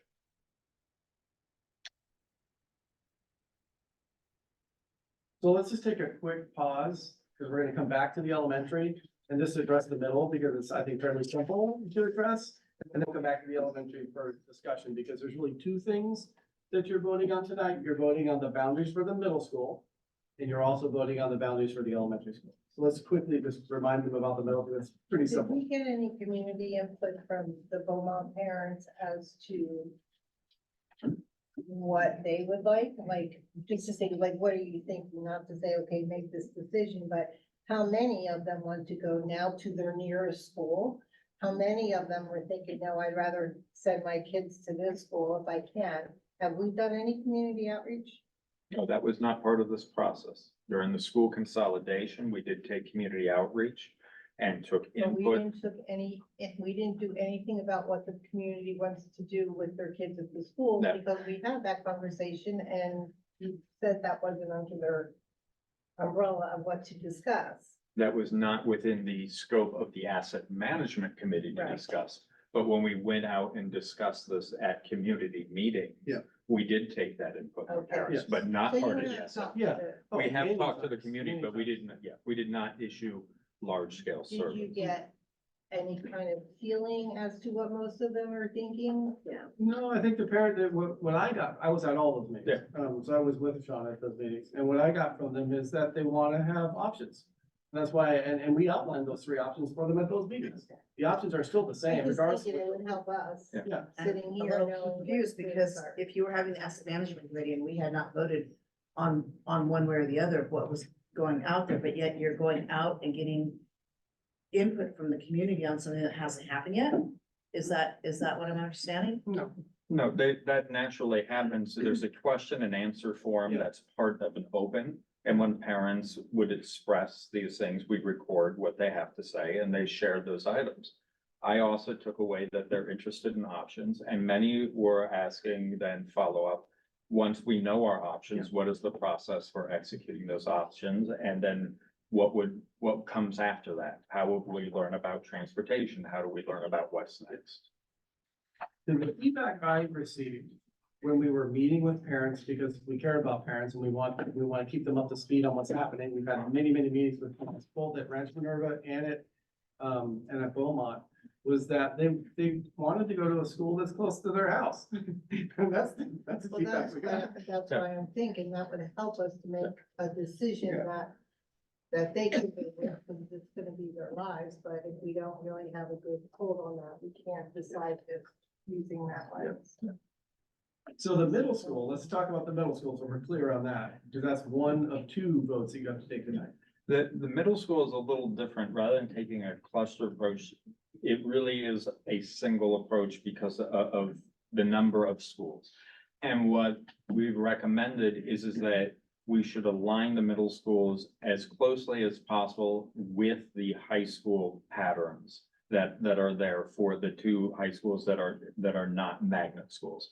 So what this reflects as you look at this is that format and that layout of aligning each of those middle schools to a high school. Again, when you look at those numbers and you look at Roosevelt, Madison, that's not the student enrollment. Those are the total number of students that live inside the boundary over the course of years. It doesn't take into consideration that we do have two magnet schools and that those magnet schools will draw off of those, reducing the total number of students on campus. So it's not really much of a choice. That's kind of where it needs to be, but it does have to be official tonight because we have to change the boundaries. So, do you have any questions about middle school before we move on? We could go back to elementary. Yeah, we're good on that. So I think I want to hand it back to the board president because we can approach this in two ways, President Alvarado. One is, and I'm on the last slide because we tried to kind of make it simple for you. Perhaps you could engage the board in a conversation about middle so we can get that out of the way. And then we'll follow up with elementary and I'll talk you through some possible options. All right, so the first item on our discussion and actions are we need some consensus on aligning the middle school boundaries with the high school boundaries. It has to be a vote, Right, an official vote. so make that I need to make a motion To what? to align the middle school boundaries with the high high school. school boundaries. So it was moved by trustee Smithfield and seconded by trustee Vargas. Any further discussion on the middle school option? Trustee Kelly, any discussion on that? No, thanks. All right, seeing none, we'll take a roll call vote. Trustee Morocco? Aye. Trustee Vargas? Aye. Trustee Smithfield? Trustee Kelly? Aye. And I vote aye. The decision to align middle school option with the high school boundaries, passes 5-0. And then, The way we structured the elementary, we were just trying to do this so that the board could like communicate with each other about it. There could be other approaches here, but we've lined up 4 approaches. There were originally 3. We added these 2, if you remember. And so approach A, or any, if you want to change it, we can even have an approach D if you want. But approach A is that minor adjustment, that first slide, and I can go back to that in a moment, that just for the Beaumont boundary has the fewest impact on the boundaries of the other schools around it, but the schools that would be impacted by that are Bouvier, Patillo, Maryland, and Monte Vista. The second approach, B1, is a more major adjustment to the boundaries of the cluster schools, and those schools would be Bouvier, Patillo, Maryland, Monte Vista. And then you saw B2, so that's a totally different set of schools, Patillo, Conway, and Monte Vista. And then approach C, which is one we highly recommend not approving, because that would probably be better. It would impact every elementary school in the district.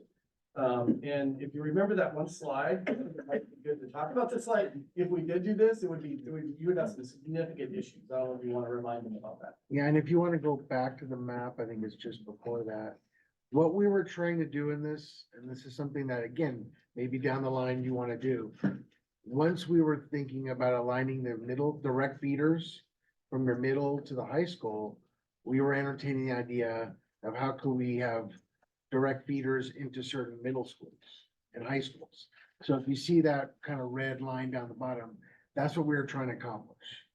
And it was just a little messy, and it involved adjusting most of your schools to accommodate that.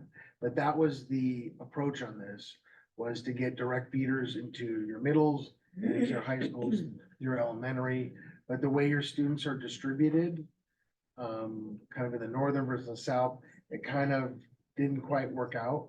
But it was an experiment that we felt we needed to try. And Sure. what this slide reflects is you can see it puts the district dramatically out of balance, with some schools over enrolled and requiring huge adjustments, and other schools underutilized entirely. So it really, it's something that would take a much deeper conversation dive on how we did things entirely. all right, so going back to our elementary options, is there a trustee that's ready to make a motion on either A, B, B1, B2, B2? I move that we adopt elementary school approach A, minor adjustments to surrounding school boundaries to absorb students. Okay, moved by trustee Morocco for approach A on the slide. Do I have a second? I'll second. Seconded by trustee Smithfield. Any further discussion on approving approach A for elementary schools? On that one, if you could put the slide on here. Sure. Screen, Dr. Loisher, for this place, like Monte Vista, if you're on that north side, what's the driving distance to get to Monte Vista on the south side? Like that seems too large of a footprint, but. And the That's the roads. existing footprint. It's already That's the there. existing footprint. That's the existing footprint. But it's a long drive time. Yeah. The answer is Yeah. it's a long drive time. It's a good The thing is that it's not highly populated. Right. Super sparse population up here. So do most of our students tend to go to Monte Vista, or do they go to other schools? We have a mix of the two requests. Some requests to go to a more localized school, some come down as far as right, that you have other schools in play that come into that. But if you're looking at the total distance, most of the distances we were talking about were just a few miles when you were looking this particular, yeah. Can you go to slide 22? Pardon me, wait, we need to, yeah. So it is 10:30. I need a motion to extend the meeting. So moved. Moved by trustee Morocco to extend the meeting to 11:55. That's any further discussion? All in favor of approving, of extending our meeting to 11:55? Actually not all in favor. Trustee, Morocco, what's your vote? Aye. Trustee Vargas? Trustee Smithfield? Trustee Kelly? Aye. And I vote aye, so the motion passes to extend our meeting to 11:55. Please continue. So trustee Vargas, the demographer's prepared to answer. Yeah, if you want to go back one slide, or 22, I think it is. Yes. It's hard to read, so I apologize, but I'm gonna. He's got his big pointer. Yeah, but I'm gonna at least tell you the numbers. When you read across the row for Monte Vista, Right here. that is what's living in the boundary. Got it. And where they're going. So if you read across, Go back to Foothill. you'll see that at Foothill Oak, there's 81 students that live in Monte Vista's boundary that choose to go to Foothill Oak. So that's kind of your answer. I can't tell you if that's all of them up there. There's a lot of them choosing to do that. We're not proposing in that scenario to change the boundaries. They have choice, they're going there. So that's also what drove us in the other scenarios to look at maybe just making it part of Foothill Oak. But that's your choice, and yeah. That would be B1 where that northern part becomes Foothill. P1 right here. Okay. P1 right here. All right, so, I need a vote. Yeah. All right. Didn't I just call for a vote on that? No, you didn't. I did, You had okay. discussion, you had All discussion. right, trustee Kelly? So just so everyone's clear, what's on the table is option 1. Yes, I restated it. I said, Not that one. I'm gonna go back. all in favor of approving approach A for the elementary schools, minor adjustments to surrounding elementary schools. Yeah, I'm gonna restate it because apparently we're not clear on what we're doing. Trustee Morocco? Aye. Trustee Vargas? Trustee Smithfield? Trustee Kelly? Aye. And I vote aye. The motion passes. That motion was for the elementary options approach A. Thank you. Thank you. All right. Next on the agenda, I just made a new word. I sound like my student. Agenda and item, it's an item. Yeah, it's a new word. You know, I put you on the when cover, it's, 'cause I didn't want you to feel left out. 10:32.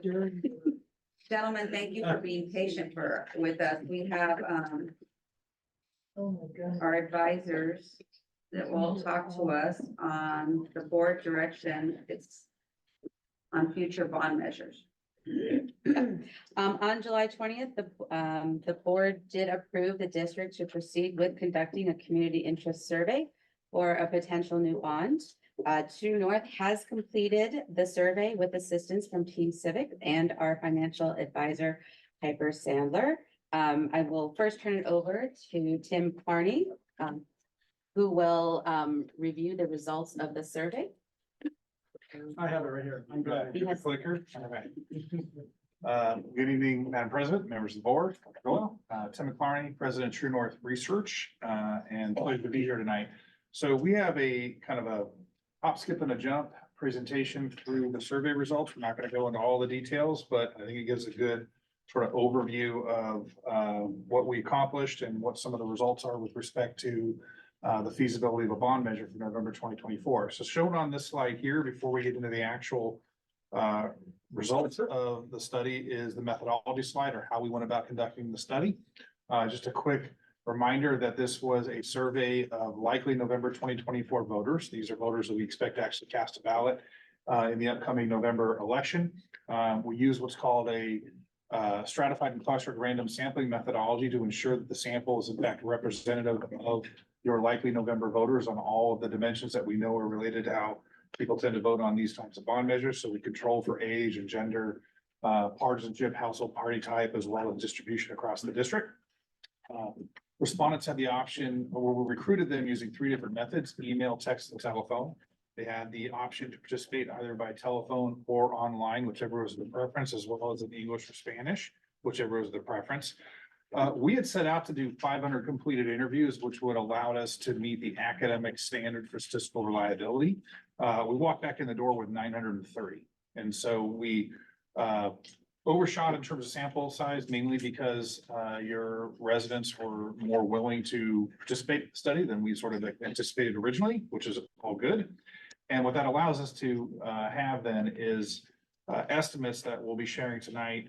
The results are have a margin of error of plus or minus 3.2% at the 95% confidence level. That means we'd be 95% confidence that the results I'll be talking about tonight are within 3.2% of what we would have found had we spoken with all of your likely November voters. Next slide, please. So, we have in the survey what we call our ballot test language, which is 75-word ballot statement that we tested. And we tested at 3 different points in the poll. And you see the results at 3 different points. The initial ballot test, which is that far left column, that is right at the beginning of the survey. They don't have any additional information about this measure beyond what appears in the 75-word ballot statement. And you can see at that point in the poll, we had 60% support. It's about 5% north of the 55% threshold that's required for passage of a Prop 39 bond. We have the interim ballot test comes sort of midway through the interview. They have heard more about the possible tax rates that could be associated with this measure and the tax implications of a bond. They've also heard more about how the projects could be funded by the measure, as well as arguments in favor. You can see that support at that point ticks up a little bit to 62%. And then you have the final ballot test at the very end. That is after we pepper respondents with a series of opposition arguments to get an understanding of, should you get opposition to your bond? Should they be vocal? Should voters hear those types of arguments? How does that ultimately impact their support for your bond? And you can see, as you might expect, it ticks down a little bit, but not by much, right? And so you're still, at each one of these ballot tests, you are north of the 55% threshold required for passage. Within the survey, we also take a look at voters' priorities with respect to how they would like the proceeds of a successful bond to be spent, should you place a measure on the ballot.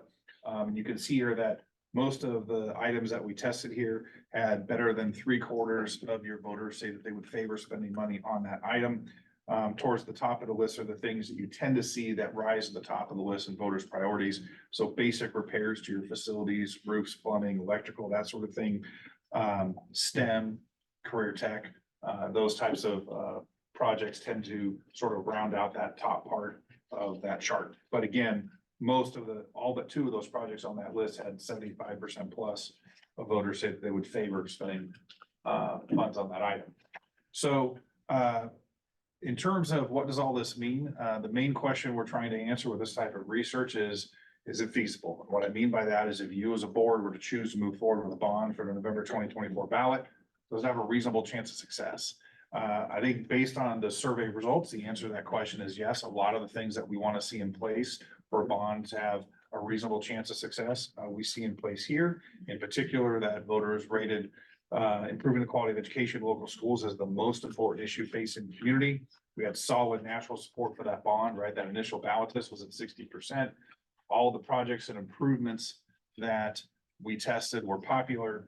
And importantly, at each point in the survey, after voters had heard more about this proposal, and we circled back and presented that same 75-word ballot statement and asked them where they stand, at each one of those ballot tests were north of the 55% threshold that's required for Prop 39 bonds. So that's all good news.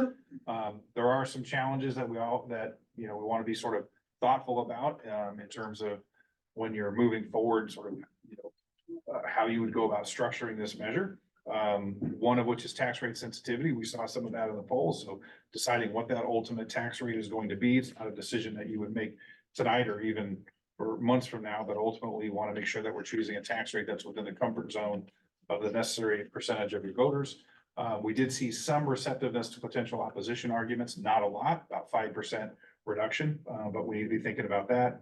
And then obviously, here we are about a year ahead of the November 2024 election, right? So a lot can happen between now and election day. And so, we want to think about putting a measure up there that doesn't necessarily assume it's blue skies and tailwinds all the way to November, right? You want to put a measure on the ballot that should you get a little bit of a turbulence between now and then, you have a measure that is able to withstand that. And then finally, so based on these results, a couple sort of observations or recommendations. The first thing is just to keep in mind that polls like this are not a crystal ball. I'm looking forward to election day, saying you're gonna get 60% on election day.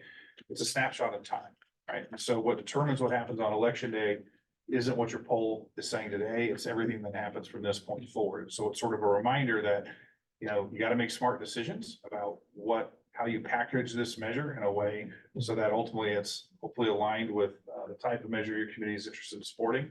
And you gotta put the work in terms of communications. And so, and that's really what this slide talks about is, what types of priorities should be part of your project list. Those should align with what voters told us they care the most about. This poll is really the beginning of the conversation, not the end of the conversation. Should you choose to move forward, it's really, from here on, you're gonna wanna sort of ramp up that conversation with the community, talk to make sure that they're aware of your facility needs, start to build consensus around a bond proposal.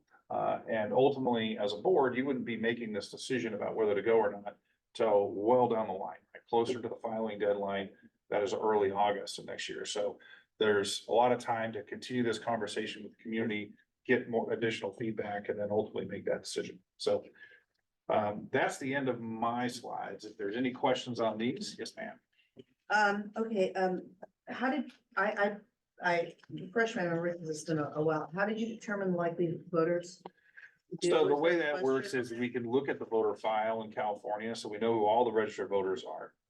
And we also know when they register to vote in the district, what elections they actually cast ballots in. But you didn't ask these respondents if they were going to vote. Correct, and because that is is shown to be not a particularly accurate way of assessing likely voters, because what happens is people know they're supposed to vote, and so you get some false yeses, right? It's a lot better predictor to look at the person's past voting behavior. So if they've been registered to vote in the district since 2012, which elections did they actually cast ballots in?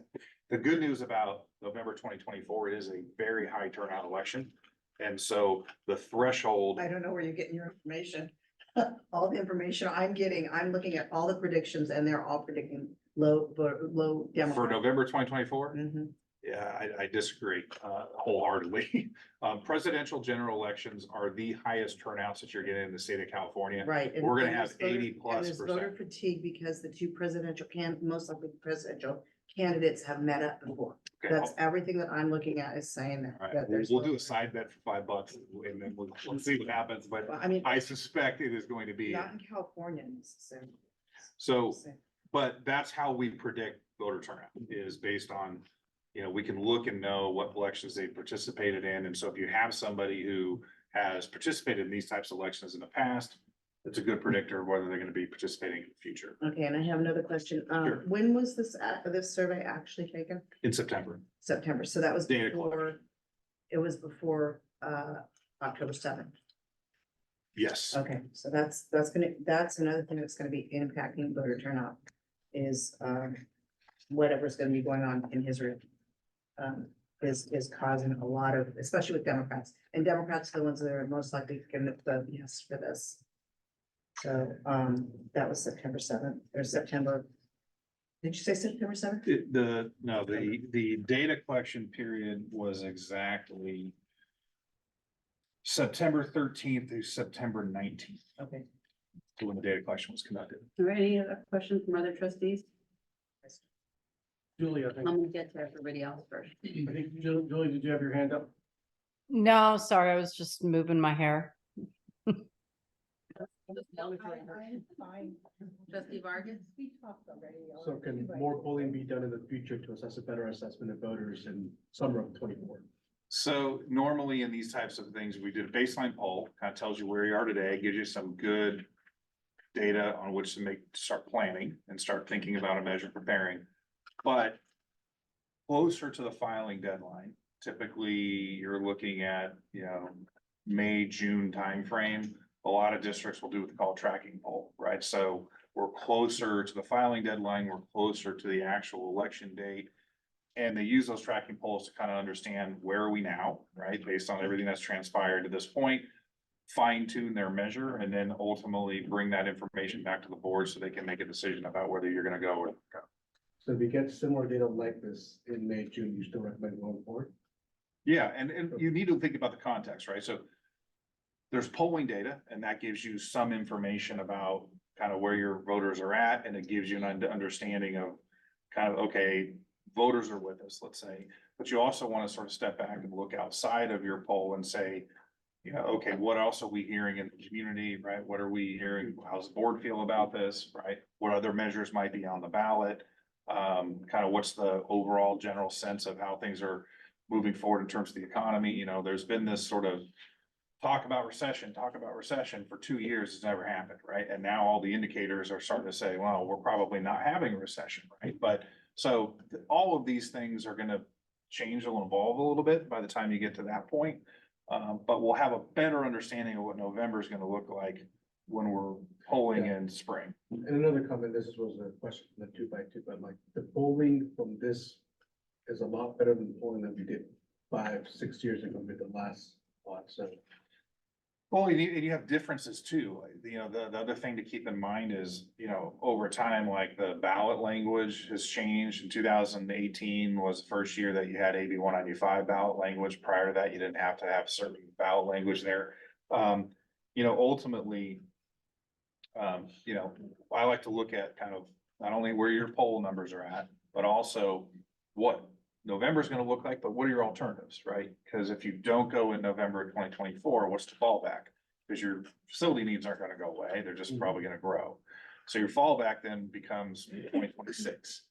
As a Prop 39 bond, you can't put them on whenever you want. You have to go on these regularly scheduled elections. And so one of the advantages of a presidential general is because of this high turnout that you typically get.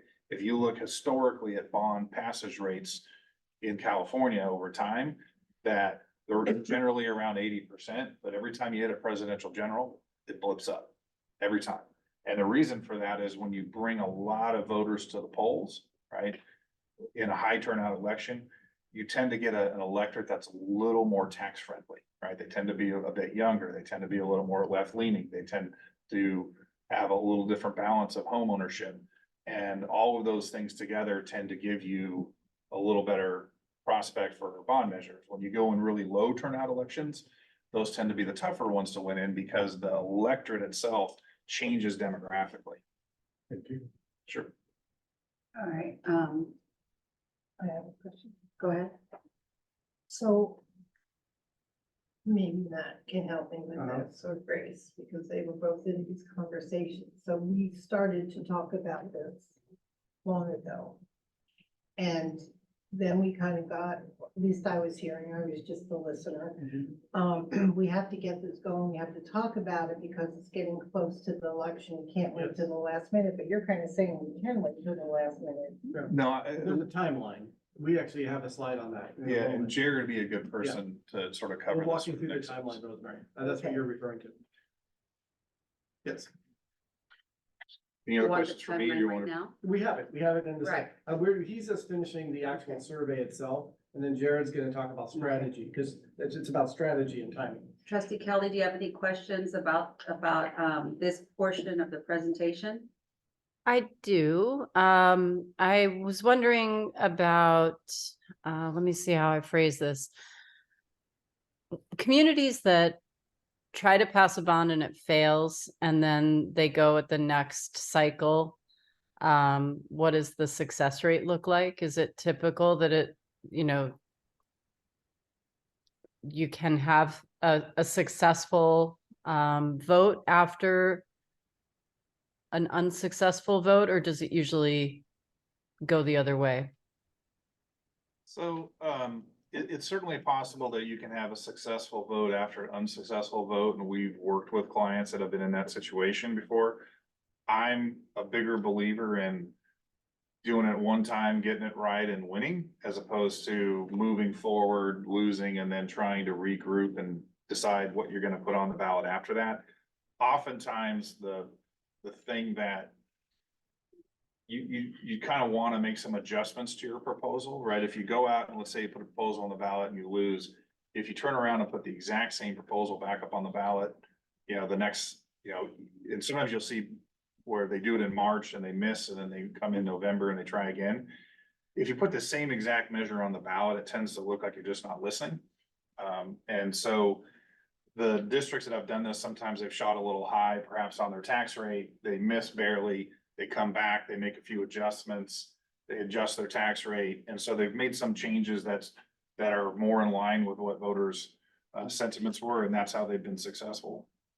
But again, I think it's the best strategy moving forward is to, you know, focus on winning the first time and not having a fallback election. Just for the board historical perspective, back in the late nineties, early 2000s, this district did go for a bond and lost, and then went for it again and got it.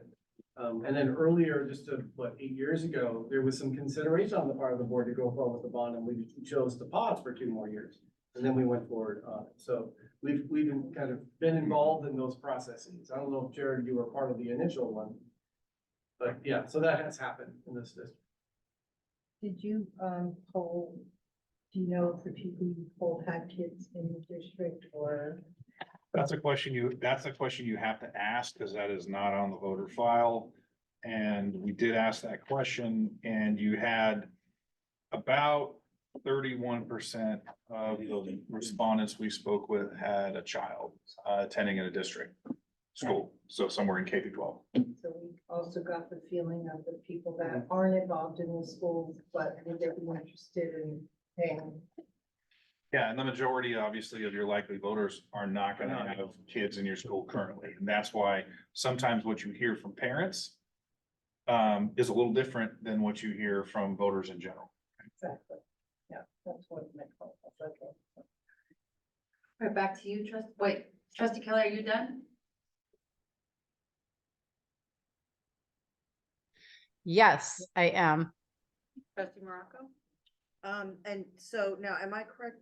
You did the survey and you're gonna handle going forward if we approve this? No. I just do the survey. Yeah, we're only halfway through our slide deck. This is just the survey part. We'll make it into strategy in a moment. Jared's waiting patiently. Actually, we have one before Jared. Okay. We have the finance guy. Even one before Jared. Okay, Yeah, so Jen. yes, thank you, sir. thank you. All right. And we can always come back to Tim. Jen, yes. So I would like to introduce Jen Kim. You may have remembered Tim Carty, who from Piper Sandler, who has been with us for years and years.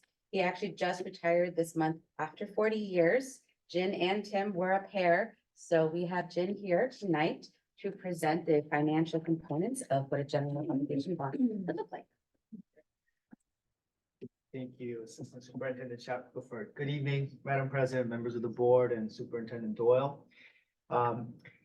We take responsibility for managing all of the district's general obligation bonds. And during this process of exploring the feasibility of a potential bond measure in November, we've taken the responsibility of providing some of the financial statistics that were used in the polling process that was conducted by Dr. McClarney. In addition to that, some of our financial statistics will be included in the ballot material, including the 75-word ballot language and the tax rate statement. So you might be wondering, well, how do we come up with these financial statistics, and how do we come up with the bond plan, the hypothetical bond plan that we may use? Well, there are essentially 5 components, or what I like to say 5 ingredients that come together to form a bond plan. Amongst these 5 ingredients, only one of them is voted by the voters. And once the voters take action on it, that cannot be modified or changed. And that's the total bond amount, the first ingredient. The other 4 ingredients are for planning tools. Starting with the second one, the phasing and timing of the individual bond draws. Typically, for a school district like ours in California, a typical bond draw period is over 10 years, and typical school district takes 4 draws over that 10-year period. The first draw is in year 1, and then year 4, year 7, and year 10. The third ingredient, which is a term of the bonds, that's the repayment period for a bond. So every time you take a draw from your bond authorization, you would repay that over a 30-year period, very similar to a mortgage. And you only pay interest on the draws you take in and not the total bond amount which the voters vote on. The fourth ingredient is the projected tax rate. The key distinctions I would like to make here is that the voters pay taxes not on the market value of their homes or their properties, but rather the assessed value, or this would be the tax value that's stated in your tax bill that you might have received a couple of months ago. You know, for my friends, I always say you pay taxes based on what you bought your home for and not what you can sell your house for. The fifth ingredient is the assessed valuation assumptions. Now, this is an important assumption because we don't want to be too conservative because that might restrict the district from fulfilling its missions and vision and unable to float an appropriate bond amount. But however, we also don't want to be overly aggressive because we want to be cognizant and mindful about managing the tax rate for the community. Now, let's talk about how these 5 ingredients came together to formulate these 2 hypothetical baseline bond plans. The plan on the left side is what we use for the poll. This plan assumes a targeted tax rate of $40 per $100,000 of assessed valuation. And it's under this projected tax rate, the district can support $364 million in bonds. And we've assumed 4 equal draws over a 10-year period of $91 million each. And one thing to highlight here is every time we would take a draw, we would come back to you for your approval. The third, again, the repayment period is 30 years for each of these draws. And the targeted tax rate, again, is $40 per $100,000 of assessed valuation. Now, the 5th ingredient here, we've assumed 4% as our assessed valuation growth rate assumption. And then I will get to why we think that might be an appropriate rate of growth. But before that, let's look at the right side. The right side is another option. This assumes a lower targeted tax rate of $30 per assessed valuation, $100,000 of assessed valuation. Under this targeted tax rate, the district's community can support just slightly under $300 million of bonds, which would mean, assuming the same 4 draws over a 10-year period, about $73,500,000 per individual draw. And we've assumed the same repayment period, and we've assumed the same 4% assessed valuation growth rate. Before we move on to the assessed valuation growth rate assumption, I'd like to just also highlight that these draw periods can be extended or shortened based on the changing needs of the district's facilities. So it can be 6 years, it can be 8 years, it can be 15 years. That can be modified and changed as the district's facilities need to change over time. And the voters do not vote on the amount of draws we take and the length of the draw period. Now let's talk about the assessed valuation growth rate on the next slide. So there are 2 approaches, 2 angles of approach when determining what might be an appropriate assessed valuation growth rate for a particular school district. One approach is to look at the historical growth rates. And I've provided here for you 20 years of historical data points, which we evaluated. The other angle is to know if there are any regional guidelines as to what might be an appropriate assessed valuation growth rate. And for our district in San Diego County, the San Diego County Taxpayers Association actually publishes what might be a guideline for school districts to use.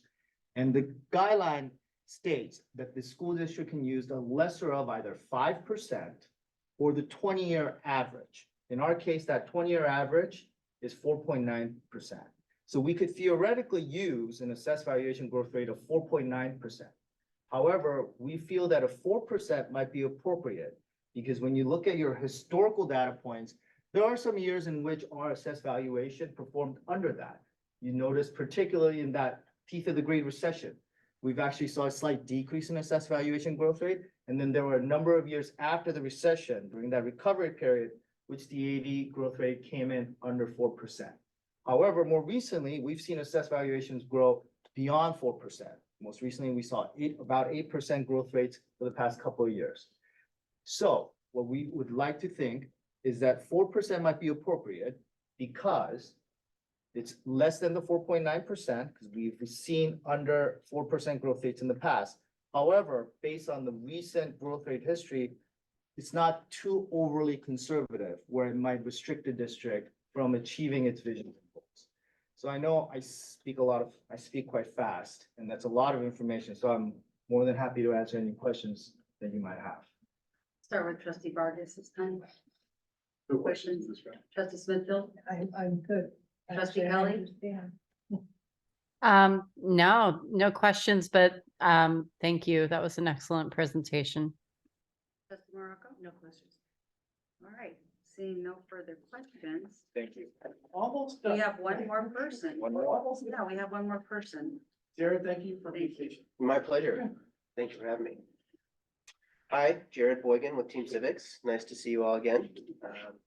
Members of the board, thanks for having me back. Our firm, we helped, actually, I was with a different firm at that time, but we helped in 2016, as Dr. Doyle was saying a few minutes ago, look at a potential bond measure. We actually had polling that was fairly positive, but in doing the next stage of preparation, we felt like with our sort of qualitative, non-quantitative community feedback, we need a little bit more time. And so we didn't go to the ballot in 2016. We waited a couple of years. There was some great community work done in the meantime, some good outreach. And in 2018, we went to the ballot and were successful with Measure Double L, which obviously I know you all are very familiar with. So that's an example. So this slide that's on the screen now, this is my only slide. When we start talking about bonds, most people instantly start thinking about the items in that right-hand column under the yellow arrow. There's phone banks, or there's yard signs, there's direct mail, there's precinct walks. There's tutus. And that's right, that's right. Oh yeah, costumes, yeah. Mhm. Yeah, little tutus and standing out there. That's right. So all those things that go into making a successful and unique campaign, those matter and those are important, but that's not where we are today. The board is not being asked tonight to commit to being on the ballot for 2024. As Dr. McClarney said, that date, the deadline for doing that is early August of 2024. So in all reality, you all will be asked to vote on it. If we proceed tonight, you'll all, be asked to vote on sometime in June or July of next year, right? So we've got 6 or 7 months to do. And so the question is, well, what happens now? And in our experience in doing these for hundreds of school districts, literally over the last 20+ years in California, there's really 3 important milestones that school districts take to put themselves on the path for the best chance of success as a school bond. The first one you've now completed, that's your feasibility assessment. And the primary part of your feasibility assessment is a survey, like the one Dr. McClarney just presented, which tells you, is this feasible with our voters? And as you heard him report, yes, you do have feasibility, with the considerations that he articulated. So now we move into the next 2 milestones that we should undertake as a district, that I recommend you undertake as a district. Awareness building and ballot measure development. And these 2 are things that districts do prior to the board vote. And the goal is to make sure that you as a board, by the time this comes back in front of you next summer, you can feel confident that if you put it on the ballot, the community is ready and the proposal matches what the community wants to support, that you've built a proposal that makes sense. So the awareness building is non-advocacy communication, and that's to be very clear. School districts cannot tell voters to vote yes or no on bond measures. You're not allowed to use district funds to do that. However, it's obviously a big decision to put a $300 million school bond in front of voters. And so you should talk about it before you do it. You should tell voters in a factual way, we are considering a bond measure of something like $300 million. And these are the reasons why we're considering it. And if we did it, this is what it would cost you. And what do you think, taxpayer? What do you think, Chamber of Commerce? What do you think, city council member? What do you think, parent, leader? All of these important conversations have to take place. So we've done quantitative data with Dr. McClarney's survey, where we did a statistically valid sample of over 900 voters, a tremendous response. Now we have to do quantitative feedback. We got to have these conversations. We got to listen to people, qualitative, excuse me, and hear, thank you, and hear what they have to say and assess that feedback. And part of that process will involve key constituencies like the San Diego County Taxpayers Association. They have a process. It's a very transparent process. It's a best practices type operation. We went through it for Measure Double L. We intend to go through that process again and kind of talk to them about it. So that takes some time. That's part of the reason I think we're having this conversation tonight, is because their process actually, they'd like us to get started sort of in January, February, with their process if we're going to proceed. So all of these, both internal audiences like your parents, your teachers, your staff, even your students to a certain degree, you can have this conversation, but also your external audiences like the Taxpayers Association, like city council members and county supervisors and candidates and chambers of commerce and local businesses and the 69% of your likely voters that are not parents in your schools, right? We want to talk to them also.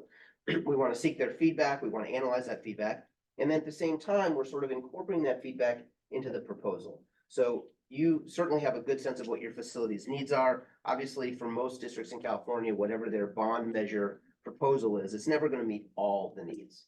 Right? So even if we are successful with the 300 million plus, bond, you're still not gonna be able to do every single thing that you need to do at every one of your school sites.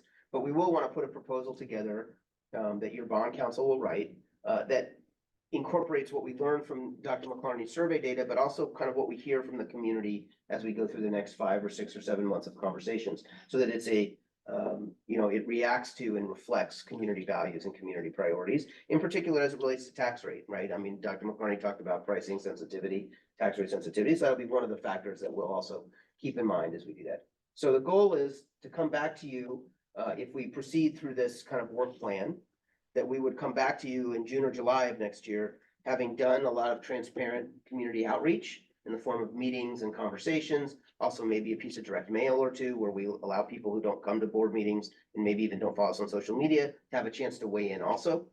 So we're really doing, our part to engage folks. And then a proposal that reflects those community priorities as well. So that you as a board would have a sense of confidence before you vote on it, that this proposal's been vetted, that the community's weighed in on it. We've had that community input and that the projects reflect what community priorities are. So that is the process, and as my colleagues as well, I'm happy to answer any questions. So go ahead. Go ahead. Yeah, I'm just gonna say, that I feel, it sounds like your qualitative outreach is not really qualitative research.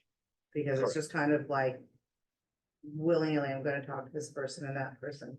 I kind of feel a little bit better if we were talking about focus groups or something like that, a little bit more qualitative. Well, research-based. yeah, I mean, if we could do focus groups, and Dr. McCartney can do focus groups if that's something that's important to the district, but it is systematic, though. I do want to be clear about that. We will want Dr. Doyle and school officials to get to every school site and to get to all of the PTA leaders. We will want to get to each city council member, right? We will want to talk to county supervisor. We will want to talk to the taxpayer association. So it isn't really willy-nilly, it's systematic.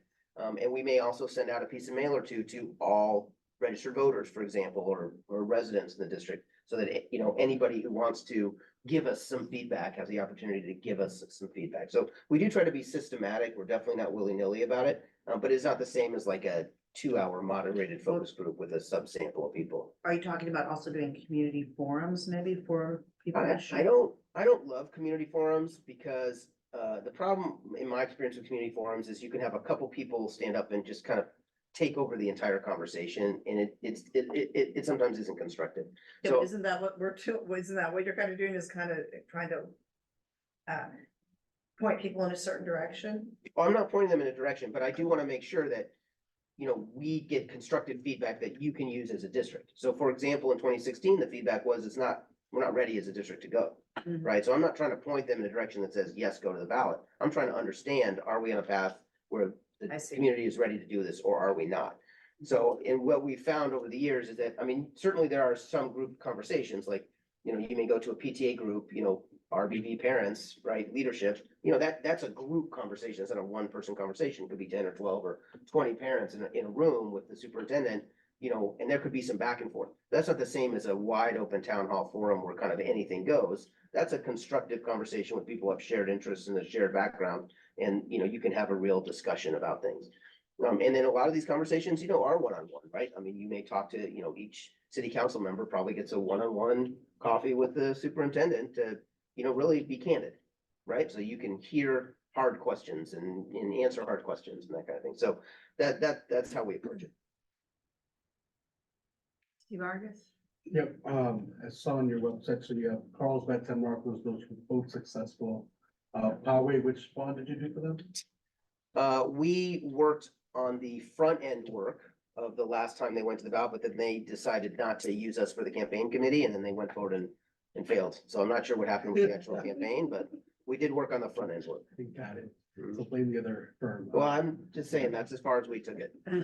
So with it, you can do the front end stuff, but like, if we move forward, you can eventually also do the independent campaign. Is that over here? That's what we did in Measure Double L. So we worked for the district to do this community outreach, both in 2016 when we decided not to go, then again in 2018 when the board decided, yes, it is time.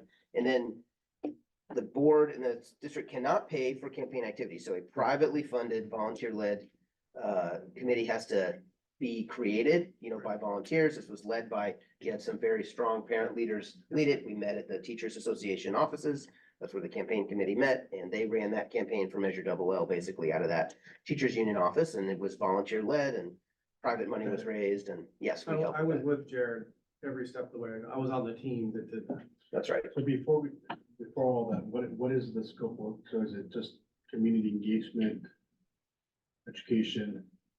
Right, so we'll create, using the tools that you have, the information we have from the survey, we'll create some, what I call messaging toolkit for the district, which is fact sheet and frequently asked questions and some website content, social media content, PowerPoint presentation. We'll work with Dr. Doyle to identify this systematic set of key communicators and audiences. We'll help him sequence those conversations. We'll help him figure out how to answer tough questions. We may generate a couple pieces of mail you know, for the district, and then help kind of assess and analyze what those results are. We'll also coordinate with Jen and with your bond council in putting that proposal together. You know, what does the actual ballot resolution look like? And I guess for Carl's been some markers, you did both the front end and then the IE. That's right. Got it. And the question for Dr. Gill, you have the skill set and capacity to help on this set of. Well, I was on the team, both 16 and 18, that did it. I think that we're in a good position. I don't know if I can answer that question completely. What I can tell you is I know all the members of the community extremely well. So I definitely have those relationships. And you think, hypothetically, we move forward, there's nothing just to fundraise money to get good awareness about this? I think that our community is committed. We are moving into a downturn, at least in education. We all know, we got the presentation today. So our local control accountability plan for next year will be slimmer. And that will probably have some impact on our community. But again, 69% of the people who vote for this bond are not in the education community. So I think it's a more of a regional connection with people. So I think that if everyone on the team is focused on it, I think that, yeah, we absolutely can make this happen. We're gonna need the PTA to be part of it. We're gonna need the VTA, the CSEA, everyone's gonna have to lean in on this. How much was fundraised last time for the campaign? I don't know off the top of my head, and Amy, you may not know. either. A little north of $200,000. Yeah. Yeah, she went to a lot of the, contractors. Yeah. A lot of that. Yeah. You finished? One last question, if there's organized opposition, how much does that hit the polling? I mean, that's significant. I mean, it's modeled a little bit in the survey. I mean, I think you saw a drop from the interim ballot test to the final ballot test of 5 or 6 points. Depending on how significant the organized opposition is, it can be a bigger drop. I mean, that's definitely a factor in measures that lose. And it's one of those things that honestly, we would try to understand during this next phase of awareness building. If we think we're facing serious organized opposition, I think that would be a factor we consider as to whether or not we would move forward. Yeah, I was gonna say, I think your question would be answered during the number two part That's right. of this, which would be coming in the coming months. That's right. Thank you. So I'm not sure if I'm at the number two part, and it's probably. Okay, so taking this forward. The fact that we are right now completing some pretty awesome projects in the district. That would also help, we can start that part of, because to me, that's what we have to use to get this other bond. Here's what we did, because we didn't have that before. It'll be part of the strategy. The other thing is this year, this time we have a facilities plan that we never had before in this district and stuff. So I do believe going forward, we have plenty to help us. My only thing is because I think you're part of this, is the wording of the bond. I'm still telling people that the wording that we had on the last bond was not what they say it is.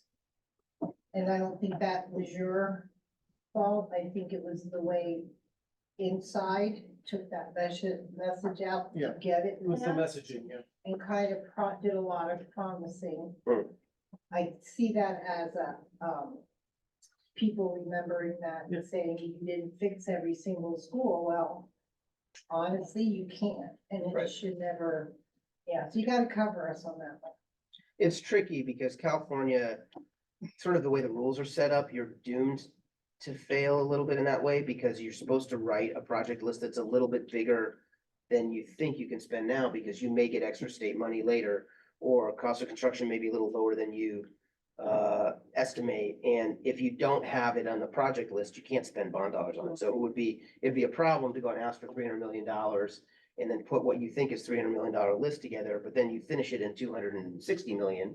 And you got 40 million of authorization left, but you're done with your projects. So you always have to build a project list that's a little bit bigger than you think. And every district in California deals with this, problem of, hey, we weren't able to do everything last time. So that's a bit of a communication challenge. And again, as we get into this next phase, we'll hear about that from people and we'll have to answer it. That's right. And we'll have to have good answers and see how serious the concern it really is for people, whether they can get past it. I do believe right now the time is right for this because of what we're doing and how good things look and how we've been so transparent once we got the right people in place. So that's my opinion. Not a question. Trustee Kelly? Questions for this portion of the presentation? No questions. I concur with Trustee Smithfield's comments. So am I understanding, do we have to pay for this next phase or, okay, how much do we have to come up with? We charge a monthly retainer, $7,500, and you do not have a contract on your agenda for that tonight. 7,500? That's not on the agenda for tonight, though. It would be in the future. The only thing that's on the agenda tonight is that you would approve moving forward with the first step of this timeline. That's the only thing you would be approving tonight. See, and I kind of disagree with trustee Smithfield in the sense that right now, our community is so mad at us of the way that we handle these school consolidations. I really don't think they're gonna be supporting, I don't know who's gonna help us out. I don't see the PTA, I don't see anyone from the PTA stepping up to The help. entire PTA, I disagree. Well, I don't, I know there's some that don't agree and didn't see why we had to do that. not enough to go knock on doors. Oh, I think we can go to the membership at each of our schools and get a handful. Maybe. Maybe not the council, but our regular PTA parents, yes, they will.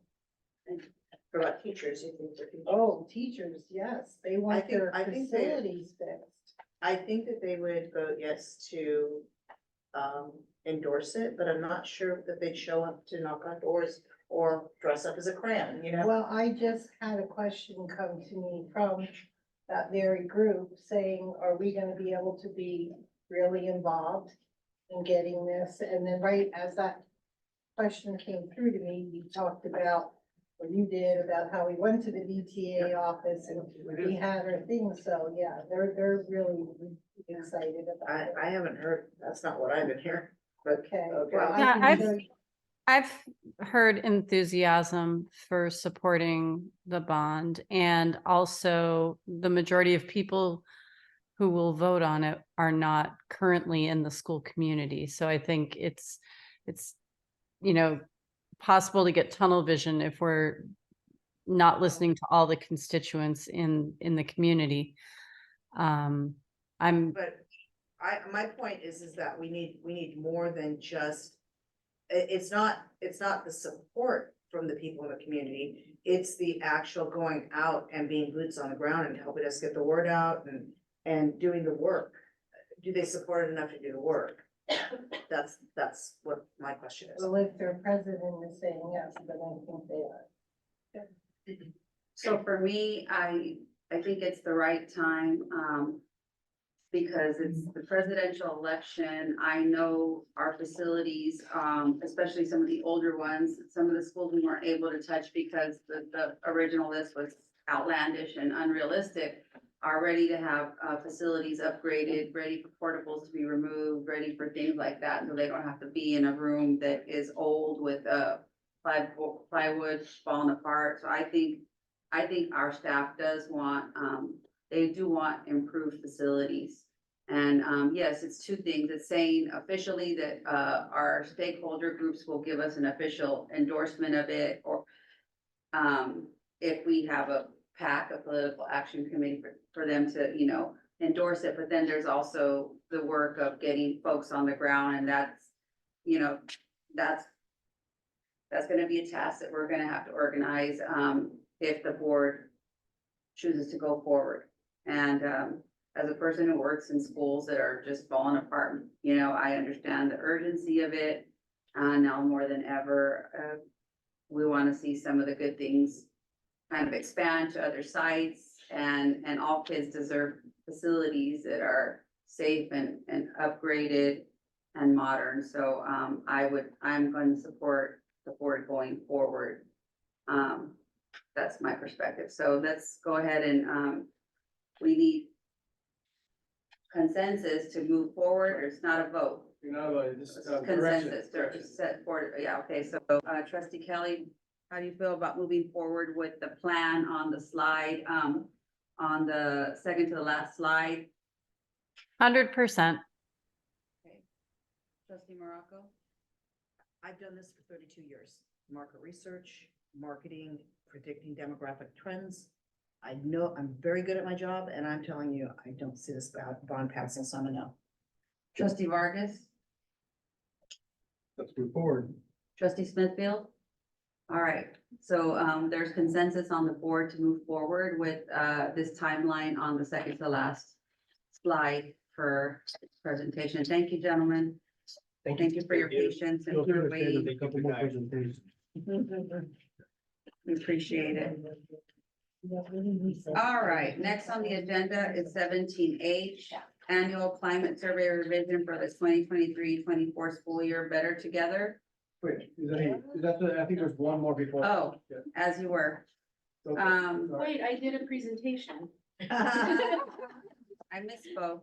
Next on the agenda is 17G, approve the classified summer assistance program for the 2024-25 school year. And, we have quite a few items, folks. We might have to postpone to a next meeting. Okay, Proceed. Rachel. so since this will be the district's first time participating in this, and there is a budget impact, we do need to bring this to the board for approval, but I can, kind of briefly go through some of the requirements. A lot of this information you already have.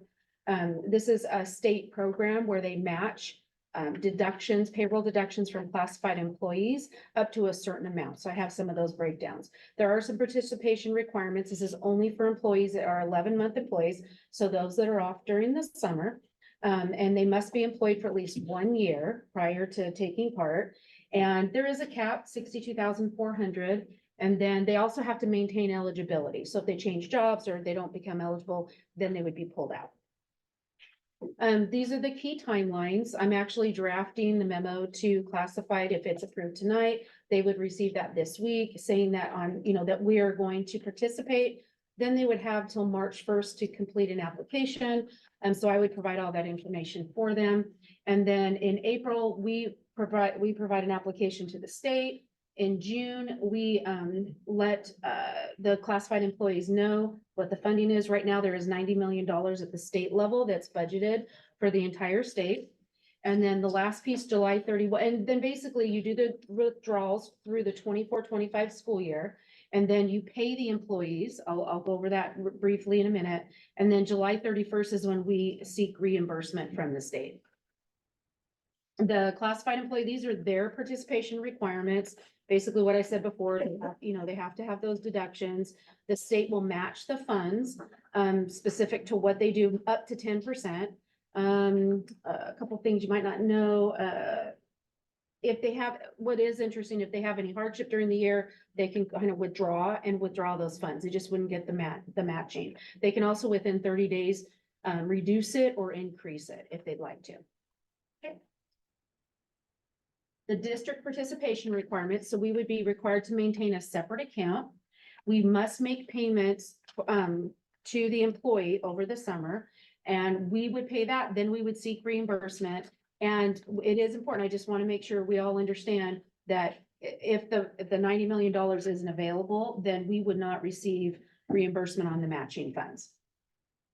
And then we are also required to pay the payroll taxes, which is, I did a sample here for us, so we knew exact, breakdown of what that might be. So this is a bus driver who works 11 months out of the year. Step 3 is about 49,500. As you can see, the deduction maximum that they could take out is 4,950, which is about $500 a month for the 10 months. And the state would match up to that. So the total summer payment to the employee would be 9,900, whereas they only deducted 4,950. They have 2 payment options.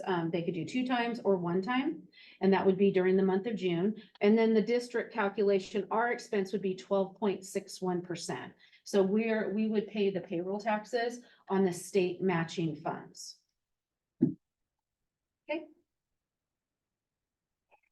That's it. So we are recommending approval so we can go through the process and see how it goes. Second. Moved by trustee Vargas, seconded by trustee Morocco. Any further discussion on this item, 17G? Trustee Kelly? Are you calling for the vote? I wanted to ask you because sometimes there's a delay and then we might vote and then you might want to say something. Oh, no, thank you. I have nothing to say, but if I'll leave myself unmuted for the vote. Okay, seeing no further discussion, we'll take a roll call vote. Trustee Kelly? Aye. Morocco? Aye. Trustee Vargas? Aye. Trustee Smithfield? Aye. And I vote aye. The motion carries 5-0 to approve 17G. Next is the 17H Annual Climate Survey Revision for the 2023-24 school year, Better Together. So you're all aware of the survey. We've shared it with you. The only question on the table now is there were a couple areas, 5 to be specific, that had some yellow highlights that we can include. The only reason we highlighted it is if we were to remove it, it would just make the survey quicker and more efficient, and more people would probably take it. So, but we can include them if you're comfortable with it. That's really the only question mark on the table.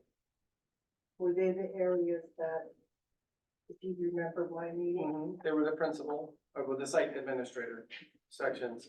But a lot of that language is repeated multiple times in the survey. Okay, I was talking about the flourishing area. I had The flourishing is the parent, yeah. But that's not yellow. It is yellow. Yes, it is. It's one of the yellows. And I'm prepared to go over them right now if you want to look at them. Well, I can just share with these guys, they were the questions about, one of the questions they asked the parent to answer is, are you a good person? So I felt some of the questions might really put people off and say, who is the school district that asked me if I think I'm a good person or what, however, there were a lot of those kind of questions. And that's just my thought. I don't know if I'm on track or if I'm thinking weird, but, what do you guys think? When I heard about the section, or when I was, given a presentation on it, I kind of felt with that section that it's kind of outside of our circle of control with parents. We don't control like the environment, the rent, the cost of food, the gas.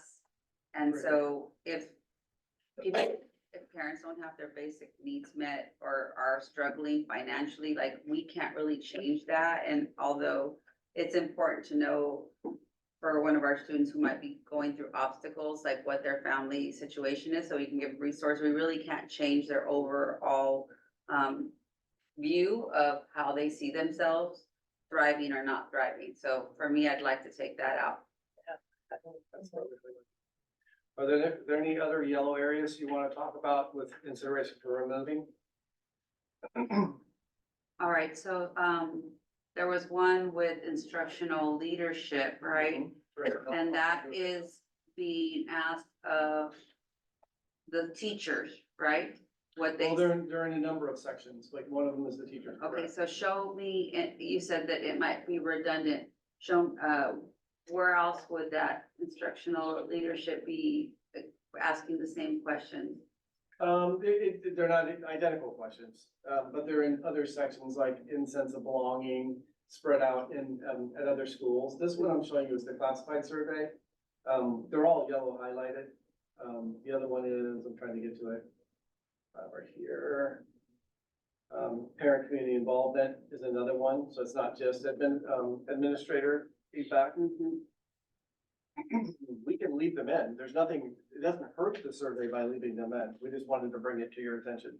And one I of the- don't like them because I Yep. think we have to keep our pulse on how people are feeling about the people in charge. Here's another one for instructional leadership. There's no reason why we can't leave them in. Does anyone agree or disagree or want to give another perspective on that? Everything looks good, but yeah, the flourishing, I did not see that we opened that out. Yeah, and it was in all the sections, the flourishing, there was just words and how it was answered. I was like, Are you, so I just want to make sure I'm following. So you're considering removing flourishing from each of the sections, not just the parent section? Because yeah, we it only wasn't highlighted, just the parent section, because the first one that went. yeah, we only highlighted the parent section. I just want to be, so you're. But I read the questions when Yes. we were going through the other ones, and I'm thinking, what are we asking these for? This is I guess a question, like, is there any good data points that you pulled from that for our own purposes, Dr. Bill? Well, I think that, so first of all, that section was not included in the original survey. That's a new idea, and it's coming from UCSD, and it was only because they thought it might be good for the board to have a broader perspective, not just on specific school things, but just in general, where is everyone's kind of mindset as it relates to them feeling good about themselves and, what's happened. But I completely understand Trustee Smithfield's perspective on it. Maybe that's too prying. Maybe that's too Yeah, much. that's a good And, word. and then that's why we brought it up, because we want you to be aware of it, and we absolutely can remove it. It's not a difficult thing. What do you guys have to say? Any other further points where you guys, you might be leaning towards removing language or section? This is the actual language right here, the flourishing language right there. So I think we have consensus on removing flourishing under the parent section, all points. The only question is, Under the other section? yeah, I can pull it up right now. I feel the same way. Okay, so for district certificated staff, we do have a flourishing section there where it says, and it's, I lead a purposeful and meaningful life. My social relationships are supportive and rewarding. I'm engaged and interested in my daily activities. I actively contribute to the happiness and well-being. I kind of like that section for our staff because we could increase support services to our staff. There are districts that actually have, beyond employee assistance programs, a more robust way to meet the needs of the staff. So I don't know, I kind of think that that's the concept. What do you guys, I kind of think it's good to leave that in for our staff. Cause we do have control over social relationships, at least at school, right? I mean, it's not like just colleagues, it's, I don't know, I think we, not control, but we could create opportunities where staff has the ability, I think, to socialize more, or can we not? Do we not have control over that? Well, I think it's more like, you're doing the survey in your role of staff, so I think it's more like aligned to what we would think in an education setting. For a parent, like, what if a parent's going through an emotional crisis, Right. so like, it's harder to gauge. Yes. So leave it in or take it out? For staff, leave it in, yeah. Okay. There is And another approach that might be helpful for the board to know, and that is that these are open-ended questions, so people can choose not to answer them. So they can vote with their feet on that and say, well, that's too much of a prize, so we're just not gonna answer. Who else, thinks it should, for staff, certificate staff, and CSEA are classified that we should leave it in? I'm in flourishing. favor of leaving it in, and I originally, this resonated with me for two reasons. First is our adult portraits. I think this aligns with that. And I also think that in the spirit of the amount of work our district is doing around community schools and wraparound services, of course, the climate of an adult in a student's life is going to be important and worthy of note. So in terms of like what the purpose of this survey is, I do see value in asking these questions, and I was in favor of leaving it in for parents, even though I do see Trustee Smithfield's point about, it seems a little invasive, but I love consistency. And I think the data would be very insightful. And, you know, I do feel like people can vote with their feet if they choose not to answer the questions. You know, it doesn't negate the whole survey. So I'm in favor of leaving it in, I say. So trustee Morocco, about the flourishing section for parents, what do you think? I see both sides. I really do. It's, you know, I mean, I'm wondering if it's possible to reword it. Is there a reason why this wording was Yeah, selected? it's developed, Okay, very so- carefully Gotcha. psychometrically, so yeah, Gotcha. you can't like play around with the words. Gotcha, okay, so you can't, okay. I'm fine either way. I'll go with what the group wants, because I see both sides to it. I do think that probably from a data standpoint, it is probably better for consistency to leave it in. So I agree with, trustee, your Vice President Kelly about that. But, I kind of understand what trustee said. I'm not gonna like, die on a cross for this one, that was Whatever you want. just my thought, because I'm the kind of person, if you asked me to fill out the survey when I was teaching, I would get to that section, and the first thing would go through my mind is, this is none of your business. And the second thing is, I would make myself look right. I mean, really, that would be one part I would not, because I would. Right. Because unless we have a district that's full of trust, I see. people are not gonna be honest with No, them, I, listen, and we're not there. I get it. I get it from both sides, really, I do. So it's like, I'll go with the majority, I'm not gonna say, oh, I'm gonna go no against this, I'll go with the majority, I'm just giving you my thoughts. Yeah, we are doing a lot of work with community schools, but we have 14 schools, though we have 29 schools total, so we have 15 that aren't community schools. And maybe don't have as much support as the school, because of the financial resources that are provided for community schools. I.e., you know, extra liaisons, extra social workers and such. But I suppose for data, it's important to know, and people can vote with their feet. We just want people to take it and be like, well, I don't know. I guess it's not worth even talking more about it. I'll just say, let's keep it in for data's sake.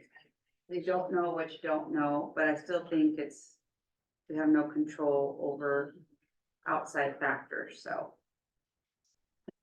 Maybe we'll see a correlation with some of our highest pockets of poverty and responses, or maybe not. Who knows? I guess we'll find out. Huh? Need a motion. I do need a motion. I move to approve. As is.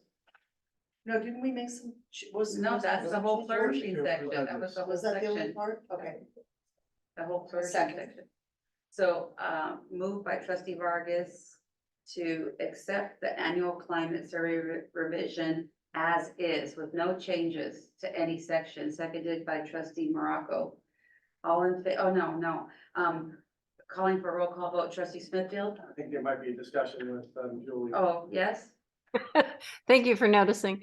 A friendly amendment to approve as is, however, to consider the incorporation of some questions around gender equity in the district. There are some racial equity questions.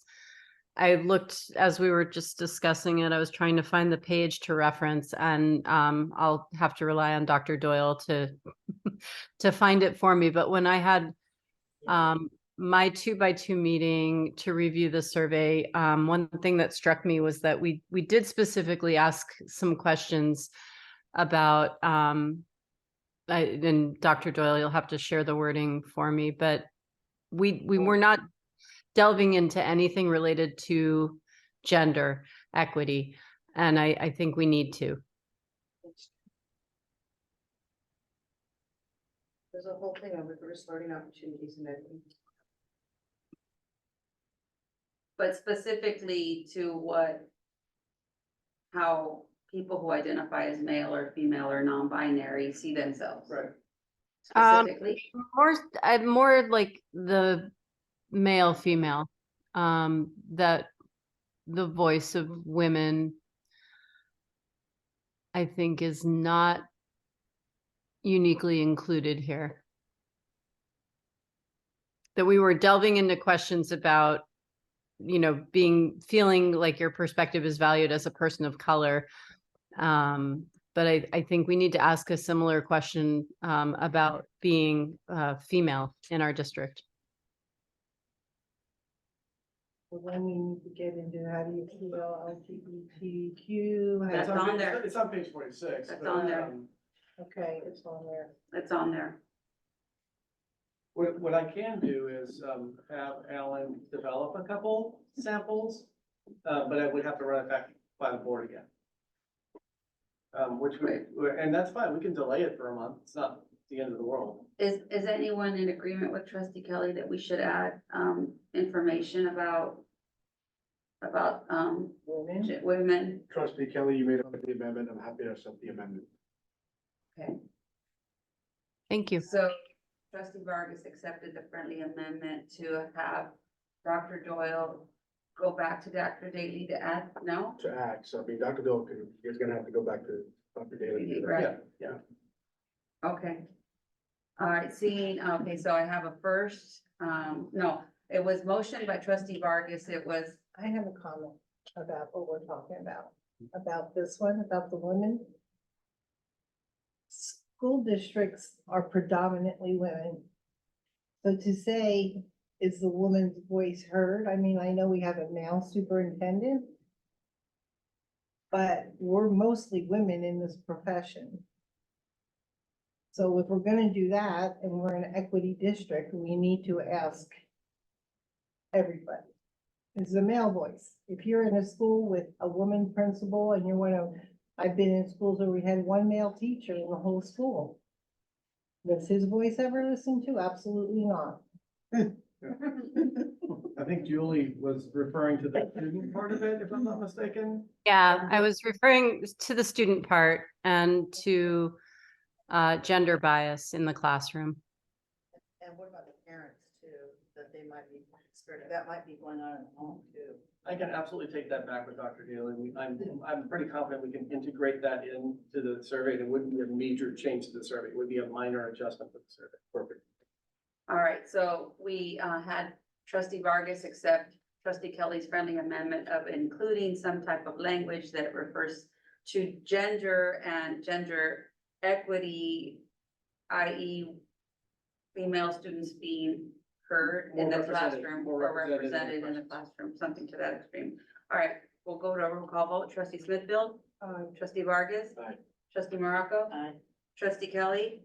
Aye. And I vote aye. That motion, Did you capture that, Chris? Because I was too busy talking right now. That's the one thing I didn't write down. Okay, we can check the recording as well. okay, so We can move on. we have, The remaining items, we have 12 minutes. yeah, they're fairly simple and straightforward. They're not complex, I And believe. time sensitive. Yeah, they are time sensitive, so they're fairly simple. Okay, They're not presentations. come on, hurry. Next on the agenda is item I, adopt annual report of developer fee collections, mitigation payments, and disposition of collected funds for fiscal year 2022-23. So this is legally required that we present developer fee collections within 180 days of the fiscal year closing. We had a very good year last year, $1.8 million collected. We spent $264,000 between Davis Demographics on the school boundary and the remaining piece of our long-range facilities master plan with Bernal Clark. I move that we accept, we adopt, where are we at? Did you approve the annual? The annual report of developer fee collection, mitigation, payments and disposition of collected funds for fiscal year 2022-23. Second. Moved by trustee Morocco, seconded by trustee, Kelly. Seeing any further discussion? Seeing none, trustee Kelly, your vote, please. Aye. Trustee Morocco? Aye. Trustee Vargas? Aye. Trustee Smithfield? Aye. And I vote aye, that passes 5-0. Next is 17J. 17J. All right, I second. moved by trustee Vargas, seconded by trustee Morocco. Any further discussion of the resolution 2411, authorizing the use of CMAS contract number 4-21-10-1072. Also piggyback. Just to clarify, so this, if you, in the LCAP, we have $10 million set aside for HVAC. This is the purchase piece of that. We have a range, $3 to $4 million, depends on market rate. Also, if the equipment is available, we could do more than that $10 million. Remember that $9 million unplanned? We would be able to, depending, because we do have to do an RFP for the labor piece. First, we have to vote to approve the piggyback to buy it. Then we go out, do an RFP to do the labor. Once we know how much the labor is, once we know how much is out on the market that we could get, that would help us make the final decision. This is step one. This is just. This is step one, is just the piggyback to start. Is this where we can specify that we'd like it to be a PLA? No? No. No, not a this is just construction. installing This is HVAC not equipment. All right, well, we will call for the vote if no further discussion is needed. No, all right. Trustee Morocco? Aye. Trustee Vargas? Aye. Trustee Smithfield? Aye. Trustee Kelly? Aye. And I vote aye. The motion passes 5-0. Next on the agenda is 17K. Approve the resolution 2412 authorizing the use of South County Support Services Agency bid for the purchase of electric van. So this is another piggyback for the purchase of 8 electric vans. 6 of these vans would help with our transportation, with our bus driver trainer program. Dr. Lotion, you have 30 seconds. Yeah, 6 of the vans are to support special education customized services for more customizable services for fewer students instead of using large buses. 2 of these is to help out foster youth students and for additional requirements. Is this the one that there's a grant for it? Yes, 2 of them have a grant. 6 of them would come from the additional home to school transportation revenues that we started receiving last year, approximately $1.5 million last year that we used towards electric buses. This year, the plan would be to use the new incentive funds to help with the additional driver positions and the vehicles to accomplish that. I move that we approve resolution 2412-12, authorizing the use of the South County Support Services Agency bid number 2122-SC11-01-B for the purchase of electric vans. Moved by trustee Morocco. I'll second it. Any further discussion? Seeing none, we'll call for the vote. Trustee Smithfield? Aye. Trustee Vargas? Aye. Trustee Morocco? Aye. Trustee Kelly? Aye. And I vote aye. The 70K passes 5-0. Next is 17L, approve the second reading and adopt the revision board policy 1312-3, uniform complaint procedures. Do you have a presentation that? I have a 20-minute presentation. We actually had it last time. Yeah. Don't even have to have this. Well, no, we No. had it last time, but we didn't vote on it. Yeah, so, Second reading. any The second questions? reading. No. Second reading. I move that we approve second reading and adopt the revised board policy 1312.3.3, uniform complaint procedure. I'll second it. Moved by trustee Morocco, seconded by myself. Any further discussion? We'll call for the roll call vote. Trustee Kelly? Aye. Trustee Morocco? Aye. Trustee Vargas? Aye. Trustee Smithfield? I vote aye as well. The measure passes 5-0. Next is 17M, discuss and nominate California School Board Association delegate representative for a 2-year term, 2024 to 2026. Move to nominate Julie Kelly. Second. Any further discussion on this, trustee Vargas? Nope. Anyone else? Nope. All right, all in favor? Wait, do you accept the nomination, trustee Kelly? Yes, I happily accept the nomination. Thank you. All in favor? No. Roll call. Trustee Morocco? Aye. Trustee Vargas? Aye. Trustee Smithfield? Aye. Trustee Kelly, Aye. and I vote aye. The measure passes 5-0. And now we're on to board business. Discuss and approve the 2024 meeting dates. Okay. Are there any conflicts? Yeah, somebody brought up that the November meeting, let me just double check this. If we could move the November meeting to a different week because of conflicts with parent-teacher conferences. Trustee, I'm sorry, Dr. Doyle, is there a reason that it's the 14th? I mean, sometimes it's like reports, sometimes it's money, sometimes it's other things. Is there a reason that it's on the 14th? Well, November's a tough time. It is true that that's parent conferences, but we have the 1 week vacation that makes this Yeah. complex. There's a lot of complexities to this. We could move it earlier, and we have had it earlier, but earlier just messes up the elementary.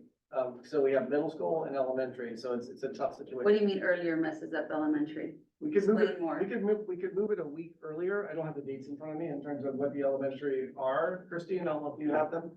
But we have elementary parent conferences and we have middle school parent conferences. And sometimes they're the same, sometimes they're off. It depends what the schedule looks like. We have had it the first week in November. We've done that before. I don't think middle school conferences are at night. Because they don't conference Yes. with everybody. Yeah. And they only call in the parents that they need to, and it's usually on a full day, on a Saturday or.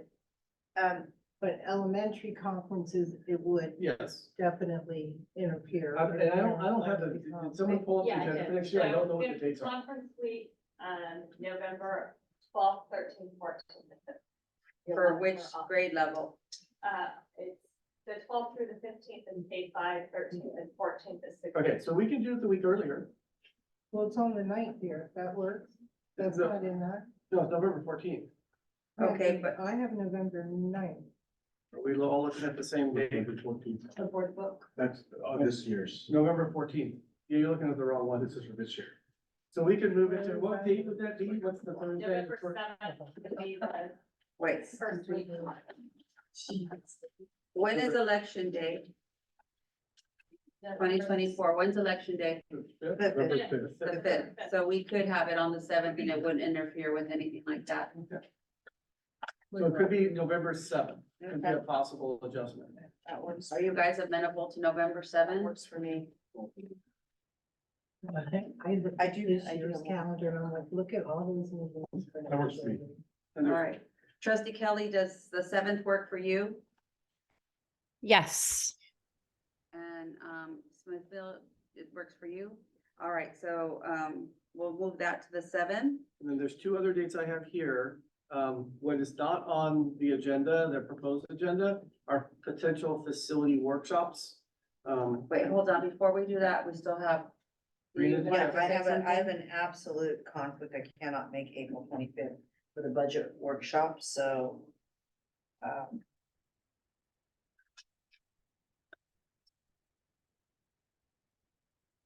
April 25th. Yeah, Um.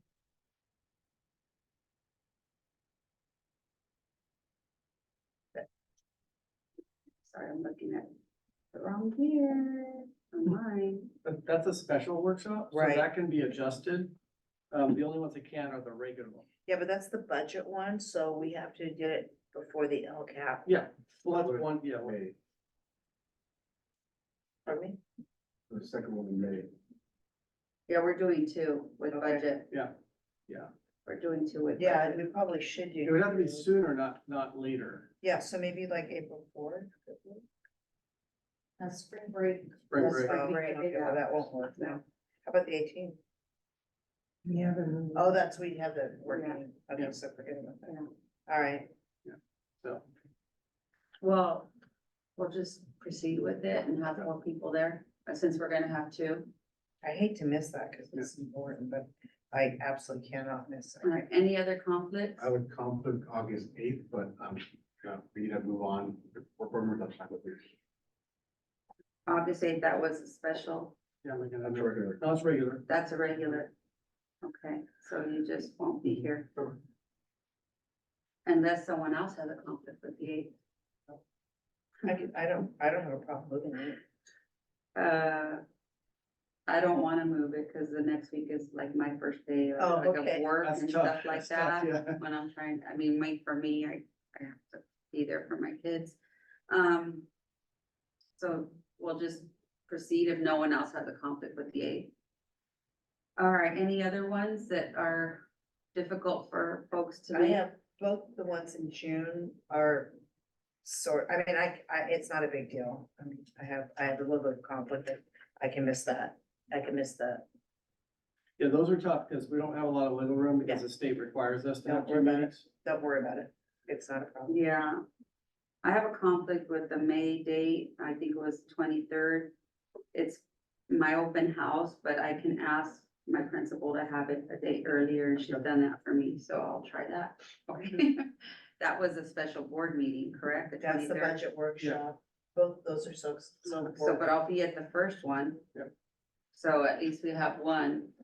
Be like, for me, at least I'll have one. All right. Seeing, okay, so now you wanted to Well, talk about adding. the only thing that's missing. Wait, from wait, here- wait. I said 11:55 and it's 11:55. You said. You No. said- you said 11:59. Didn't she say 59? I said 55. I said 55. I moved to approve by 4 minutes. I second. All in favor, oh, trustee Kelly? We're taking a roll call vote. Do you approve 4 minutes more? Yes, thank you. Aye. Trustee Morocco? Aye. Trustee Vargas? Aye.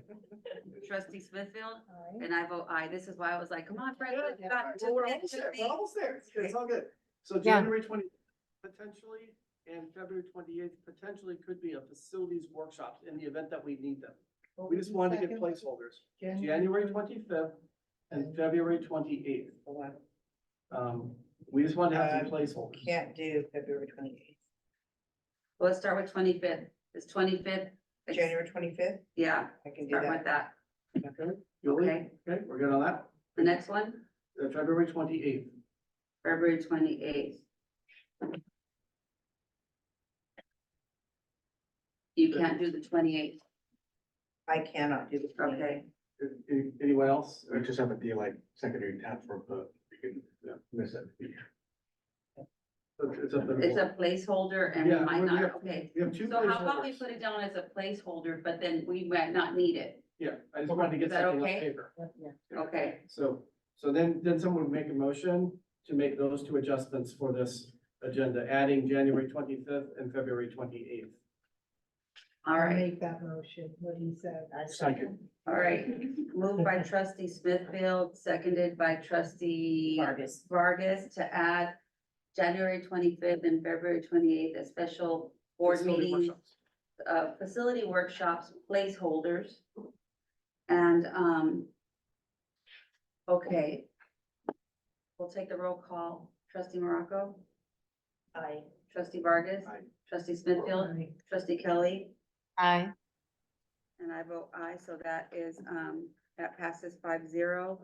And then, I wanna, can we, The committee you do not have to vote on that today. let's We just needed the dates. today. So postpone, we we'll accomplished that. postpone, The committee is. 18B till our next regular meeting or Okay. special board meeting, we'll add it on. Yeah. not a Whenever the next one is to the next meeting. And then, we have to find a time you're not gonna meet right now in closed session at midnight. You could adjourn to closed session. Legally, you could adjourn to closed session, because that's not a public meeting. Oh. Do you guys wanna adjourn to closed session? Well, she's got a bargain on Thursday, so yeah. Yeah, I mean, you can legally do that, because And I won't midnight? say anything, I'll just stay with it. and You know, I'll you can have go past midnight. conversations later. We'll just you get can down go to her. whenever you like. All You right. just have to complete the open meeting. Okay, so I will adjourn the regular board meeting. Oh, agenda, can we just email you? No, we'll just, I'll just email it. Well, if we go until tomorrow, it's not, this meeting is not It doesn't matter. agendizing it. Doesn't need to be agendized, it's closed session. No, No, he's I'm talking talking about the comments. We're unable to get to that Yeah, because of that's the fine. conversation. No, I can always send an email. All right, too. so I will adjourn at 11:59, the regular All board right. meeting. Now we're Good gonna go to girl, closed man. session. Julie, can you, join on the original link? I think it's 3 in the morning. The original No, closed. no, I cannot. I am past my expiration date. It's 3 in the morning and I have to get up at 6. not a problem. We understand. Oh, Julie, We understand. Thank you for being with us. You're welcome. Have a good night.